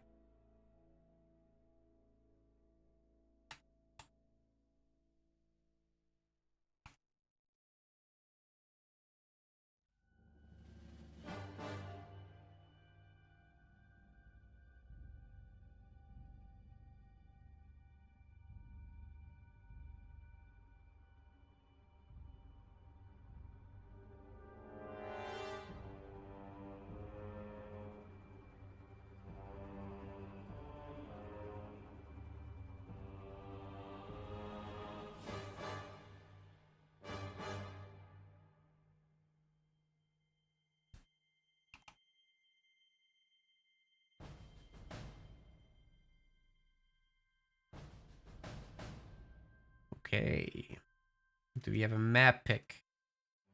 Doesn't look like we do.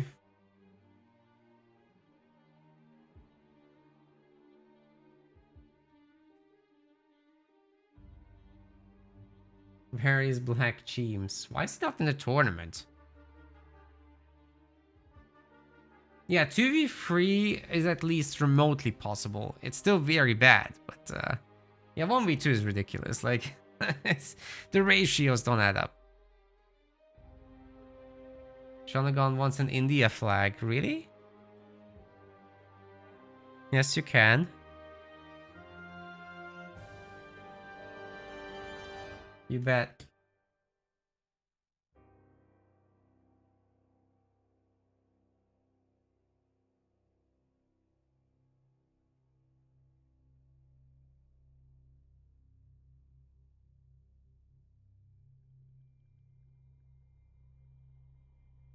Didn't know you actually had citizenship.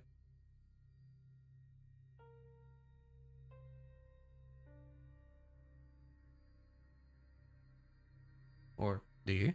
I actually don't know.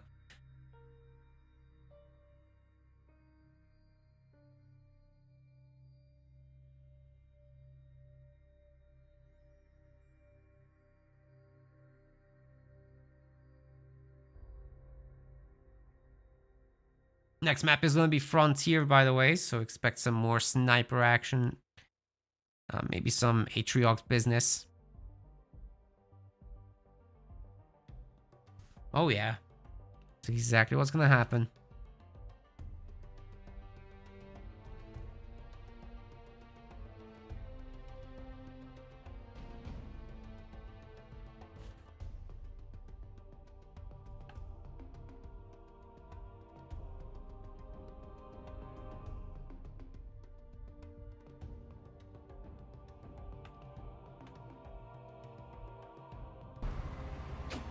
Ladies and gents, we've got Wombat Combat in the blue with a generator first, so expect a fast hero from him. And Sniper as well, maybe. We'll have to see. That's wild. They're playing as Atriox and Cutter, and on the other side we got the same, but in the reverse. So Sean is playing Cutter, and Skynard is playing Atriox. everyone's going Gen first so as to get a hero 4th. Except Sean, who wants the mini. And Sniper, who wants the mini. So that's where they'll be making the UNSC infantry, maybe. Typically, this is something that Banished wants to pick for brute production, but it might be difficult to do when you rush the hero, so they'd rather not. Sean's gonna get his infantry from home. Just make this pad. That makes sense. So much safer that way. It's just a shame to not have the brutes in the middle. But do you know what Atriox can do? Atriox can do a cheap base a little bit after the hero is done upgrading.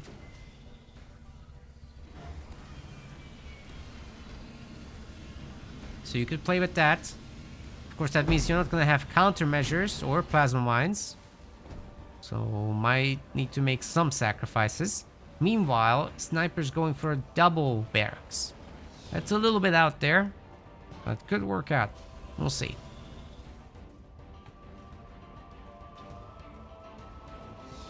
For now, Sean isn't doing anything like that. They could be overwhelmed by this, actually. Really like the quick power node capture on both sides. As you're right next to the healing zone, you can just very quickly kill the sentinels, heal your grunts, capture the node, and benefit from an initial power surge. Sean is already on it with the middle power node as well, while Sniper is taking care of the left one. But Sean was a little bit faster. That's an extra double-digit amount of power. Every little bit counts.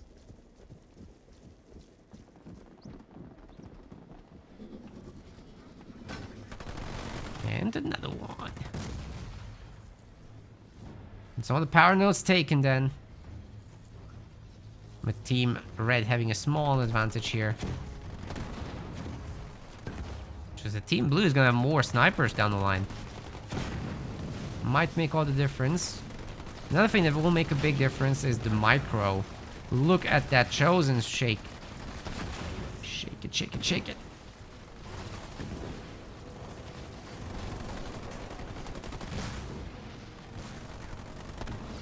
Or as we say over here, wiggle, wiggle, wiggle.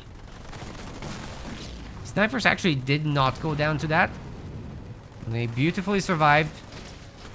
Sean sniped the enemy snipers. Which is funny because he's playing against Sniper. And Sean is doing it better, I have to say. Look at that. He did it again. And again. Team Blue is wrecked. They barely have a chance to get out of this. Oh my god, lost a hero as well after all those snipers. It's disastrous. Got some brutes coming up now. Okay, Sean might lose the mini, but with just how much control they have over the map. Able now to take a 4th power node over. This could very easily snowball from here. They're gonna save the mini? I think they can. There's an engineer. No way, dude. Epic. Okay, that brute's annoying in particular, but he's also dead now. Snipers put so many resources, or potential resources, into this that he's now not gathering. Turn that into a generator, but it might be too little too late. The problem is when you do this, and it doesn't work out, and you get owned like that, who's gonna hold that generator for you? Because the snipers and the Chosen are now controlling the field. If you add in an ODST drop to this, I think you just lose your generators. That's bad news. So probably Drunk is actually epic. As a team, it looks like they'll be at least 3rd place at this rate. But maybe Wombat Combat and Sniper can cook up something real quick. They have many snipers this time, so perhaps they can have a better fight. You just gotta be really careful with clumping them up. It's super important for the cutter players to save up for ODST right away and drop them actually right into the snipers, because if they can manage to do that, not only will they be stunned, but the ODST guns are actually highly effective against snipers. They'll destroy their health. Could pick them up pretty quick. You can mix them with chopper rams, then, well, so much for the snipers at that point.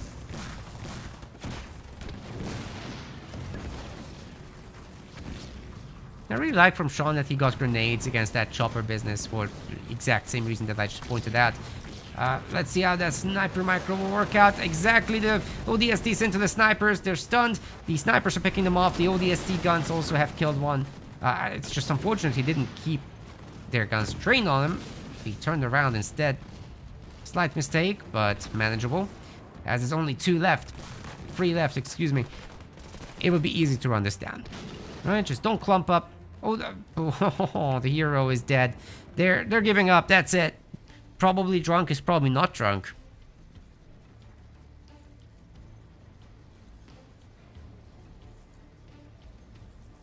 GG. Let's go into the losers finals at this point. Daddy's Home still gets 4th place, so it's not bad by any means.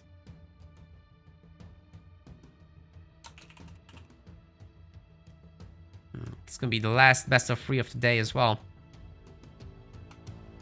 GG's, boys.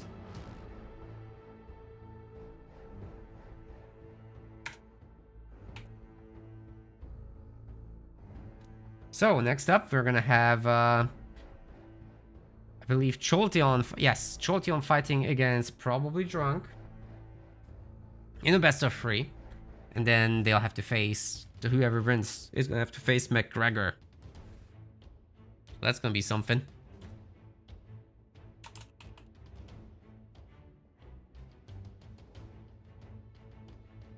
And in this case, it's probably best if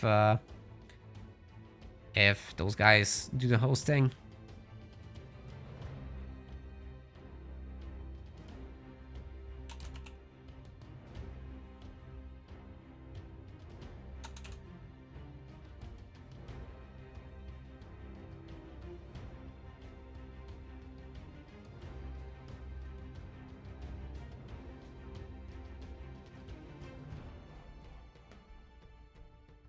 So we're gonna go and set that up right now.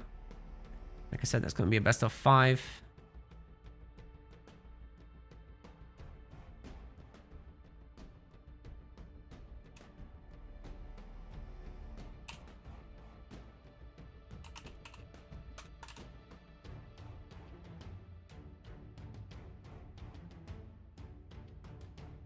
Where did Chechos go? He's gone.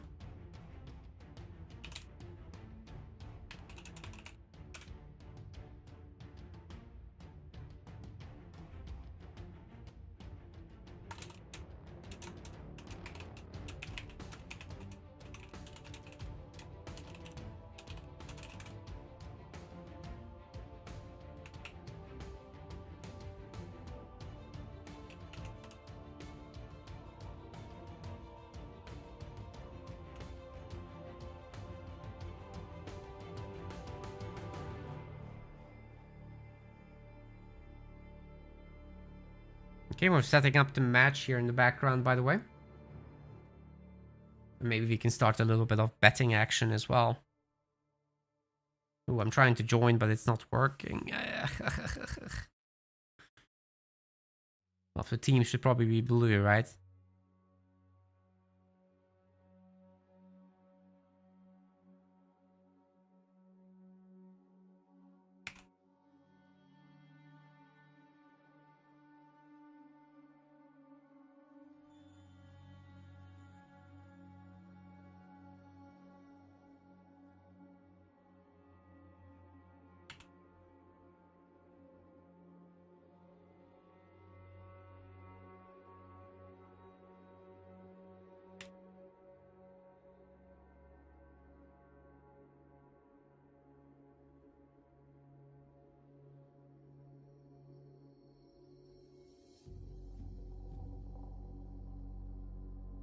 Everybody's in the lobby, that's good. But teams are mixed at the moment. Yeah, this is also best of 3. And then there's a best of 5 in the finals. So it's gonna be neat.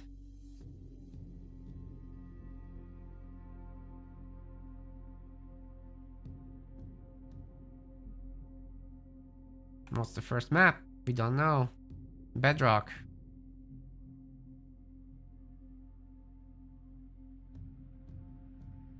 Of course, I'm assuming that probably Drunk wants to take a short break. No, we'll definitely do another break as well before the grand finals, of course.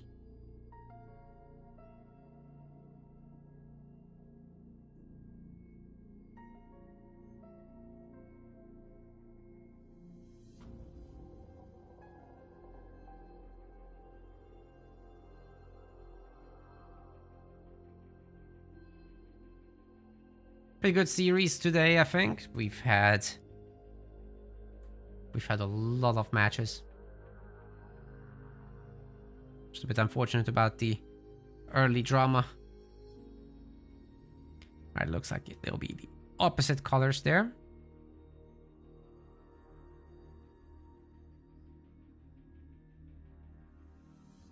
Oh my god, why can't the blue team be on the left side, man?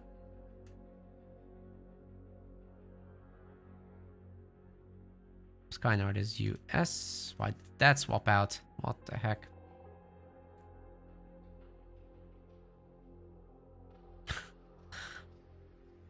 I'm not sure why I'm struggling with this, but it's fixed. That's good. Bedrock's coming right up, ladies and gents. Expect the usual cutter yap yap thing, I suppose. You might get other things with it, like Shippy isn't bad. I actually quite like to see some Forge on it. But against Yap Yap, that's a rough one. You just get your EMPs in the face and your hero just doesn't do much. It's rough. Better to have a leader with Spartans. Anders can be a good pick. I think that's a little bit underutilized because people keep her for Rift.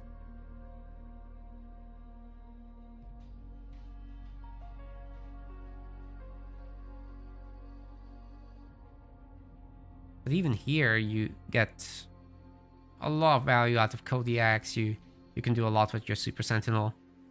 I just don't think Yap Yap is something that you want to necessarily pick that into. Oh, the colors are swapped again. Jesus. Okay, let me do the leader picks and we'll be loading right in. We are loaded in. Just need to set up the leaders.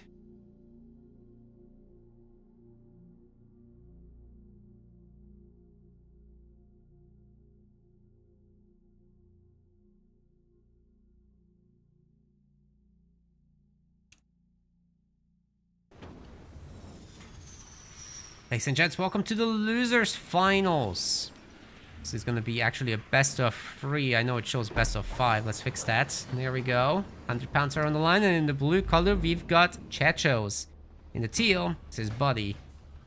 I'll be Rapier. Together, they are Jolteon. His display name is SA Jolteon after all. They're playing as Cutter and Yap Yap. We've got a very similar thing on the other side, but this time no Yap Yap. Sean is playing as Cutter, and Skynard over there in the yellow is Decimus. Now Decimus is actually a leader that I haven't brought up in the pre-match theory crafting. He can be interesting if you can really secure your second base and just sprint Banshees, you know, through the 10th minute mark where you drop in your Decimus. I think that can be very potent, but in the early game it might be a little bit more rough. You'll have to do some stuff with your hero and vortexes. You can do that without, you know, losing out on buildings, because Vortis doesn't have, Decimus doesn't have a way to heal his buildings without engineers. You should be in an okay position. But typically speaking, this is a Cutter and Yap Yap kind of map, in my opinion. And that's exactly what we're seeing here from Team Blue, who would arguably be the more experienced one. Now, why does that work? Why does that Yap Yap cutter thing work? So first off, you get the mini bases very easily, and Yap Yap can just go up to 3 minis without too much issue and spam out the cannon fodder, hoover up all the resources around the map in crates, and then just go up to the power nodes while still getting a second extractor. All you gotta do is don't open with the chopper, because that makes it a lot more difficult to actually afford the minis. Or you can just send over the cannon fodder to tickle an extractor, and later the follow-up can really hurt that. Cutter drops, your own methane boys, the two together especially, because the methane beacons the enemy buildings. That's one of the reasons that this is a good synergy between the two. But as far as the opposing team goes, Yap Yap into Decimus is really good here, because you can tickle this building, and like I said, they're forced to make... Oh, nice one. They're forced to make engineers. Anyways, the Marines in the middle are doing a little bit of capturing. Obviously, this is going to end up being a sniper war, where they're the deciding factor. Team Red's a little bit ahead with the power nodes, but for how much longer? It seems like there's just a sniper count difference. Cannon Fodder already tickled this down to half health because of the tier 3 boys joining in. Now, of course, with the chopper rams, they're not going to be around for much longer. But hey, if they can tickle this all the way to the red bar state, 4-stat engineers, that is already a huge achievement. These are 3 units. John is putting down another generator, but I don't like that he's putting it next to the other. This is heaven for another cutter to deal with. You just have to zoom in a little bit to place your satchels right there. And then they won't lock onto the buildings, right? 2-for-1 with the ODSTs. And then you bring in later your archer missiles as well. You can do it across, for example, like hit them down the line like that. That would definitely hurt the double generator a lot.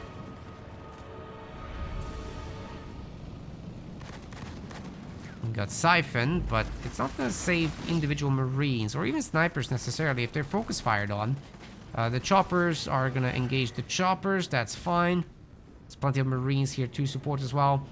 If they were to push in, maybe with Vortex I could have done something, but I highly doubt it. The numbers just don't align.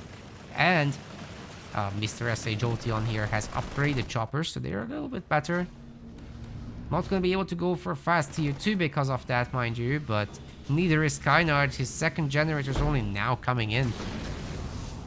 Do you remember how early it was that Jolteon had his second generator? That was ages ago.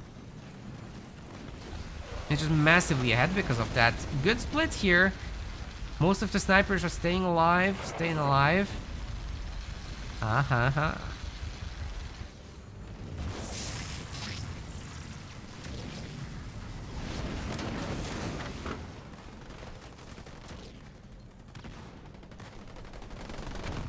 Team Bruce crushing, guys. That's brutal. That's it. Team Mexic OP.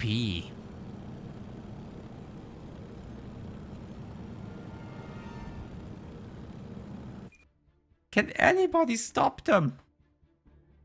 Maybe not. You know, in the losers bracket, the tough part is you have to play so many back-to-back games. Probably Drunk didn't have a whole lot of breaks in this, whereas Jolteon have been observing every little detail of what these guys do. So they're ready to counter it after being well rested too. Everything aligns.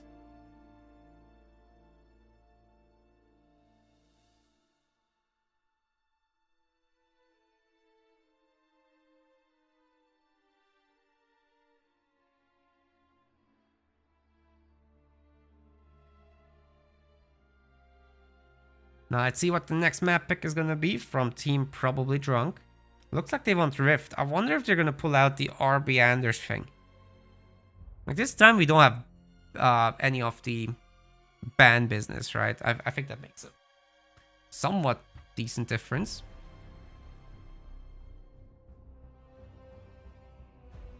I think it's notable.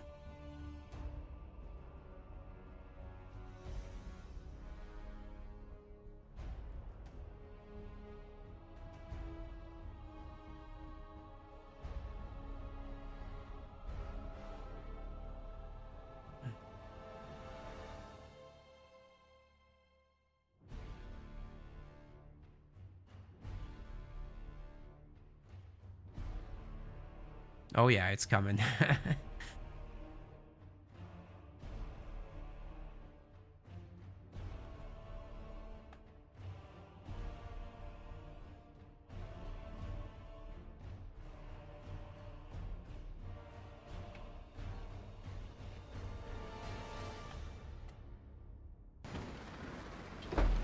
Ladies and gents, welcome to game number 2.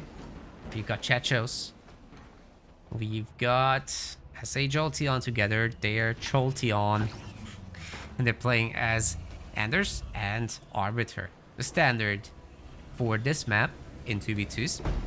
We've got Shawnagon on the other side. And we've got Skynard. They're playing as Arbiter and Isabelle. I don't fully understand the Isabelle here, but I'll theory craft a little bit in a second. Let's first just explain why Arbiter is the meta here.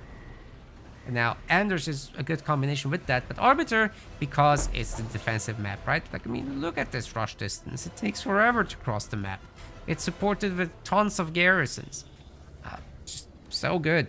If you stick snipers in as the UNSC, you guys are probably going to be safe, right? There's 3 mini bases in the back, so there's plenty of production to back up the main bases. You just put 1 turret or 2 if you absolutely have to, and you'll be giga safe. Now, expanding is super easy because it's literally within a stone throw's distance.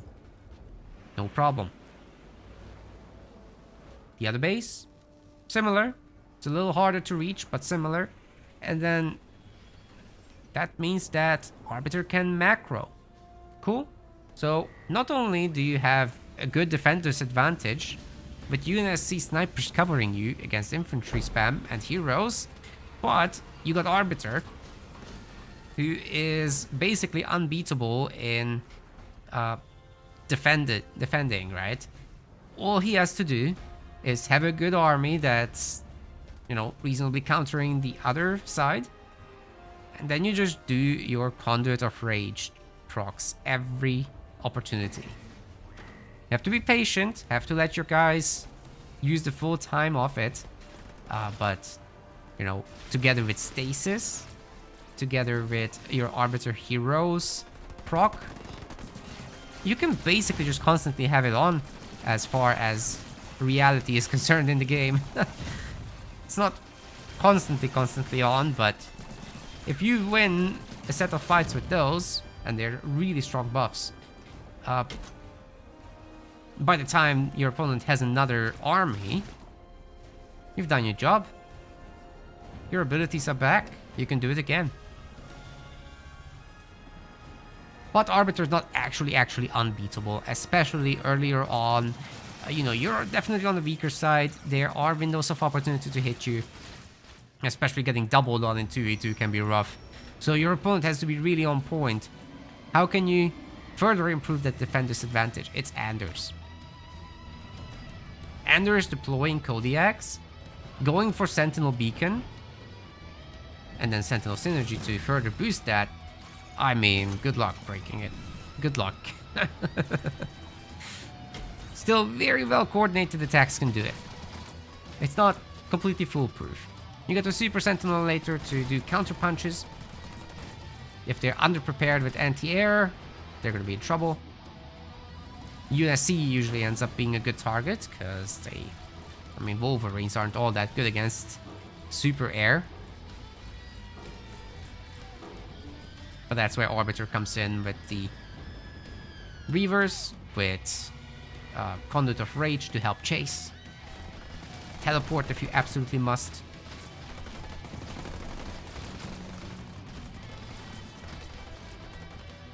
Anders is just the solid anchor to support and help and harass a little bit. Anyways, what about Isabelle? What does she add to this whole equation as the players are just capturing the power nodes? There's really not much happening. Like I said, it's a very defensive map, right? So sometimes good to explain strategy as well, not just do the play-by-play. Isabelle could, in theory, add seriously powerful Warthog aggression here to the mix. If the counter units aren't quite right from either side, then they could pick off the mini bases, run loops around the back, and suddenly you have a massive economy that allows you to put down an extra generator as Isabelle, and you can get your tier 3 tanks out. Now that can be absolutely devastating even to an Arbiter, because if those tanks end up meeting together with snipers, together with Alice, who's the best anti-infantry Spartan, well, the only one as well, but that's anti-infantry, that weapon, it's got bonus damage. So Hunters aren't as much of a problem, your tanks are going to be shielded, right? So they're going to be even less susceptible to nonsense if you go for the best offense. Support with a little bit of engineers from Arbiter and your own shielded Nightingales. That's an insane army. So you should be able to push through, and tanks don't care too much about Kodiaks until they're very high in numbers. Let's see what Skynard can pull together with that. Also, Isabelle has pretty good late game potential, but I don't think that's necessarily the most important part of her. You know, that uber late game stuff probably isn't critical, because Arbiter is just going to be better at it. But Isabelle has good chances, I would say.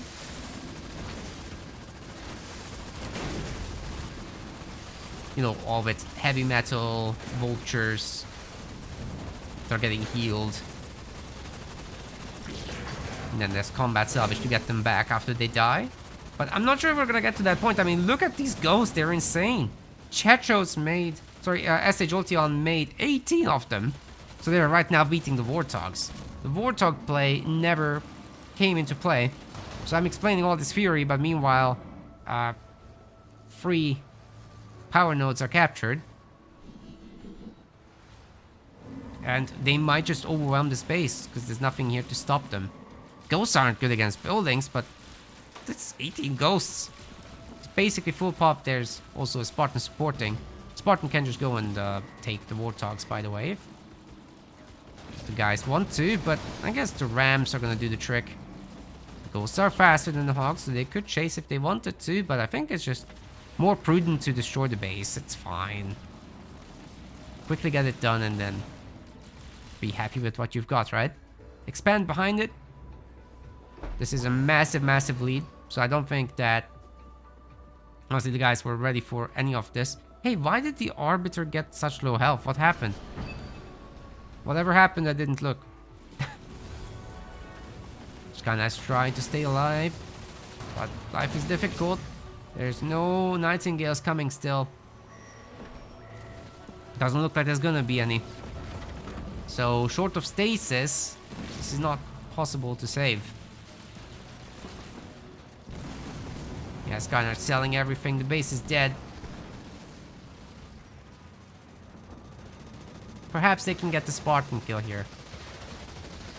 That should be doable.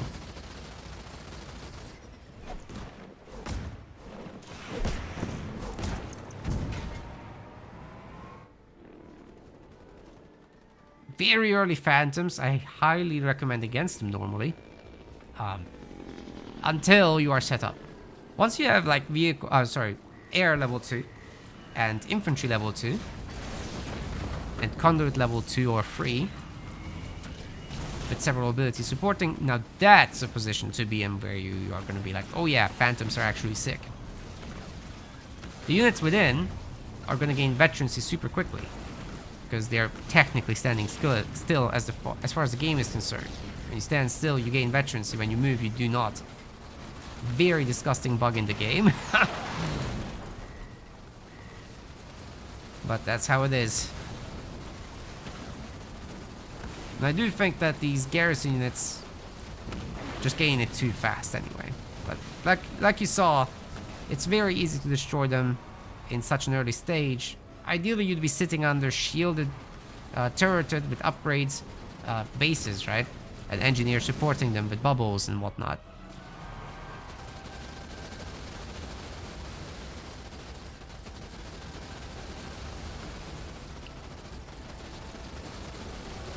You don't have those things, then it's kind of easy to take them down. How are these guys doing? Oh, Chetros is ready to call in the Super Sentinel. We're gonna make this a quickie.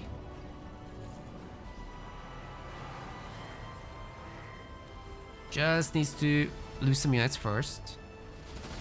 Could donate those hogs after the mini base is down.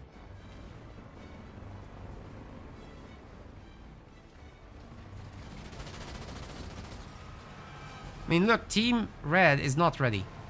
They've got 0 anti-air. They're gonna die to the Sentinel.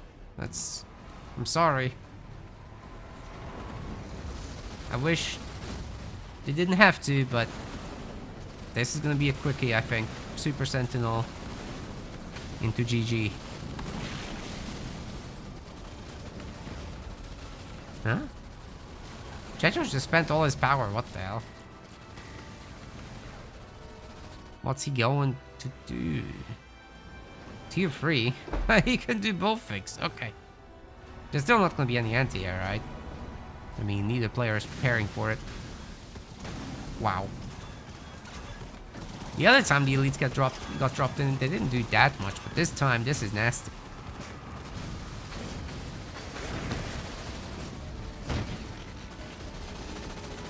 I guess it gets defended pretty good.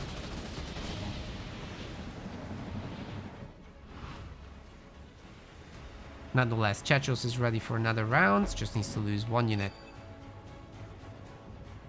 Come on, Chetros, send in your hogs. Oh, this will do it. It's time. Spartan is right there to support against any anti-air. You can steal Reavers or Wolverines or whatever. Although the ideal solution to the Super Sentinel always is Vultures. Just hits a little bit too early sometimes to get there. So in 2v2s at least, your banished buddy can support you, but not here. Already took out the turret. And there's still no anti-air. The anti-phantoms aren't going to be much help. Unless some of them have grunts in it, but even then. Oh god. Meanwhile, S.A. Jolteon is loaded up on his own phantoms. Just recognizing the fact that there's no anti-air.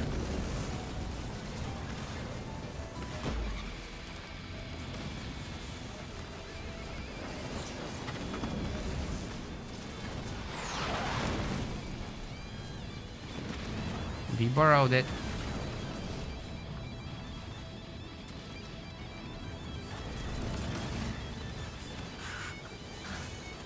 Okay. So much for the borrowing.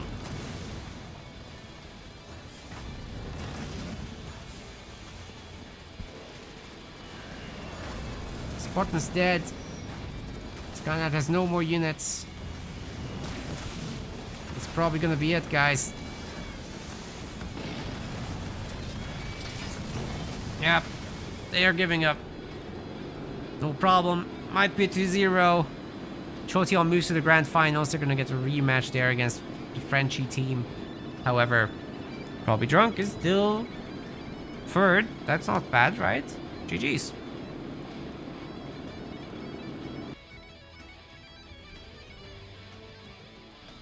What do you mean it's the same drop? I've been calling for it to happen. I know.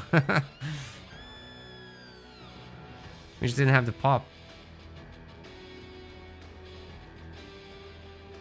Anyways, let's get the Frenchies in here. And then we can do the finals. I'll be probably hosting those.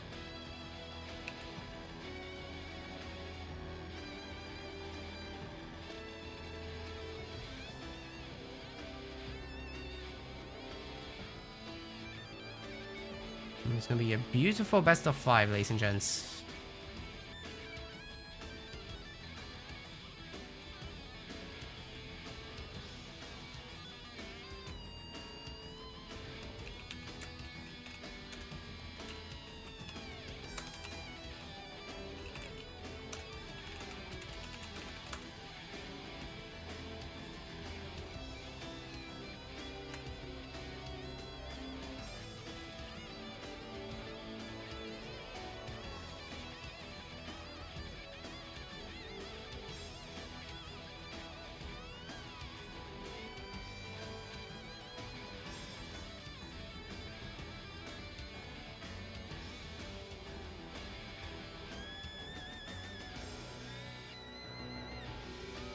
Great, that's to the best of 5.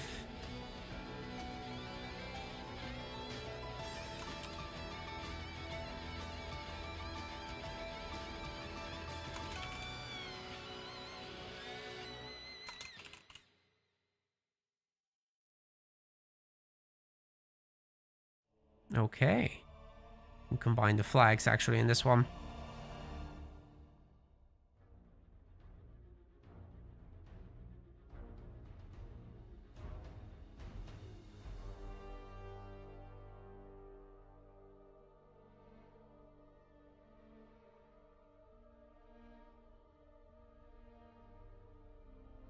Hope everybody's ready for the big match. Wait, that was the same. Oh, the Enforcer drop was the same. Yes, Sean, you're done. Thank you so much for the games today. That was fun. Good job getting third.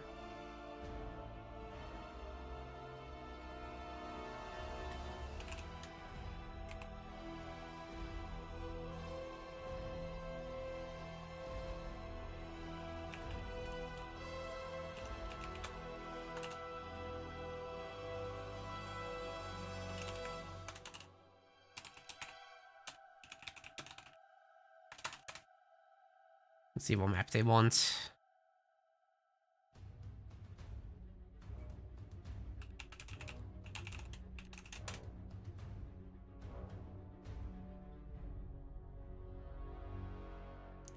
Okay, Bedrock is gonna be the first one.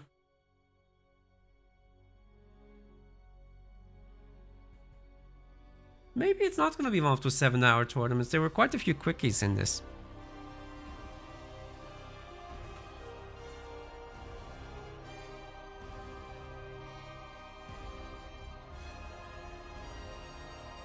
Really doesn't seem that bad. We're already loading in, by the way.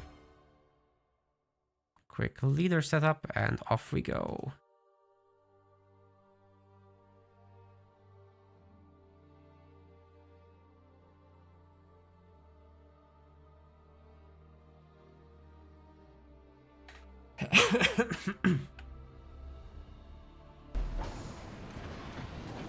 Ladies and gents, welcome to the grand finals here in our 2v2 Rising Star League. In the blue color, this is Chechos Pros. And his buddy in the teal is SA Jolteon. Together, they're Jolteon, hailing from Mexico and playing as Cutter and Yap Yap. On the other side of the map, this is Bloodbath, also known as Strike, and he's got a buddy called Shaq. They're from France and they're playing as also Cutter and Yap Yap. Kind of the meta for this. 100 pounds are on the line in this tournament. So that's pretty good. There's no tip-top players, but these guys are already really good. So I'm sure everybody will enjoy it. So this is the last of these events. Rising Star 2v2 specifically, because we just can't get viewership sadly. But Pro League will continue. So Pro League will... Well, we'll do another Pro League as in the new second half of the year. Yes. That's where the new season goes. Nobody steals any mini bases. Everybody just gets their own. Cutter getting free minis is a little bit on the odd end. That's usually the Yap Yap has it easier to get that done. Especially if you don't open Chopper, right? But we've got a mine opener. So it's not guaranteed that there will be a second point methane wagon, although I like it when people do that as Yap Yap, because they not only buff your own guys, but they nerf enemies. And if you can combine the two together, it's just such a massive swing in stats overall. So you can very easily beat a same size army in those scenarios. Especially if Cutter adds in his nasty drops on top of everything, and Methane plus Beam is just one of the most powerful combos in the game in general. Of course, if you have a great split, it doesn't matter. Very interesting to see a Cutter with a quick second generator here as well. But that will be actually very prudent, because we are gonna want to see a lot of snipers and Hellbringers from Cutter. Whereas Yap Yap gets the meat of the army. First off, a whole lot of cannon fodder in order to swoop up the resources around the map from crates. And then to help capture power nodes. And of course to tank for the snipers in case they need any help against choppers. Choppers are going to be the answer to snipers, but if UNSC ends up affording enough Marines and getting grenades from them, and Yap Yap ends up actually playing heavy grunts, then that composition I think is better personally. It's just my opinion, but we often see Chopper play instead.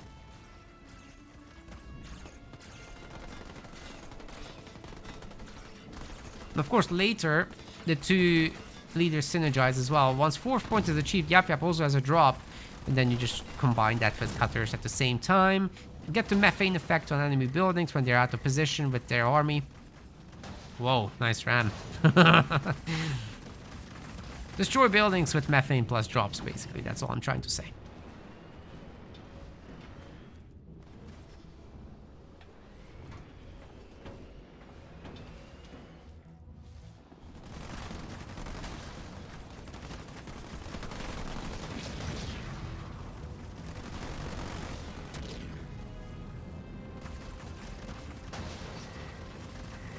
Chopper wars? Why not? Looks like the blue ones are winning this.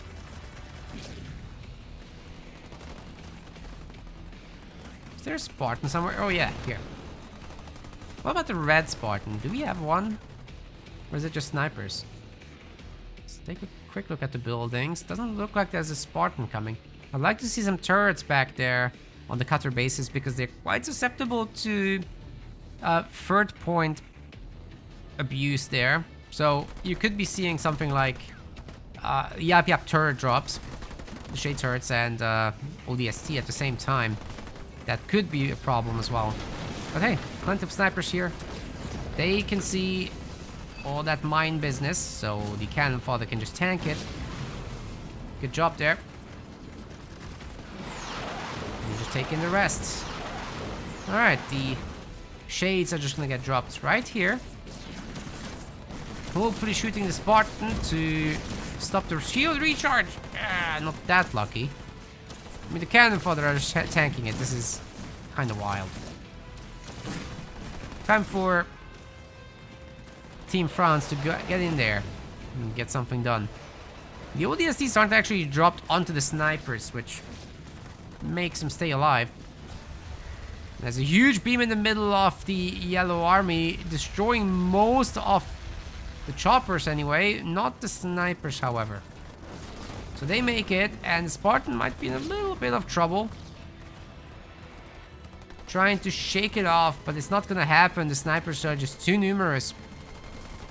It all works out. The infantry gets run down by them now, together with the ODSTs and Marines. Perhaps Team McGregor actually can get something done.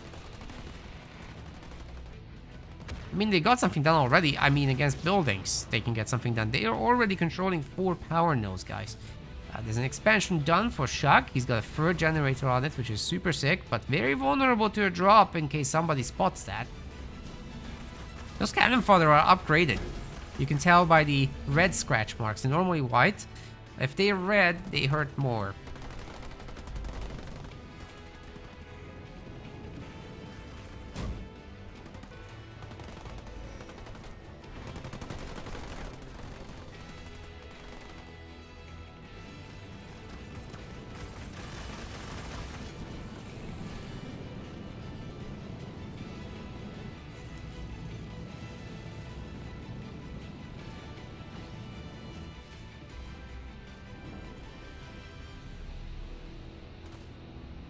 Oh, SH Otion also has a base. Looks like he's feeding Chetros a little bit. Has a third generator up and running. And probably wants to get a fourth one. Or he could just do a drop here. As there's absolutely nothing here. Like I said, there's no turrets against potential drops. Could have been abused earlier already, but he made it so far. As soon as that 4th point drop is in, things are gonna get scary. Some interesting shock tier 2 Banshee business here. I'm a little bit surprised. Against Cutter, usually not the best idea to go into Banshees.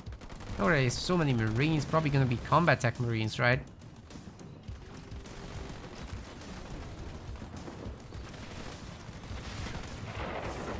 Decent beam into the heavy grunts there. Might be able to take out some elites too. Pretty good stuff. Clips the sniper slightly, but that Nightingale seems to be going down. So considering how expensive beam is, that was about an even trade.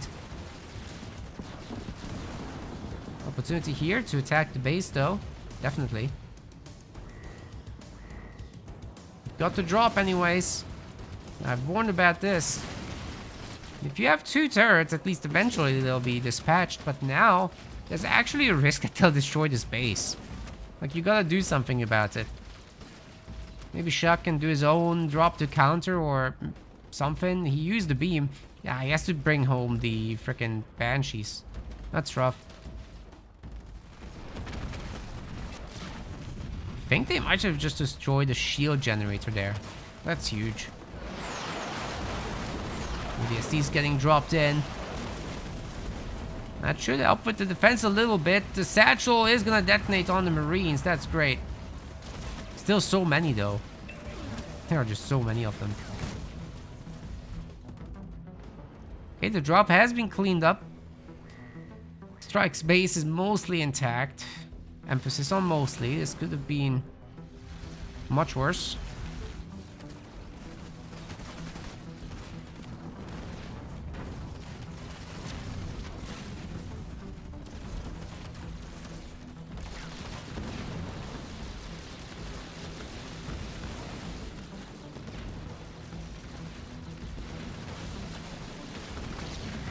Banshee count is getting seriously high. Shock has tier 3. You can upgrade them to have Plasma Torpedo next. And I gotta say, there's not a lot of anti-air. He's not in position, so if they hit this base right now, I think they could destroy it. Oh, they don't engage though, not fully. Instead, just kind of trying to pick off some Marines and ODSTs.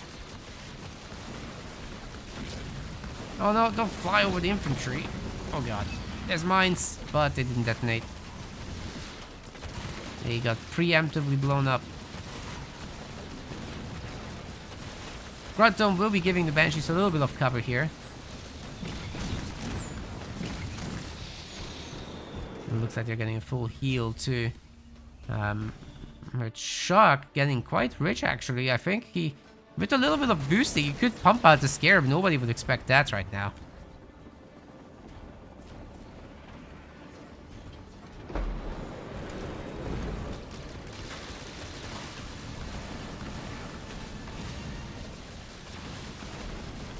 Again, good use of the Banshees, but you gotta be a little bit more careful with the infantry. They will clean them up if you let them. Maybe just attack this other base. Run around between the two. Force them to run the infantry into the Dispersion Nozzle Hellbringers. It's much more of a balanced fight that way. Oh, they've looped around. A quick turret takedown.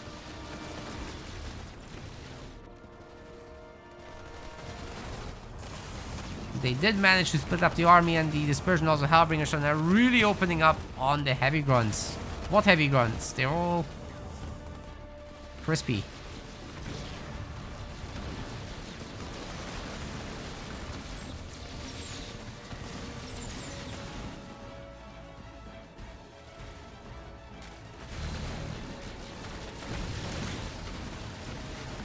It's a great spot to beam them in.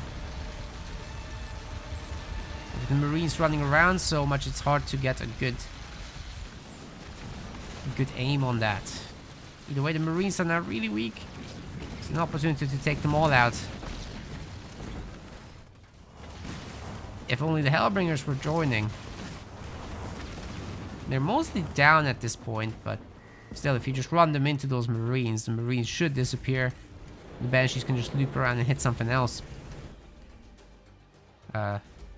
Strike still hasn't healed his base, but he's got an Expo. He's got turrets coming up. And maybe he can do a cutter big drop soon. Oh, now he's melting that infantry. Look at that. Look at that. That's insane. Finally, the Banshees can actually just focus down the base. And we got a methane drop in the middle of all that. Doesn't look like there's a beam follow-up, but I think the Banshees can just clean up fine. Or just big drop for cutter. That's also fine. Jetros is going to be seriously on the struggle bus. Finally, the Banshees are shooting the base, but we got please don't shoot me, so never mind. Mini bases have been taken out in the back. It's really time for Team Red to just shoot the damn base, you know? I mean, there's nothing in the way. I guess there's a beam in the way, but UNSC splits up, it's all good. Archer missiles get dropped into nothing. And the base is gone. Think they can go into the main and finish off Yap Yap. Sorry, UNSC. That's a resignation right there. It looks like Team McGregor is very, very solid today.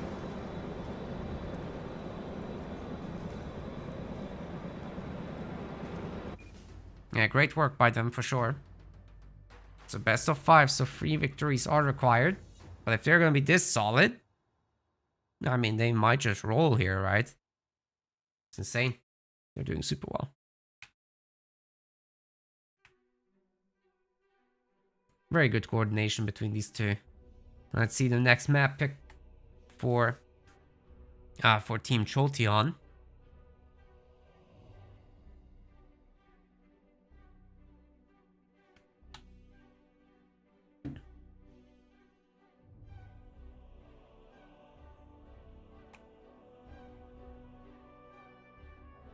Yeah, picking Mirage. And for that one, I like to go heavy UNSC personally. Maybe mix in a Johnson if you want to be cute. But probably just Jerome is fine. Jerome is fine, and if you want to add in something banished, I guess Shipmaster could be good.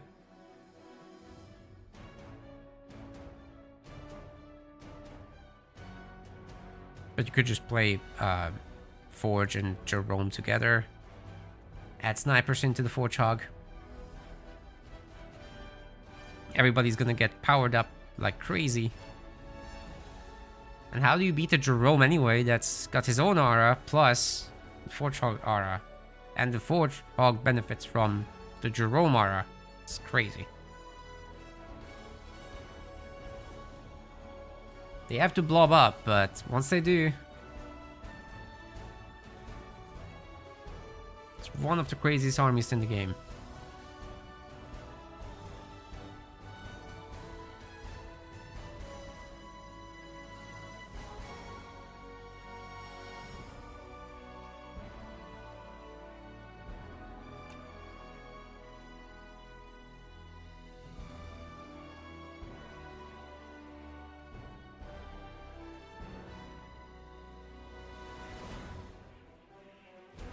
Okay, the guys are taking a very short break and then we'll commence the matches, don't worry.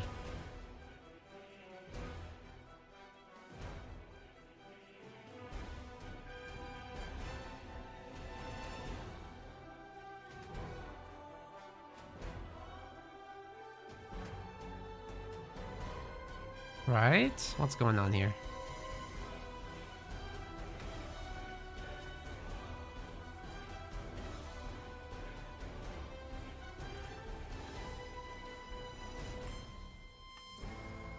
No word from the Frenchies. They just disappeared.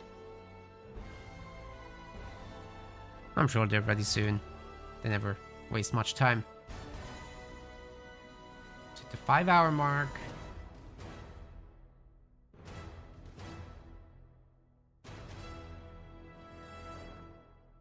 We might be done before 6 at this rate. Ooh, there's the Johnson. Yes, let's go.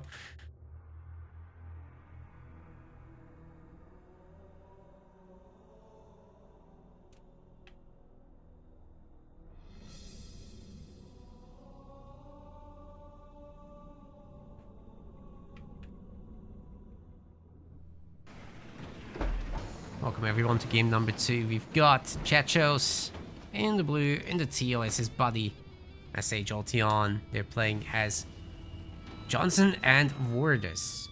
None that makes you see every day. We've got also Strike on the other side and Shaq. They're playing as Johnson and Jerome. Now, in the Rising Star League, we do allow Wordus to use combat spoils, which is hilariously overpowered at the pro play level, but here maybe it's fair. But at the upper echelons of Rising Star, we already see a little bit of warping, I think, from that. Here, economy is the thing that ends up going warp speed. Basically, you just siphon resources from upgraded buildings, especially bases, but it's easier to destroy the attached buildings, so that's what people typically tend to target. You know, damage the enemy, but also take their resources at the same time. Whereas if you just shoot a base, well, it's just taking resources, but not actually damaging them, economically speaking. The mines will keep us safe for now, but Chechos has absolutely got the middle mini. He's got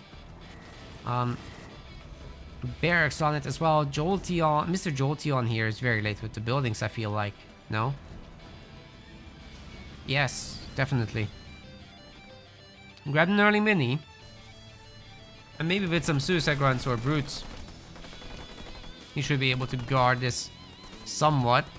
But it would be largely up to Chechos to pop his snipers into garrisons and then later bunkers once he can afford them. It'll be difficult to afford them, I mean. As for these guys, I think they're just gonna go for the 2 heroes. What are snipers going to do against Johnson in a bunker, protected by a protected by Jerome in the Mantis? They can shoot neither. They can shoot them. Gonna be heavily powered up. The sniper's not messing around with the Marine that's trying to draw attention to itself. Just shooting the garrison Marines instead. And of course the Grenadier will help clean this up as well. 2 snipers now in the garrison. Will soon be free. I'm trying to put some mines over there, but they didn't work out whatsoever. Anyway, Johnson's now around and he can tank some damage with his shields, right? That's cool. Bring around Jerome, boost up to Johnny, and suddenly the damage is going to the moon.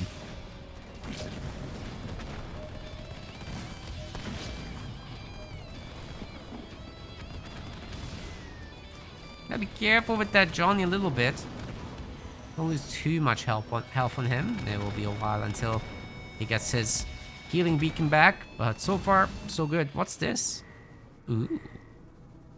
I like it. This could do something. Definitely. It takes forever to reinforce too, so while that generator gets made, it's an easy target. Taking extra damage from the brutes. So they should absolutely just jump on. Oh, they don't care. Cancelled. Let's see if they can protect this. I mean, Jerome going home, it's gonna take a while. For sure. Another bunker here. And the Hellbringers have some pretty good damage against buildings, as you guys know. Looks like the generator has been destroyed. And SA Jolteon is siphoning some good resources from this. But he will lose every single unit here, 100%. Problem is, Johnny can't hold alone. Oi. Get in the bunker, bro. Getting so weak. But he's in. The bunker will last a long time. There's just so many Hellbringers that I don't think it's enough. Jerome's coming back now. Doesn't have quite as many troops as one would need to fight this. I mean, there's 2 opponents, right? And somehow Strike managed to hold him back. That's crazy. Johnson is still full of shields, but he's got to deal with so many Hellbringers here. I bet he can't wait to cast another bunker drop somewhere. And they have to contend with another Johnson as well. There's a lot to deal with here. Best get into that Mantis, sir. Okay, we got it. Hey, Johnson's going strong still. Really good micro on him. We got an EMP Mac Blast, which is going to take out, however, Jerome, it would seem. Bunker drops ready, but Jerome's dead. Manages to jump into the bunker just last possible second there. The mini base has been destroyed on the side. We're trying for a ninja expansion, but I think Vortis might just be too much here to contend with down the line, as the resources just keep going up and up. 1-star Johnny is achieved. Can that make all the difference? We're about to find out. Really good mine drop here. That will take down the grunts. And the turret plus Johnny should be able to take care of the rest. Okay, so they're gonna be having to hold. EMP Mac Blast coming in. The shields on Johnson are back online. Great kill on the grunts.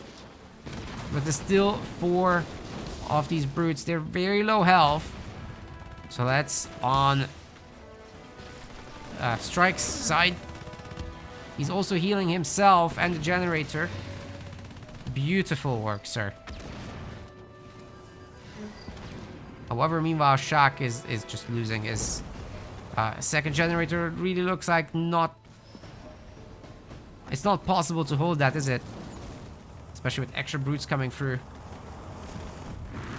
Is the finals? Yes. It says so. Don't know who put that there.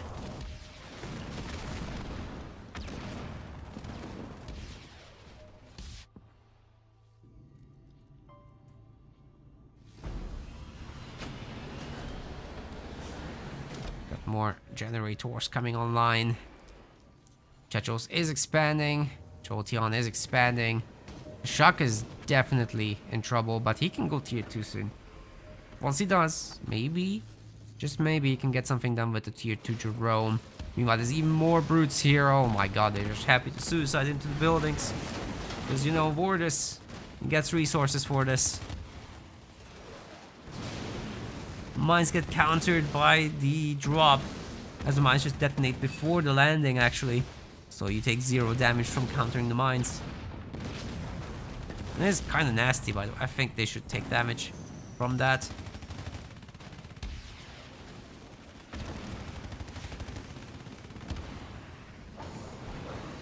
Garage stays alive, barely. But now Team Blue is just gonna have the entire map. Shock has 0 population.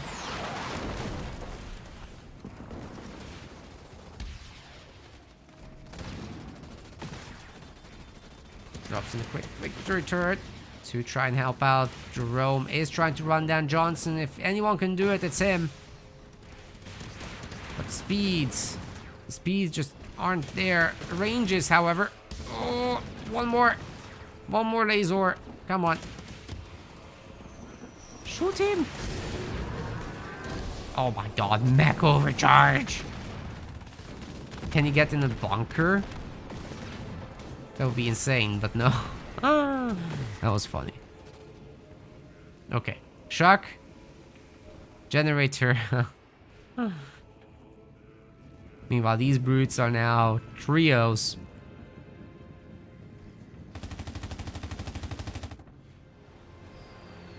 Just was trying to upgrade that Expo. Meanwhile, Strike has his quite well developed, but Poor Shock, man. He's been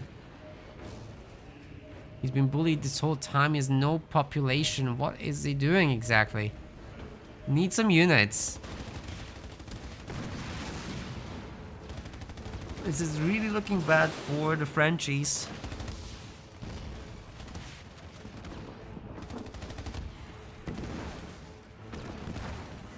How are you gonna hold this? No generators left now. Oh my god.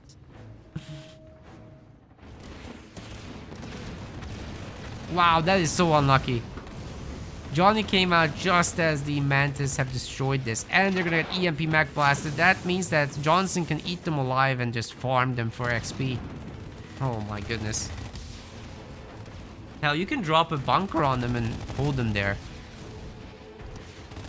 Right here, a bunker, then they can't exit. Oh, invulnerable. Maybe Johnny can fix him. No! Oh, sick. It made it.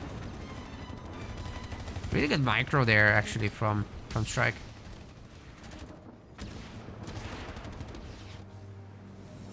Can that main base actually somehow stay alive? With the generators? That's so difficult to do against the warders. They're just happy to suicide brutes into you. Speaking of, look at all that. Oh, the mine combo didn't work out whatsoever. And there's no filling for this damn burger. It's just a damn patty, man. I mean bun. It's just a bun.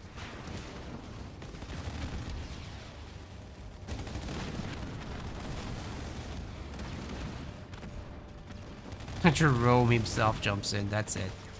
Okay, with 3 turrets this is much easier, I have to say. Still lost the generator. What are we saving for? Is it Omega team?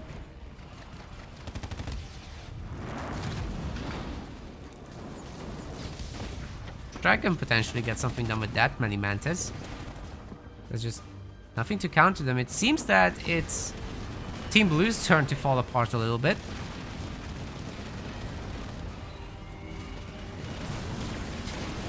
Jerome had his upgrade. Feeling much better about himself now.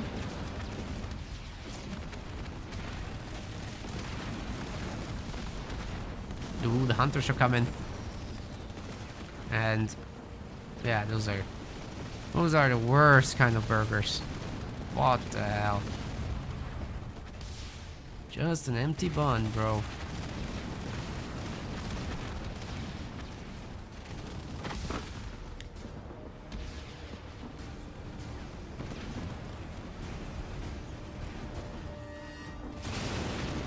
Hey, more of them. They went together. Imagine what they could accomplish. I think they're about to go together.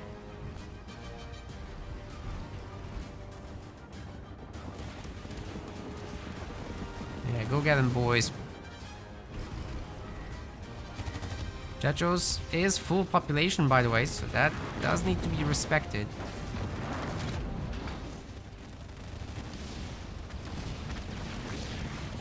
Ooh, the mine actually did some decent damage there to one of them. Now the hunters are coming, so yeah, this Shark's just not carrying his own weight right now. He's waiting for that Omega team drop, but will it actually make a big difference? Oh, that's a really good EMP Mag blast, and Wardus is setting up the goo. He's setting up a cataclysm. Everyone's gonna die. That's it. Absolutely devastating. What the hell just happened? Even Johnson can't make it out. Brutal. That was a bloodbath. Our boy is down to just 28 population. Could be a game-ending moment.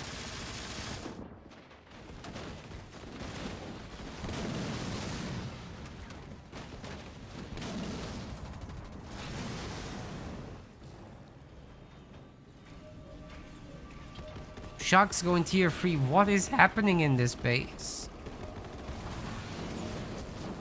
I'd have hoped that he had Omega team or something, but he doesn't.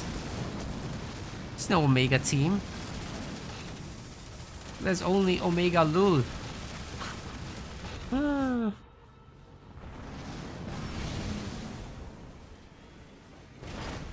It's gonna be 1-1 then.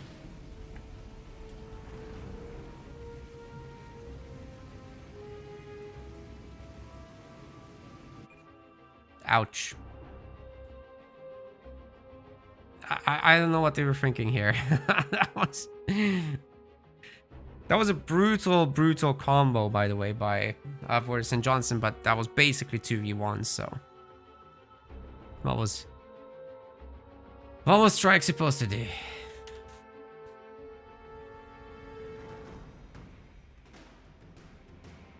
Let's see the next map pick. That's gonna belong to the Frenchies.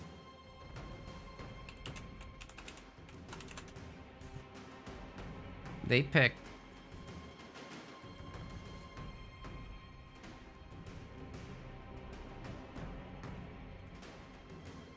Jerome Johnson favored.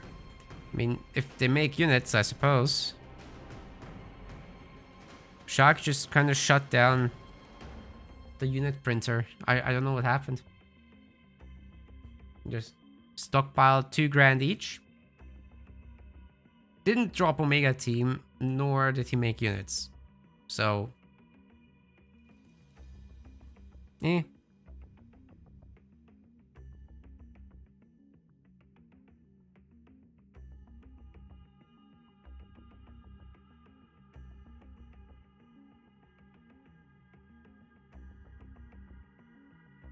Next map is going to be Rift, by the way.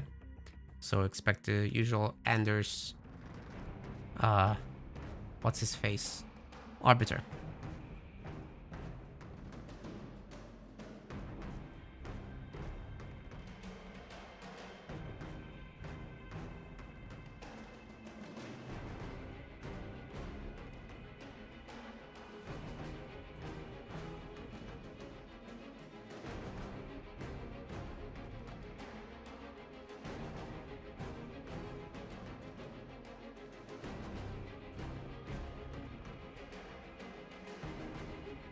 Strike's not quite ready. But I'm guessing after that one he needs to compose himself. So, that's fine. Hey, different teams. Different leaders. Wow. I like it.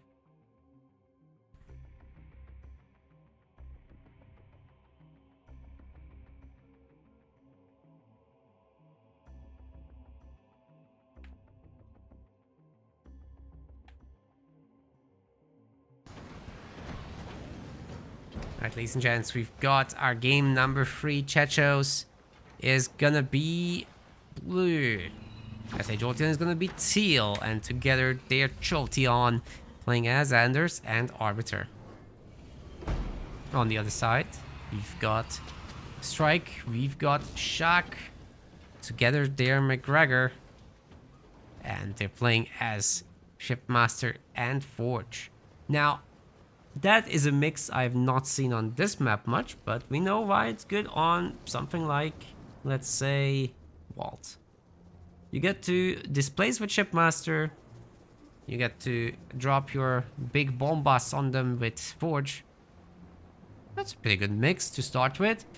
And of course you got your Ghost to control the early game with Shippy. Forge can support that with his Forge Hog. I think that's nice. But honestly, Arbiter and Anders aren't far off from those things, and Arbiter has an insane late game. With constant support from Conduit of Rage, I think he should win over Shipmaster, but Shipmaster definitely has a lot of opportunities there to put it all away. It's not going to be any mini-base stealing action, but hey, the Ghost at least picked off a Marine. It's not bad.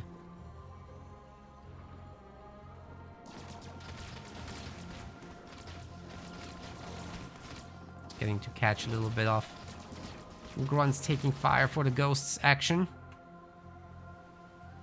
Most of the resources have already been swooped up. There's just a little bit in the mains left here. Especially for the Mexican team. What's going on with that? Guys, take the money. It's right there. French team did that a little bit better. They have some left, but it's really not that much.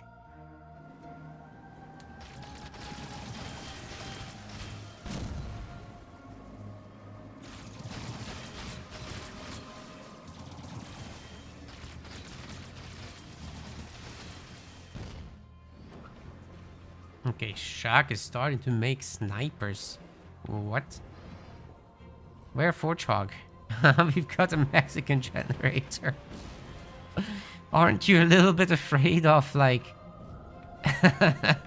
the Arbiter Enforcer drop? Aren't you afraid of the Super Sentinel? I don't know. I am afraid. I'm very afraid. Chachos puts the generators next to each other. That could be a problem with bombs. But other than that, it should be fine.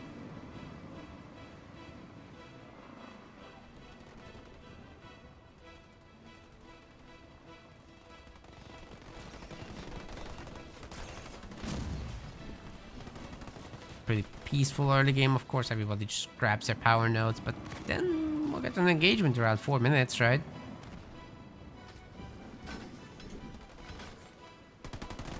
Just clearing the garrisons first.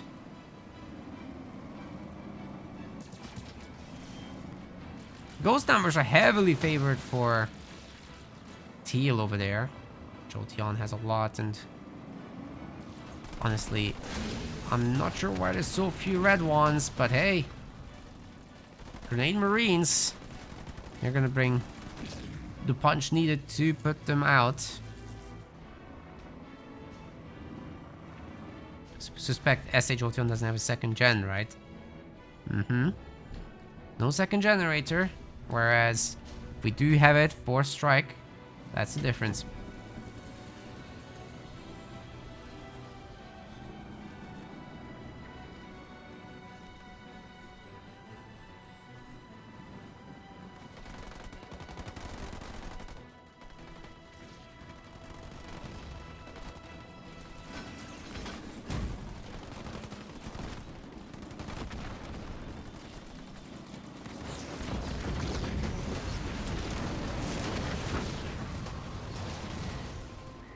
Lots of mines in there. I'm not really sure who got out ahead of that, but it looks like there's more red stuff. Red and yellow. Snipers in the back especially getting some work done. I'm shocked there's no Forchhog in this. Could have been nice, but hey, the Marines have got this covered, right?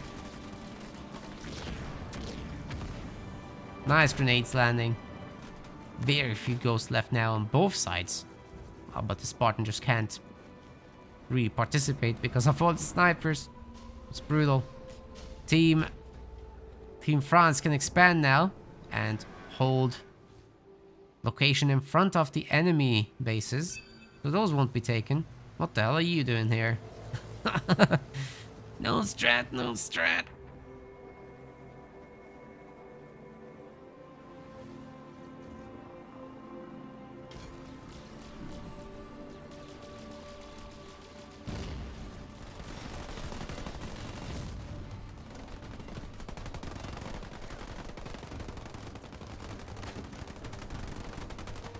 It'll take the snipers a moment to get through all this. Ooh, Spartan has been denied the jump. Mid-jump, he got rammed. It seems to have cancelled it. And he got cancelled as a whole.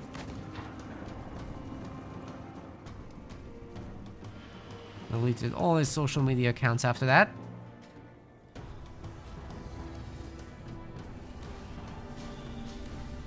We've got 3 power extractors there. That's a 3rd one as well. Combat tech marines are coming in. Bases have been denied. 5 power nodes to 0. Team Red is beautifully dominating this. I think they can push a main, to be honest. There is 1 turret here. Why aren't they checking it at least? Just send them 1 marine. Right? It doesn't cost you much.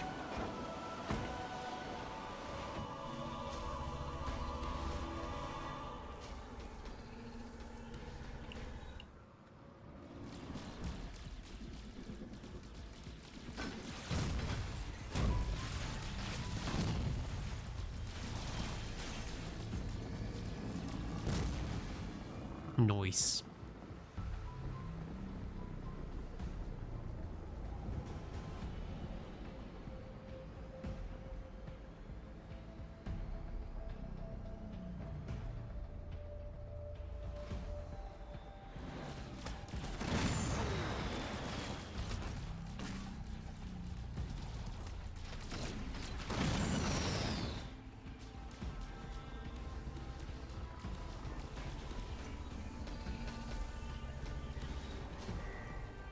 A lot of ghosts, but they just don't want to mess with anything. It's time for everybody to go tier 2, sir. Are we disconnected here? What's the resource situation? Oh shit. Well, I can't say that's a legitimate disconnect. I have to deduct a point for this. I'm sorry. Even if it's a legitimate disconnect, Team Red was so far ahead, we just can't make that a replay. We just can't. That's too much of an advantage. They had all the power nodes. They kept winning all the fights. They had the bases. No. They have to be given the point for this.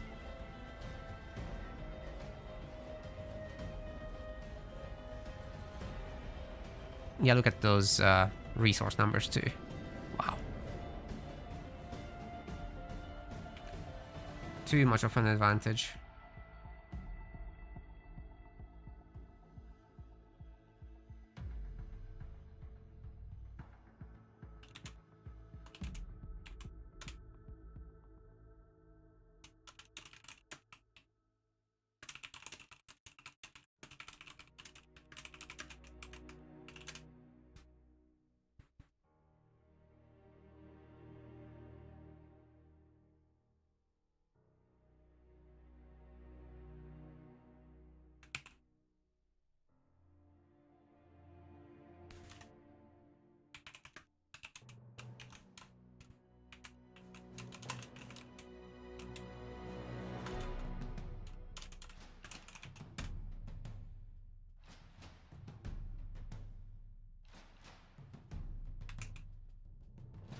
Let's try to get our boy back in the game.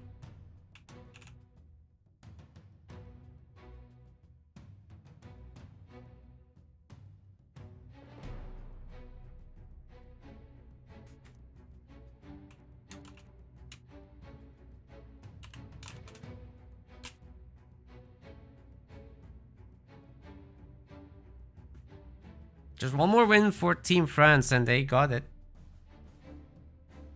Hopefully we get a game 5, right? I don't care beyond that.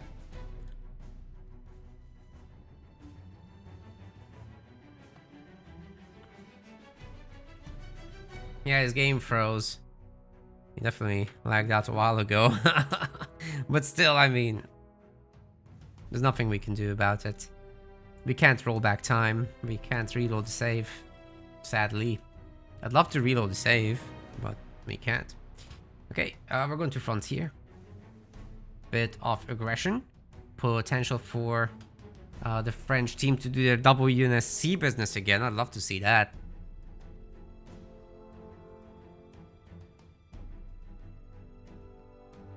It was actually a crash this time, not an internet lag out. Sometimes it'd be like this.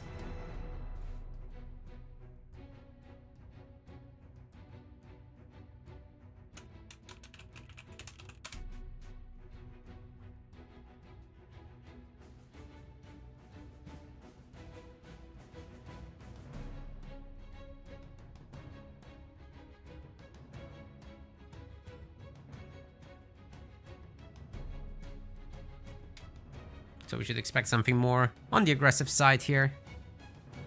Usually there's an Atriox, but I think you can just... Oh wait, they don't have access to Jerome this time. Oh, they won't do the WNSC then. Interesting. Very interesting. What is going on? Haha.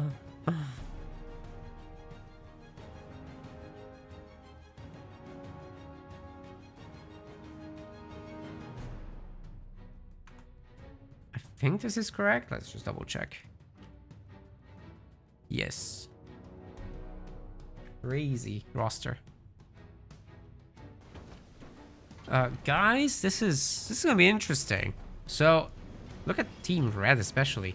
I mean, we've got Chetros in the blue, Jolteon in the teal. They're playing the pretty standard Serena and Jerome combination here, right? Serena captures the power nodes, makes them icy.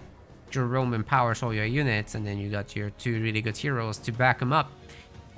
But we've got Bloodbath playing Colony and Shock. Whoops, Shock with Kinsano here.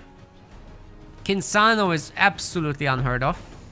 But, you know, Cutter is used up. Jerome is used up. Johnson's used up. Serena could have been done. But I'm really curious what the synergy here is between the two. I'm really curious generally what the deal is with Kinsano nonetheless. I mean, snipers with Redline and Heat of Battle are going to be really solid. That's for sure. They can beat any other sniper in the game if they get a kill. After that, if they get shot in that condition, they're absolute tanks. So maybe it's about that. And then obviously, Skit Choppers can absolutely wreak havoc among enemy infantry early on. And even through the early mid game. Then Hunter Capitano is just a Giga Chad as well.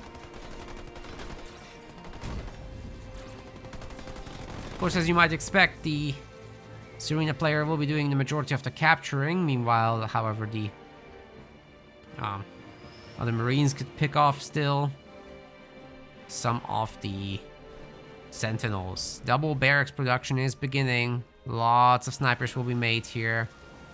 So the Mexicans are also doing the mass sniper thing. It'll have to be choppers, I think. They're coming. I don't understand the Kinsano thing still. What is happening? What's the synergy? Like, sure, you have really good snipers, but what else? It's gonna be such a struggle to go up against Jerome, no? Once they're in Mastodons, what do you do? I guess you hope to win the early game hard. But against Jerome-inspired snipers? How? I just don't see it. Guess it's all down to those choppers.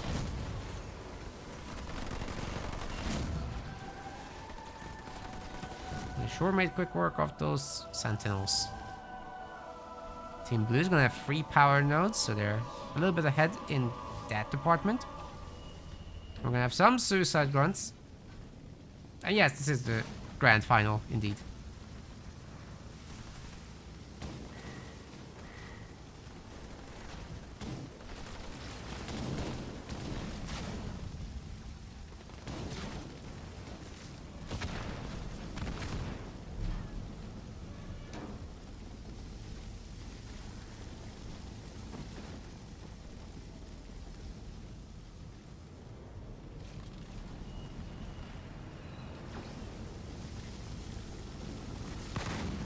Gotta make use of that red line. Picking off Marines pretty good here, just dancing outside the range of the ice aura. Some pretty good work there. The Marines are getting obliterated, holy cow. Choppers have showed up, oh my goodness, these Suicide Grunt connections are gonna be pretty decent. They're forcing at least a very good split, if nothing else, but the next Suicide Grunt connection, I mean, everything's dead. Everything's dead. That's it. That's probably the finals right there. Because this gets followed up by colony drop. And those Goliaths are going to bonk the bases. Guys, this is a disaster for Team Blue. The Frenchies need to realize it's time to move on the mains. They can do whatever they want now. They're chasing an individual Marine. It's buying so much time for this team right now. They're completely defenseless in the Jerome base. There's no turret. Yeah, there's gonna be a Jerome. They're done. They're quitting. GG. 3-0, 3-1. The Frenchies have been extra dominant today. Beautiful work overall. Still, congratulations to Chechos and Abi for finishing in second place here in today's tournament. Well done. GG. Alright, ladies and gents, that's going to be the last of the Rising Star 2v2 events for now. They unfortunately haven't worked out as well as I had hoped. But they have been very fun to cast. We've gotten so many cool moments from it. So there's only one event left now in the entire season, and that's going to be the Pro 2v2 League. So I really hope everybody will join that if they can. It's going to be next Saturday, all right? That's going to be our big season ender. And then we're going to have another season announced in short order. So perhaps a week for me to put together a video about summarizing how the last bunch of seasons went overall. And then we'll jump right into the next one, basically, shortly after. Mini break for me only. Nothing much. And there's gonna be still Company of Heroes running at the same time, of course, so you guys are always invited to watch that. Here's our first 4 places anyway for today's event. We've got Team McGregor, we've got Team Cholteon, probably drunk, and Daddy's home in the first 4 places. Congrats, guys, all of you are winners in our books. You're gonna win some moolah as well with that. Well done. We hope everybody enjoyed this season of Rising Star events. Like I said, we're going to cut them down for the new season. There's going to be still 1v1 events, but they'll be more scarce so that people get maybe a little bit more interested in them to just check in how it's going, right? Participate in it with more frequency because they're few and far between. We're going to focus on the Pro League. And the Pro League is going to have to deliver. We want it to be almost as good as our Company of Heroes numbers, ideally. But the game is coming up on its 10th year, right? And we've had no support for this entire decade, basically. 2021 is the last time we got a patch. So I understand people get tired of it. There's limited stuff we can come up with, to be honest. Like, we could mod, but then we lock out half the player base that are on consoles. So it's a really tough situation with Halo Wars 2. I'd like to do more, but that was this season. This was the season of doing more, and it completely backfired. So I don't know how to do this better. We're going to consult you guys. Like I said, I'll make a video, ask for your opinions overall, and we'll figure it out. Is the next season in July? I'm not entirely sure whether we'll already be ready in July. I know I'll be away for at least a week in July, so maybe the end of July is when we could start, or perhaps we'll just do it in August. Anyway, a very short break wouldn't hurt, I think. There's still one event next week, so we're doing the Pro League next week. Do join that, and then there probably is going to be a 1-month break or something like that. Maybe we'll squeeze in show matches in that period. All right, let's do something like that, I think. Okay. Nyoki says it's unfortunate for the disconnect, but GG's. That's right, that's right. It's usually how it goes, but this last one didn't appear to be a disconnect. That appeared to be a resignation. Sometimes it registers as a disconnect in the game. But still, the other disconnect was... we always get our share of disconnects, right? Alright, guys, no sponsor today either, sadly. We got one tomorrow, however. So, after Company of Heroes tomorrow, there's Rising Star League there too. We are actually doing a game like Company of Heroes as a sponsor. The first time a proper RTS is sponsoring us. So that's gonna be very sick. I'm looking so forward to that. Now let me look for somebody to raid, and I'll say bye-bye to you guys. Gonna go and make my dinner. Thanks everyone for watching. Bye-bye.